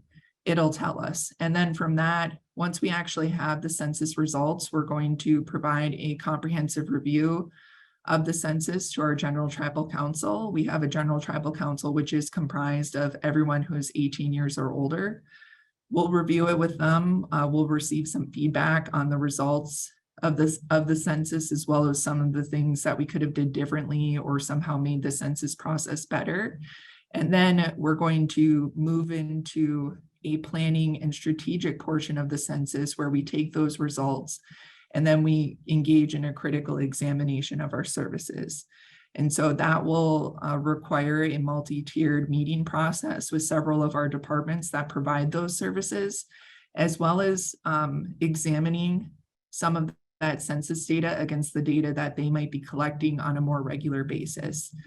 So for example, our child care center, they also intake income information as well as family information when they take children.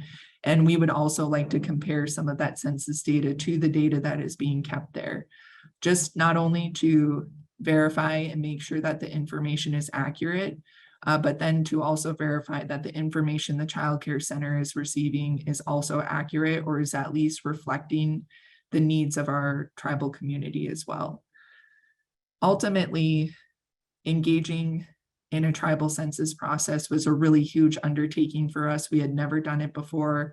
It took us several months to plan out the census and then create it ourselves because it was so much more comprehensive and culturally and traditionally relevant than a typical census you might find, or a typical census from the US government. But it was a necessary element for us in order to engage in a sovereign element of having that data.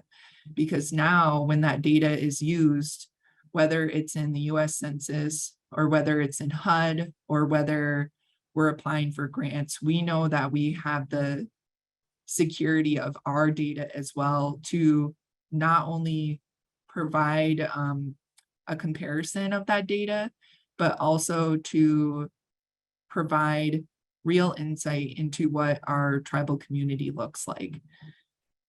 It also will provide a reflection of the data we've been able to collect versus the data that the federal government has been able to collect, because we might be wrong. What if the numbers look different, compared to the US Census or compared to the information that HUD has? Then it's going to require us to go back and then re-reflect on the data collection procedures that we have within our own tribal government. So we have quite the wonderful team, and this wouldn't have been possible without them. So, I have to end on a note where I thank every single one of them for being part of this. It was a very long process in terms of creating the census, mailing it out, collecting information, and now as we engage in that data input process. But data really is power, and the more you understand your own community, the better you're going to be able to serve them. So thank you. Thank you very much, President Gravel. And now we're very excited to hear from Alicia Murphy to speak about a data collection effort planned for next year on the Navajo Nation. Thank you. Hello, everybody. My name is Alicia Murphy. I am the economist here with the Navajo Nation Division of Economic Development. I've been with this entity for a year, and it's been exciting. It's been extremely exciting to get involved with my community in a different way. So I came directly from an academic setting back in New Mexico State University last year, working on my doctorate in economic development. And this job came up with my tribe. They've never had an economist before, so I applied, and happy and honored to be selected to establish these new steps that we're taking. Everything that President Gravel spoke to just a few minutes ago, and what Rick spoke to, I'm taking in also in still as a student mindset, because I'm here to learn from this research summit of the process of asserting sovereignty in our work, in the work to do economic development, and to tell our stories in our own way using data. And as a student, it was very hard to look back and want to help my tribe with very little access to data, or none in that matter, no access to data. And so I always struggled with that in the academic setting. So as I'm here, as I've taken the year to immerse myself in tribal government, in everything that it entails, I am excited to I guess sort of follow what President Gravel spoke to, that we are going to start our own data collection, and we have to establish those protocols and procedures in order to protect what we're going to be learning about from each of our communities. So Navajo Nation has a land base of 27,000 square miles. Our latest census was enrollment census from our office here was over 400,000. So we had a significant growth in our population and enrollment. And with that being said, and every community moving past what the pandemic has showed us, all of these obstacles, we do have an opportunity to take a better account for what our communities look like, down to population, to the numbers of families that need a house or don't have access to running water, electricity. And this, in my mind, is all encompassing of moving towards economic development, because it's part of our basic production function that we follow through checking and balancing things that we input into our communities and measuring the outputs. But one of the things that's going to be new with the initiative for collecting data and reporting on data that's going to be from our own tribal governments, and particularly the office I work with, we're going to be focusing on how to tell the story and measure success through the eyes and the definitions of our own tribal communities, our own tribal businesses. So the census had done a great service for a lot of people in a lot of different ways. However, we all know, and it's a known fact, that it's definitely undercounted very rural communities, smaller communities, and tribal communities. So in my work, I'm establishing not a census per se, but a way to collect data that's that is in the language and in the same field of providing this information in a reciprocal way that does address the issue of tribal governments having a rocky past with transparency. I want to address that too in the projects that we have coming up. So just today in our paper, Navajo Times newspaper, my contract advertisement has gone out. So we are now looking for a consultant to do this work. And I'm happy that it's actually a project that I've started in this year. So President Gravel mentioned the comprehensive strategy. That's one of the documents that I went to as a student all the time for Navajo Nation. And so turning that into a more reflective document that would really pay attention to all 110 local chapter regions of our tribe is going to be my priority. How are we going to reach those communities that don't have reliable internet to continuously provide us information or send us information? How are we going to interview or collect data that is on paper and translate it to a usable medium for the software that we're going to be using? And in all this, I think when we do start our project next year, the most important thing for me is that not that the government or our tribal government here defines what these measurements are, what the indicators are to pay attention to. I believe it should come from the communities. How is a community in rural Arizona measuring their success or measuring their progress with business development? It's not going to be always money and revenue and growing the tax base, or those are very important, but do the communities we go to, or the rural communities that are not often in the spotlight, do they measure their success the same ways?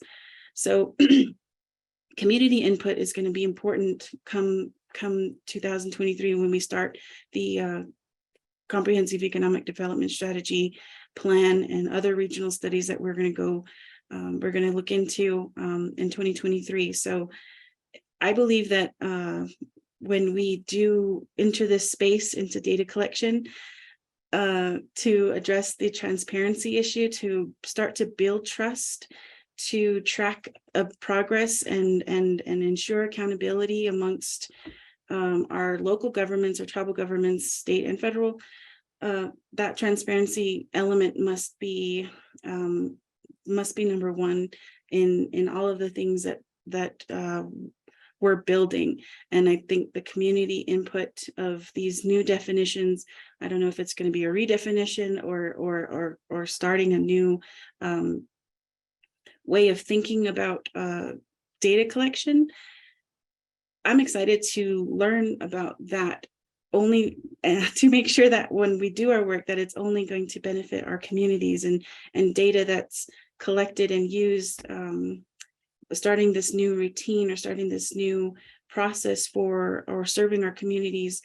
It is a huge undertaking. The more that I think about it, and having this first step of putting our contract advertisement in our newspaper for our tribe, it's a huge step, but it's it's something that it's progress for what this project will do for our communities. So another thing that I wanted to talk about is the work that is the relationship that our communities have had with our tribal government. In the year that I've been here, it's not like it was when I was a kid. I learned that being in the government system, tribal government system, it's looked at in a different way. And I believe our nation here on Navajo is in this paradigm shift where data is very much the tool needed and the tool talked about when we do pass legislations to get funding or to apply certain resources to very different projects. So it's not too much of a paradigm shift to let's consolidate this data. Let's have our economic development department, our health and education department, our DOJ, and our housing division. Let's all work with this one location where our data is accessible and it's safe, and it's the data that's truly reflective of our communities. And I am in the very beginning stages of this, and so talking to the other divisions, talking to my colleagues here, and ensuring that these are moves that we can make that will make their jobs easier to better serve our communities, and that's the bottom line. So this project is exciting. We are in the very beginning stages, and I look forward to what it's going to look like. But most importantly, too, that it's paving the way for whatever the next generation is going to do, where data sovereignty isn't new. It's practiced, it's normal. These protocols and processes are in place, and those procedures and approaches to data collection are only going to get stronger. So hearing from the panel today and hearing from all the research discussions today, it does really I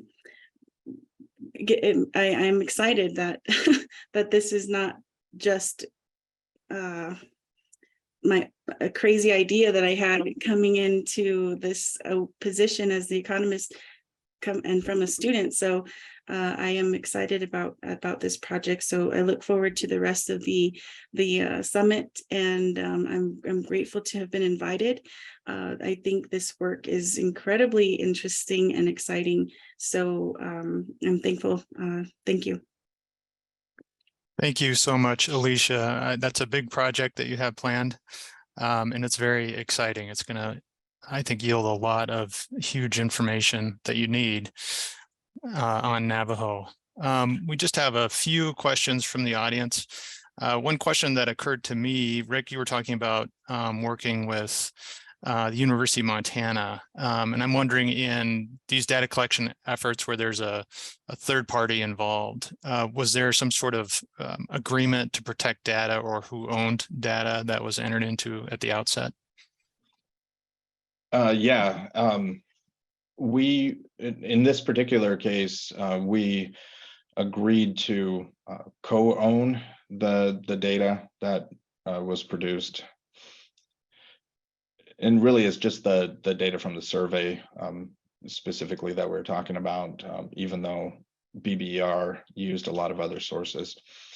But typically, and I think in the spirit of, I guess I would just encourage, if you're not doing it as a tribe, our standard contract says we own everything, always, and people have to walk us away from that line if they want to.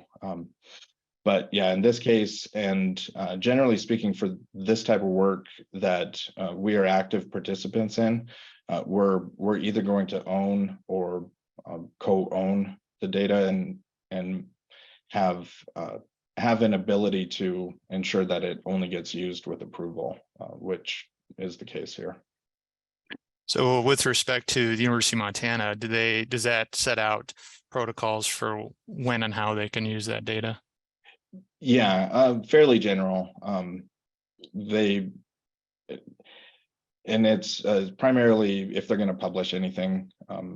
The rights and data section of the agreement talks about when they use it in a public forum, or if we're going to use it in a public forum. They can use the data internally just like we can, but if it's going to be made available in any official capacity from them, they have an approval process from us, and we have the same approval on their end as well.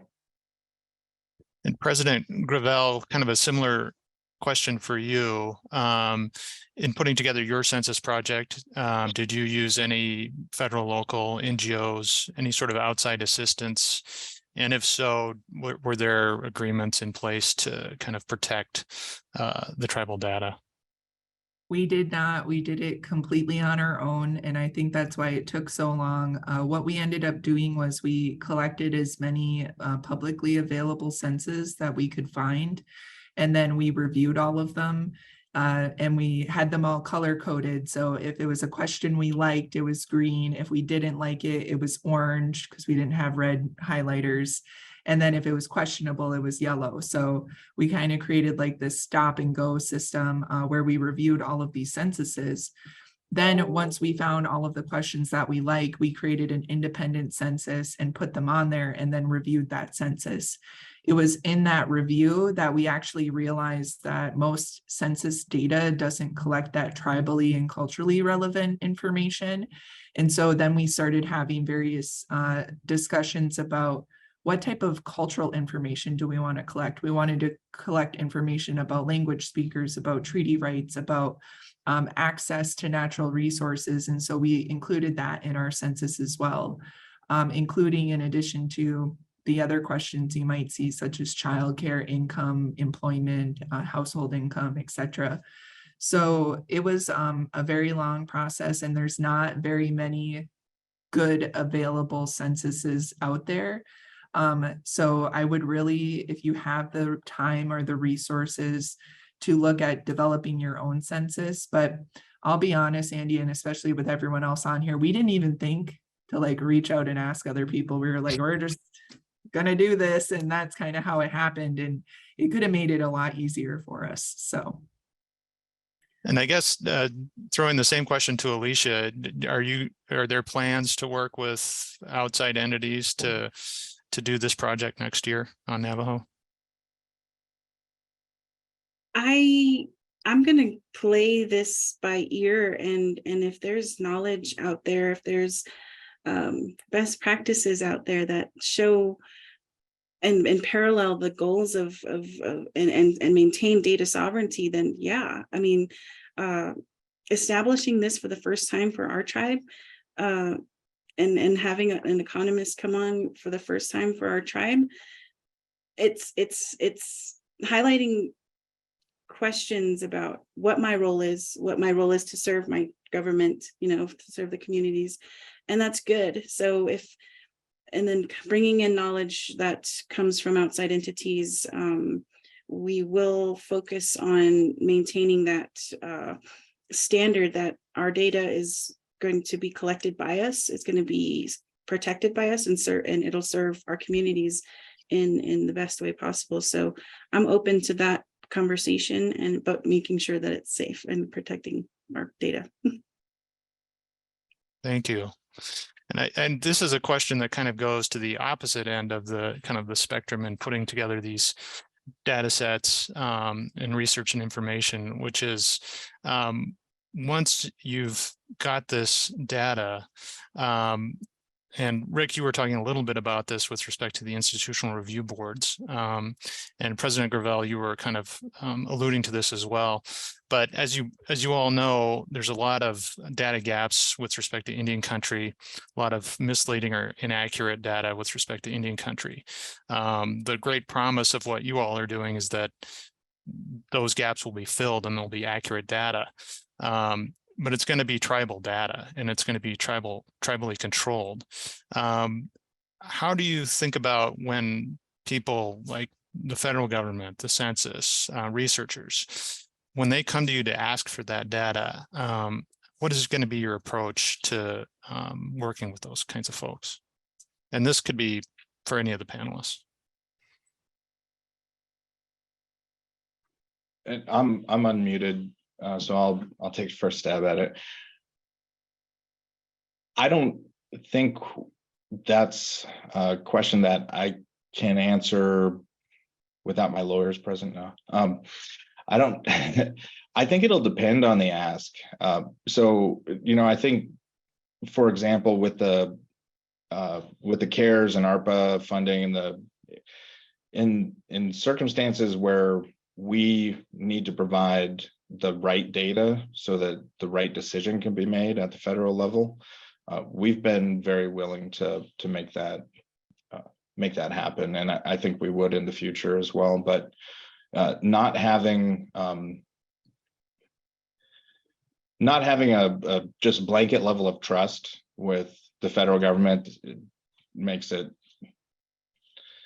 We would go into any of those situations very cautiously.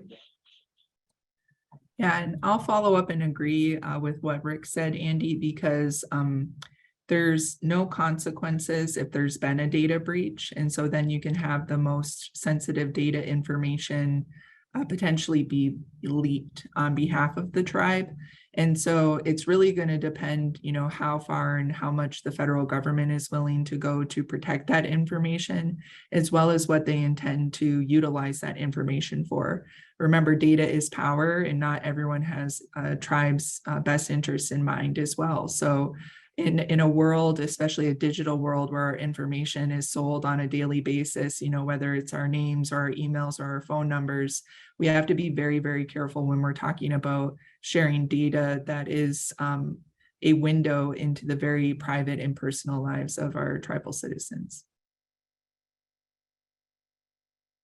Well, thank you. And Alicia, before we close up, do you have any thoughts on that last question? How data from Navajo Nation might be shared in the future? No, I think that this is going to, once accomplished, where Navajo Nation establishes its data repository, its protections, its protocols for sharing. I mean, in school, that was quite easy with regional studies because it's a federal. These websites have a lot of resources to continue to have these updates quarterly, annually on the region that's non-tribal. So once we have this established, and it will have this power, I don't know what that's going to look like. And if there's, I know the benefit would be we will have a lot more minds to analyze what the history has showed us in our research, that these trends that we think are happening anecdotally, they're happening, but now we're going to show them with data and numbers. That's going to help our communities. And if sharing data to get that kind of analysis done on a more regular basis in a quality report that helps our communities, then that's exciting to look forward to. Thank you very much. And that is a perfect way to end this panel. I want to thank our panelists today for a very interesting discussion. And with that, I'm going to toss it to Casey Lozar to close out today's summit. Thank you, Andy. And I also wanted to thank everybody who joined us today across the last several hours. I think when I welcomed folks to the Research Summit today, I sort of framed the goals and the objective of this Research Summit to be to create a meeting ground and a meeting space to be able to share perspectives and share thoughts, share research, share some of the share best practices. And certainly that happened over the course of a wide-ranging set of panels and presentations and discussions. Just looking at the data from today's meeting, there were over 60 questions that were posed to all of the speakers, and certainly a whole host of circumstances and examples where tribal leaders and researchers were sharing best practice, sharing data, sharing templates. And that's really what we wanted to accomplish as part of day one of our second annual Research Summit. we really started with with acknowledging the remarkable economic growth that we've all seen in Indian country as a foundation to be able to grow and prosper and sort of meet those economic objectives that our tribal leaders really have in store for our tribal families and our tribal communities. And I think one of the things that I really took away today is just the dramatic shift in growth of capacity of both tribal organizations, but our tribal governments, from truly managing economic self-determination and managing some of the federal programs that we didn't have access to 50 years ago, to really building data and data systems both across Indian country and within, as we heard in the last panel, within individual tribes. And I think that is sort of the bedrock for both good decision-making at the local level, but good decision-making from a policy perspective at the federal level. One of the comments that I heard, I think it was from Kevin, is when you're thinking about data and you're thinking about research, really consider tribes and Native people as partners and not as research subjects. And I think that is sort of central to establishing the type of trusting relationships around data that is really needed to use data as a true tool and a resource to move our communities forward. Kind of reflecting too on the critical work that Laurel Wheeler and others shared on the work around native CDFIs. And one of the really cool and interesting things that came from that discussion is how native CDFIs are using data and using a new paradigm of really evaluating loan risk and going beyond just the typical credit scores and looking at character and looking at the important role of financial institutions knowing their customers and knowing their clients, and what that could really mean, particularly for communities like ours, where we're often left out of accessing financial services and accessing affordable credit. It certainly was exciting to see my colleagues, and I hope the attendees today were able to learn about the new data tools that the Center for Indian Country Development has been developing for you. Really, these are all publicly available data that you can and tools that you can use to help with planning, to help with prioritization, to help share the economic story of your community and of Indian country to decision makers around the United States.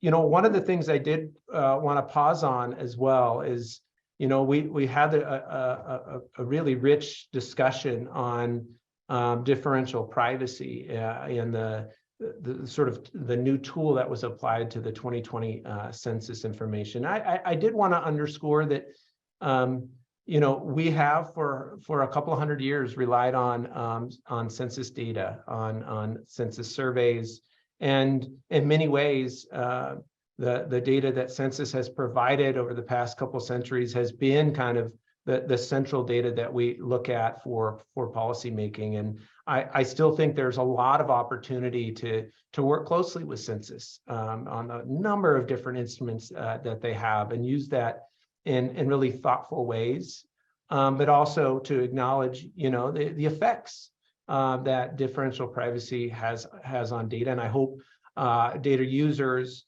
will have a deeper understanding of some of the complexities of the application of differential privacy as they're really using and grappling with local data that's coming from census. I think for me, President Gravel's comment towards the end of the last panel, the quote was something to the effect that data is power. And the better you're able to understand your community, the better you're able to serve your community. And I think that was just so powerful to hear from President Gravel, both from the context of what that means at the local level, at an individual tribal government level, but also what that means for the federal government as them having trust responsibility to Native nations and indigenous communities to continue to work hard to improve the quality of data associated with American Indians and Alaska Natives and Native Hawaiians and our Native nations. If we know the economic conditions well of our people, the federal government, state governments, and local governments are really able to curate the type of public goods and essential government services that our Native families and our Native communities really need. So I thought that was just a great way to wrap up today's session. Again, data is power. The better you're able to understand your community, the better able you're able to serve them. What a powerful way to end the first day of the 2022 CICD Research Summit. One last housekeeping item for all the attendees. When you got your confirmation for your reservation into the Research Summit, you got two links, one for day one and one for day two. So just a reminder to go to your confirmation and hit the day two link tomorrow when we restart at 10 o'clock a.m. Central Time. We've got again another whole host of really interesting research to share and conversations to be had on indigenizing and economic research, on listening about to some of the new data tool that we're working on, a new data set that the CICD is working on, to talk about American Community Survey data, and to listen directly from policymakers of how they use data and how they use tribally certified data. So tomorrow should be another wonderful day with our panelists, attendees. We look forward to seeing you tomorrow at 10 a.m. Central.